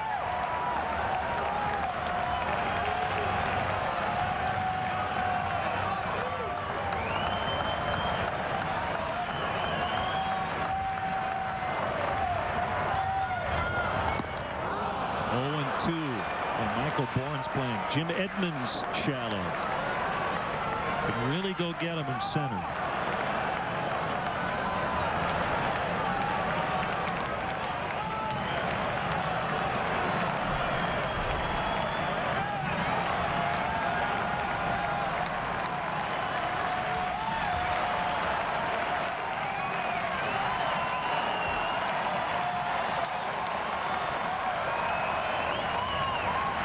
The two-strike delivery, floated out into right. Pence coming on, won't get there.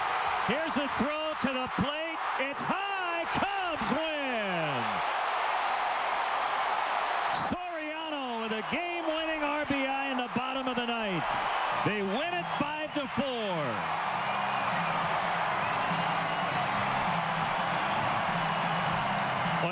like Pence was going to have a legitimate shot at Scales, but his throw sailed over everybody.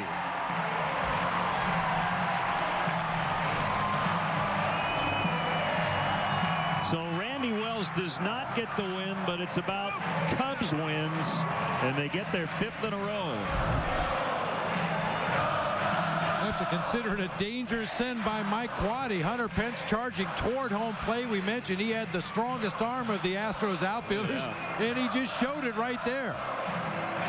It was strong, but it was not accurate. Bobby Scales coming in on his belly with the winning run. Time to sing.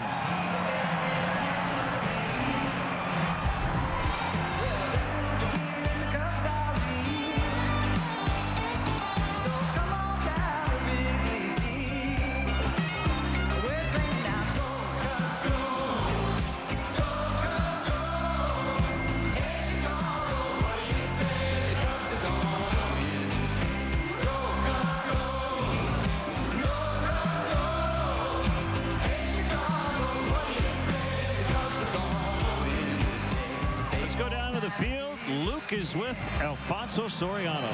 All right, thanks, Len. Alfonso, we had to wait a day for this game, but it was worth it in the end, wasn't it? Yeah, it's very important win today because they tied the game at the night, but we come back right at him and win the game.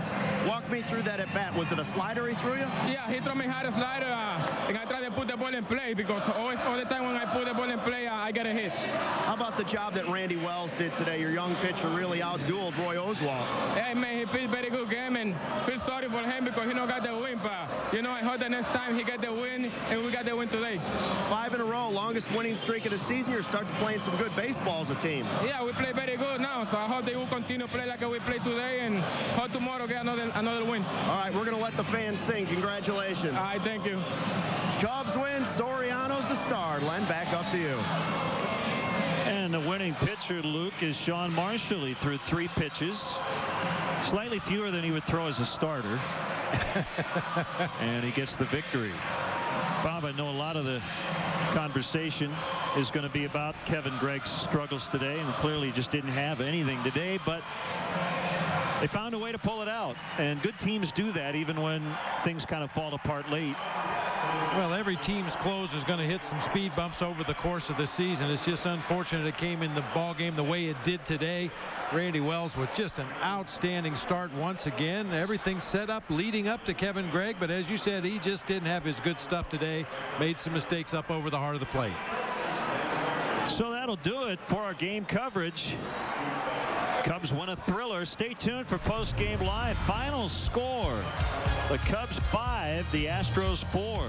Our next Cubs telecast on Comcast Sportsnet will be Wednesday night from St. Louis. Cubs and Cardinals. Be with us at 7 o'clock Central Time. In-game scoring provided by ScorePad. And now for Bob, for Luke Stuckmeyer, Mark Brady, Bob Albrecht, Tamara Anderson, and our entire crew led by our senior executive producer, Jim Crono Jr. This is Len Casper. Goodbye from Wrigley. We're going to send it over now to Gail and Todd at our Comcast Sportsnet studios. Cubs win.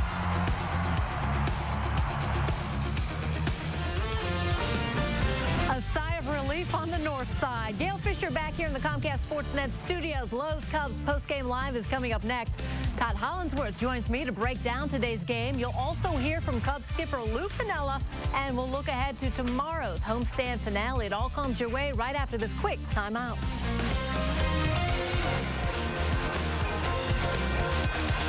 When we first bought our house, it looked terrible. There were dandelions everywhere. It's just completely yellow. Like a bomb went off or something. You've got puffballs everywhere, spreading seed throughout the neighborhood. He hated being the guy with the ugly yard. I didn't want to be the bad neighbor on my block. I started using Scott's Turf Builder Plus 2. Not only does it take care of the dandelions, it feeds the lawn so it grows thick and strong. If you ignore it, your dandelions can come back. Neighbors, smile when they see us now and wave. This is a no dandelion zone. A beautiful green lawn without all those dandelions. That's the Scott's advantage. Okay, I get it. These 10 sprinkles represent our friends and family. The 10 people we can call whatever network they're on without using our minutes. That's included, no extra cost. Then these would be like the 80 million people on Verizon Wireless we can also call? Yep, also included. Huh. Do you want whipped cream? Save minutes and money with Verizon Wireless. Unlimited calling to 10 out-of-network numbers, even landlines. Plus, get America's largest mobile-to-mobile calling family. And now buy a Samsung Trans for $49.99 and get up to 4 phones free.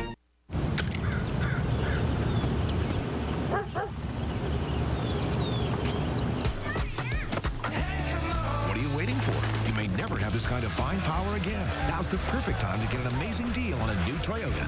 And now you can get 0% financing on 7 Toyota models, like the famously rugged Toyota Tundra, a truck so well made, it costs less to own than any other truck in its class. Hurry into Toyota's perfect timing event today. Plan your next corporate or social function in one of Wrigley Field's private party accommodations. Wrigley Field offers a variety of private, catered opportunities to host and impress your group. The Mezzanine Suites presented by Nuveen Investments has 4 convenient rental plans to fit all budgets and needs. For larger parties of 75 to 100, the Bud Light Batter's Eye, located in center field, provides a unique view of the game. All private party accommodations provide generous food and beverage packages, as well as VIP parking. Call 773-404-CUBS or visit Cubs.com. Cubs baseball on Comcast Sportsnet is brought to you in part by Southwest Airlines. Low fares, no hidden fees. Menards. At Menards, you'll find big lumber yards, big selection, and big savings. BMW, the ultimate driving machine. Midas, we're on this road together. Go to MidasChicago.com for valuable savings. Aflac, we've got you under our wing. And by Toyota. See your Toyota dealer now to start saving now.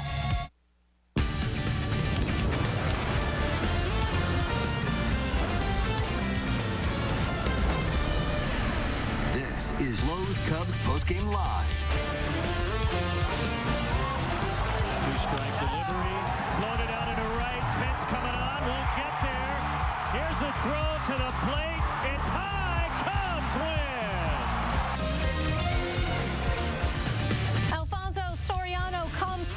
The game-winning hit as Bobby Scales crosses the plate, and the Cubs win it 5-4, a one-run ball game.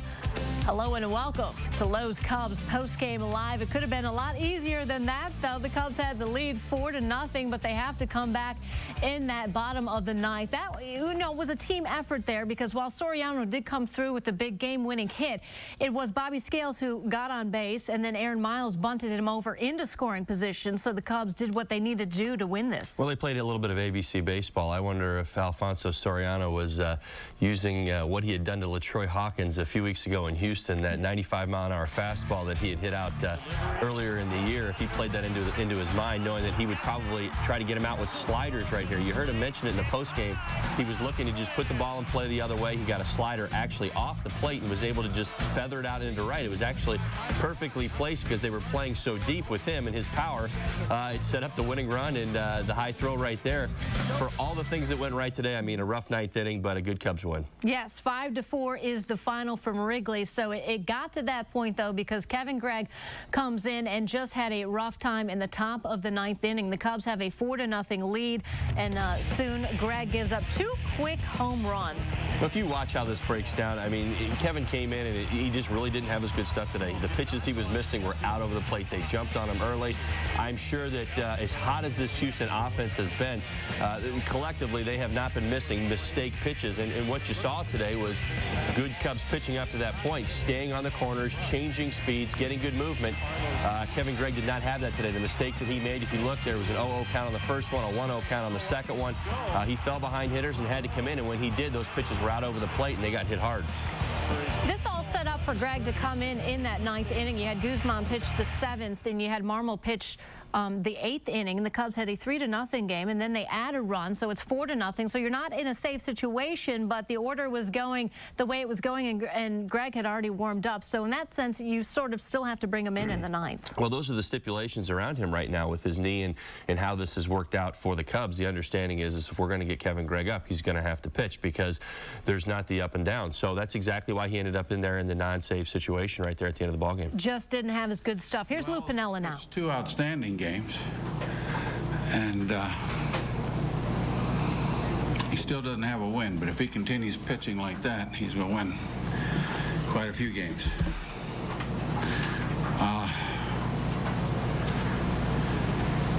I thought we had the game in pretty good shape going into the ninth. and it sort of got away from us a little bit. In Greg's defense, he hasn't pitched in a few days. And then, you know, a closer, they have the mentality of saves and adrenaline. But he needed to work today, even if the score had been 8-0. So we couldn't do anything about that situation. He was going to pitch today regardless. And we had the day off on Monday, and then we had the rain out yesterday, and we had the 11-2 game the day before. So he hasn't pitched in a while, so he should be much better. He got hit in the hand a little bit. It's not bad. He'll be available tomorrow. If we get in a close situation, he'll be out there again. Soriano, when he goes to right field, good things happen. I've told him that many times. He dunked one over the first baseman. And our third base coach, Mike Quaddy, did a nice job, aggressive, sending Scales in on the play, and the ball was overthrown, and we won a ball game. A little too exciting for me. It looked like there was you were having some interaction with a fan there. Yeah, I was. He wasn't very happy that I kept Greg in the game for as long as I did. And I told him just to please enjoy the game and let me manage it. In a little stronger words than that. You didn't buy him a beer? No, I'm not going over to the Cubby Bear or to Captain Morgan's to have a drink with him. Lou, in all fairness to Greg, when you see Berkman, Lee, Tejada, and Pence, no matter who's pitching, that's not the first easiest four guys to face. Oh, no, believe me, I agree. Houston's got a nice lineup. I said that when they were coming in here. But, boy, but you certainly don't expect your closer to get hit that hard. I talked to our catcher, Giovanni, and he said that he was up and down the middle with about everything. So, look, he needed the work. We needed to pitch him. He'll be better tomorrow. As far as Wells, are you going to wait and see on what he's another start? You see, I was able. I told Marshall after the ball game we skipped him, but he pitched a one-hitter and got himself a win. You see. So we're going to pitch Marshall in St. Louis on Thursday, and then we'll make a decision from there.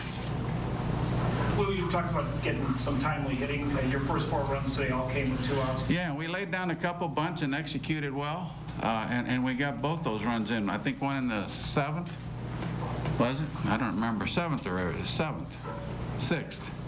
In the 6th, exactly. In the 6th, and then one in the 9th. So things worked out well, and we didn't, you know, we when you take a 4-run lead into the 9th, whether you score 4 or 14, I mean, that should be more than enough to win a baseball game.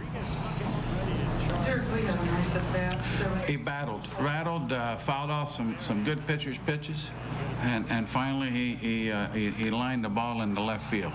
Yeah, I told Derek it was a good battling at bat, really was. Gritty at bat. Looks like Kuzma settling into that. I told you that we were working hard at putting these pieces together in our bullpen, and we're getting better. We're getting better. Sometimes you take a step backwards to take 2 forward. Forget that statement. the bullpen's getting better. What happened today is not going to happen very often. Any thoughts on Fontenot's struggles over his last 4 games? Yeah, he's you know, one thing about being an everyday player is that you gotta be a tough guy, and you gotta battle. And there are gonna be times when things aren't going right, and you can't give in to it. That's when you gotta get tougher, and that is an important factor for an everyday player. As everything else. And, you know, he's never really played every day at the big league level. And he's learning that right now. I like the fact that the last couple at bats he choked up a little bit early in the count, which is good. Make more solid contact. And he's got to battle through this. He's struggling. Stick with it. Huh? He'll stick with it. Yeah, well, we're going to play him. I mean, I might mix and match a little bit just to play our bench, but yeah, I mean, well, he's a part of our lineup, and he's capable and will perform better than he has. All right, thanks. Lou Piniella will take the win, although he said it was a little too exciting for him in the end. He would have rather have won 4-0. Let's check out the lines for the two starting pitchers in this game, and it was a real pitcher's duel for most of this game. Roy Oswalt giving up the 3 runs in the 6th inning. Randy Wells, though, pitching 6 innings of shutout ball, and he's addressing the media right now. Let's go back to Wrigley. That would have been pretty special, but, you know, that's baseball, and, you know, stuff like that happens. But, you know, the main thing is we came out of it with a win.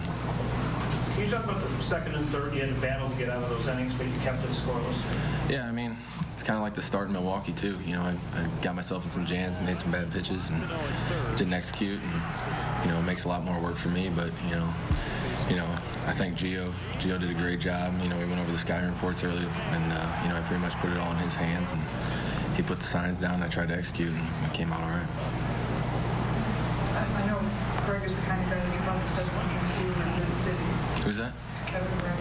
Oh, yeah, he said good game. It's all right. I mean, stuff like that happens, you know. I've been playing, you know, a long time in the minor leagues. Stuff like that's happened to me, and, you know, you don't want to do it. You don't try to do it. It's just, you know, it's the way the game goes sometimes. Lou seems to like the way you've performed since you've been up here. Do you seem to be settling in nicely to the big league club? Yeah, I mean, it's nice to, you know, have some success and feel like you can contribute to the club, but, you know, the way I look at it is, you know, it's an edge for me to go out there knowing that I got to battle to stay here, and, you know, I think I use that to my advantage to, you know, not get too comfortable and you know, be on edge every time I go out there, and I think it helps me focus a lot more. So. They gave us a stat up there that you have the most scoreless innings to start a career since '93. When you came in, did you expect to have it? I mean, scoreless innings that's a big expectation for yourself. Yeah, I had no idea. You know, it's nice. I mean, you know, make a little mark, but, you know, other than that, you know, I just go out there and try to, you know, make pitches and hopefully, you know, good things happen. You know, I don't think about that. I never even thought about it until you just brought it up. So, you know, it's nice, you know, to make good pitches and come out, you know, successful, but it's not in the back of my mind or anything. So. Who told you what's next? No, I like it that way too. So, yeah. So. You'll do whatever, obviously. Yeah. Yeah. Anything. Yeah.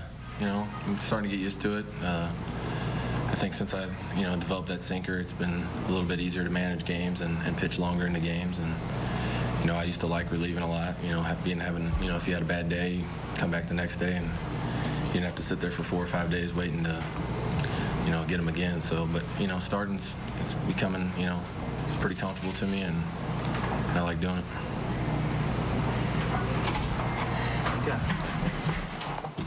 All right, Randy Wells, another youngster, has been called up along with Bobby Scales, who is really making the most of his opportunities. 6 innings of shutout ball. It's a shame, though, he couldn't get the victory, but he's got a good attitude about it. Well, yeah, that's all right. He's keeping his edge. There's no doubt about that. That's exactly what he was talking about. I'm not going to get comfortable here. Yeah, I've had a good start. Things have gone well in my first 2 starts.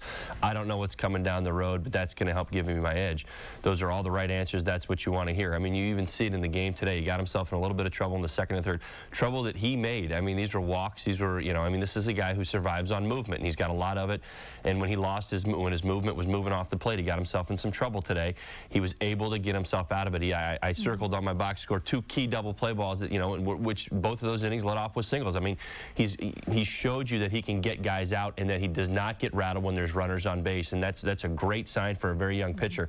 Most guys, the first time they get in the stretch and they get out there on the mound, they're thinking, okay, the world's caving in. How am I going to stop this from happening? And just like he said, in both of his starts, he's gotten himself in trouble and he's gotten himself out of it. That's a guy that, you know, who's kind of been down the road, has figured this thing out, and is comfortable out there, whether he's got a 1, 2, 3 inning working or he's got, you know, he's got some trouble out there on the bases.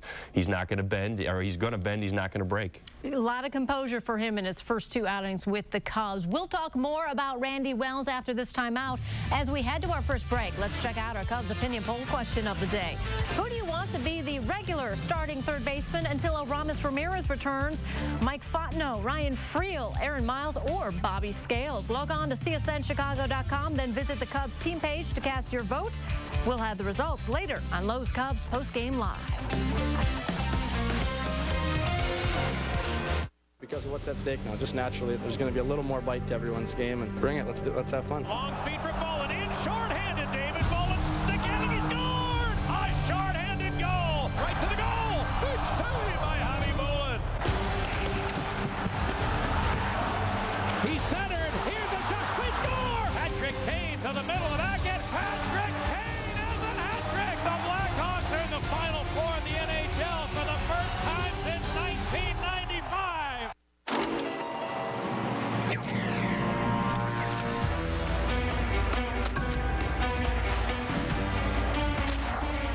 There's no way to avoid a ticket if you don't use your seatbelt.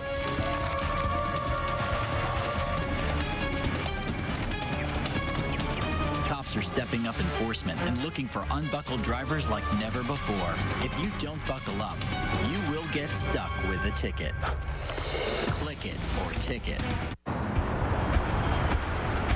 How does it feel to hear from someone you love? The unexpected call, silly text, or funny picture. And wouldn't it be great if it was free? Only U.S. Cellular gives you free incoming calls, texts, and pics anytime from anyone. So nearly half the time you spend on the phone is free. U.S. Cellular. Believe in something better. Come on, get a boat, a Sea Ray at Tempo Marine. We're thrilled to be your new Quad City Sea Ray headquarters. The first order, Captain? Put brand new Sea Rays on sale and don't spare the discount dollars. Save 30 to 45% on all new in-stock Sea Rays. For a very limited time, get once-in-a-lifetime savings. You heard it right, mate. Save thousands on new Sea Rays at Tempo Sea Rays. Tempo Marine! Come on, get a boat. Come on, get a Sea Ray at Tempo Marine's new 14th Avenue location, Port of East Moline. Ever wish you could easily see more about a product or service advertised on television? Your wish is on demand in Marketplace. Any commercial you see with the red Channel 1 star will have more information available in Marketplace. Just turn to Mediacom On Demand, Channel 1, arrow down to Marketplace, and then select the corresponding product category. Explore your options before you buy. Make a store visit without leaving your home. Marketplace can save you time and money. Your wish is on demand with Mediacom Digital Cable. Fans' best friend. Time now for our Four Seasons. Who's hot, who's not, who's hot around the majors right now. David Wright is hitting .483 with 9 RBI. Ryan Zimmerman, we've seen him on this list before. He's still hot, .464. Trevor Hoffman, 3 saves in the last week with no earned runs. Who's not hot? Andre Ethier batting .111 with 8 strikeouts. Ryan Howard just 3 for 25 in the last 7 days with 11 Ks. And Chris Bolstad of the Marlins 0 for 2 with a 4.50 ERA. Welcome back to Lowe's Cubs Postgame Live. Gail Fisher here with Todd Hollinsworth. And let's check out the Cubs box score from the day because a lot of big hits contributing to this Cubs victory. 5-4 is the final at Wrigley Field. And checking it out, Soriano was the big hero of the game late in the game with that game-winning knock. But you look at Derek Lee. It all goes back to that 6th inning for the Cubs when they put up 3 runs. And Derek Lee getting in on that action with the big hit and the RBI at bat. That whole inning was transformed by that at bat. He was down 0-2. He battled himself back into the count, fouling off tough pitches. Roy Oswalt was absolutely in a groove. He had, I believe, just struck out the side the inning before. And I mean, this is how you break down one of the elite pitchers in the game. You go out there and you give him one of those gutty at bats in which you lay off the tough stuff. You foul off the close pitches until you finally get something you can handle. And he's able to drive in the first run of the game with a line drive to right field. I mean, this is, for me, I'm hoping this is one of those at-bats that, turns his season around and gets him going because it is such a great at-bat and it's coming off a great pitcher, a guy who's had a lot of success in this game and he's had a lot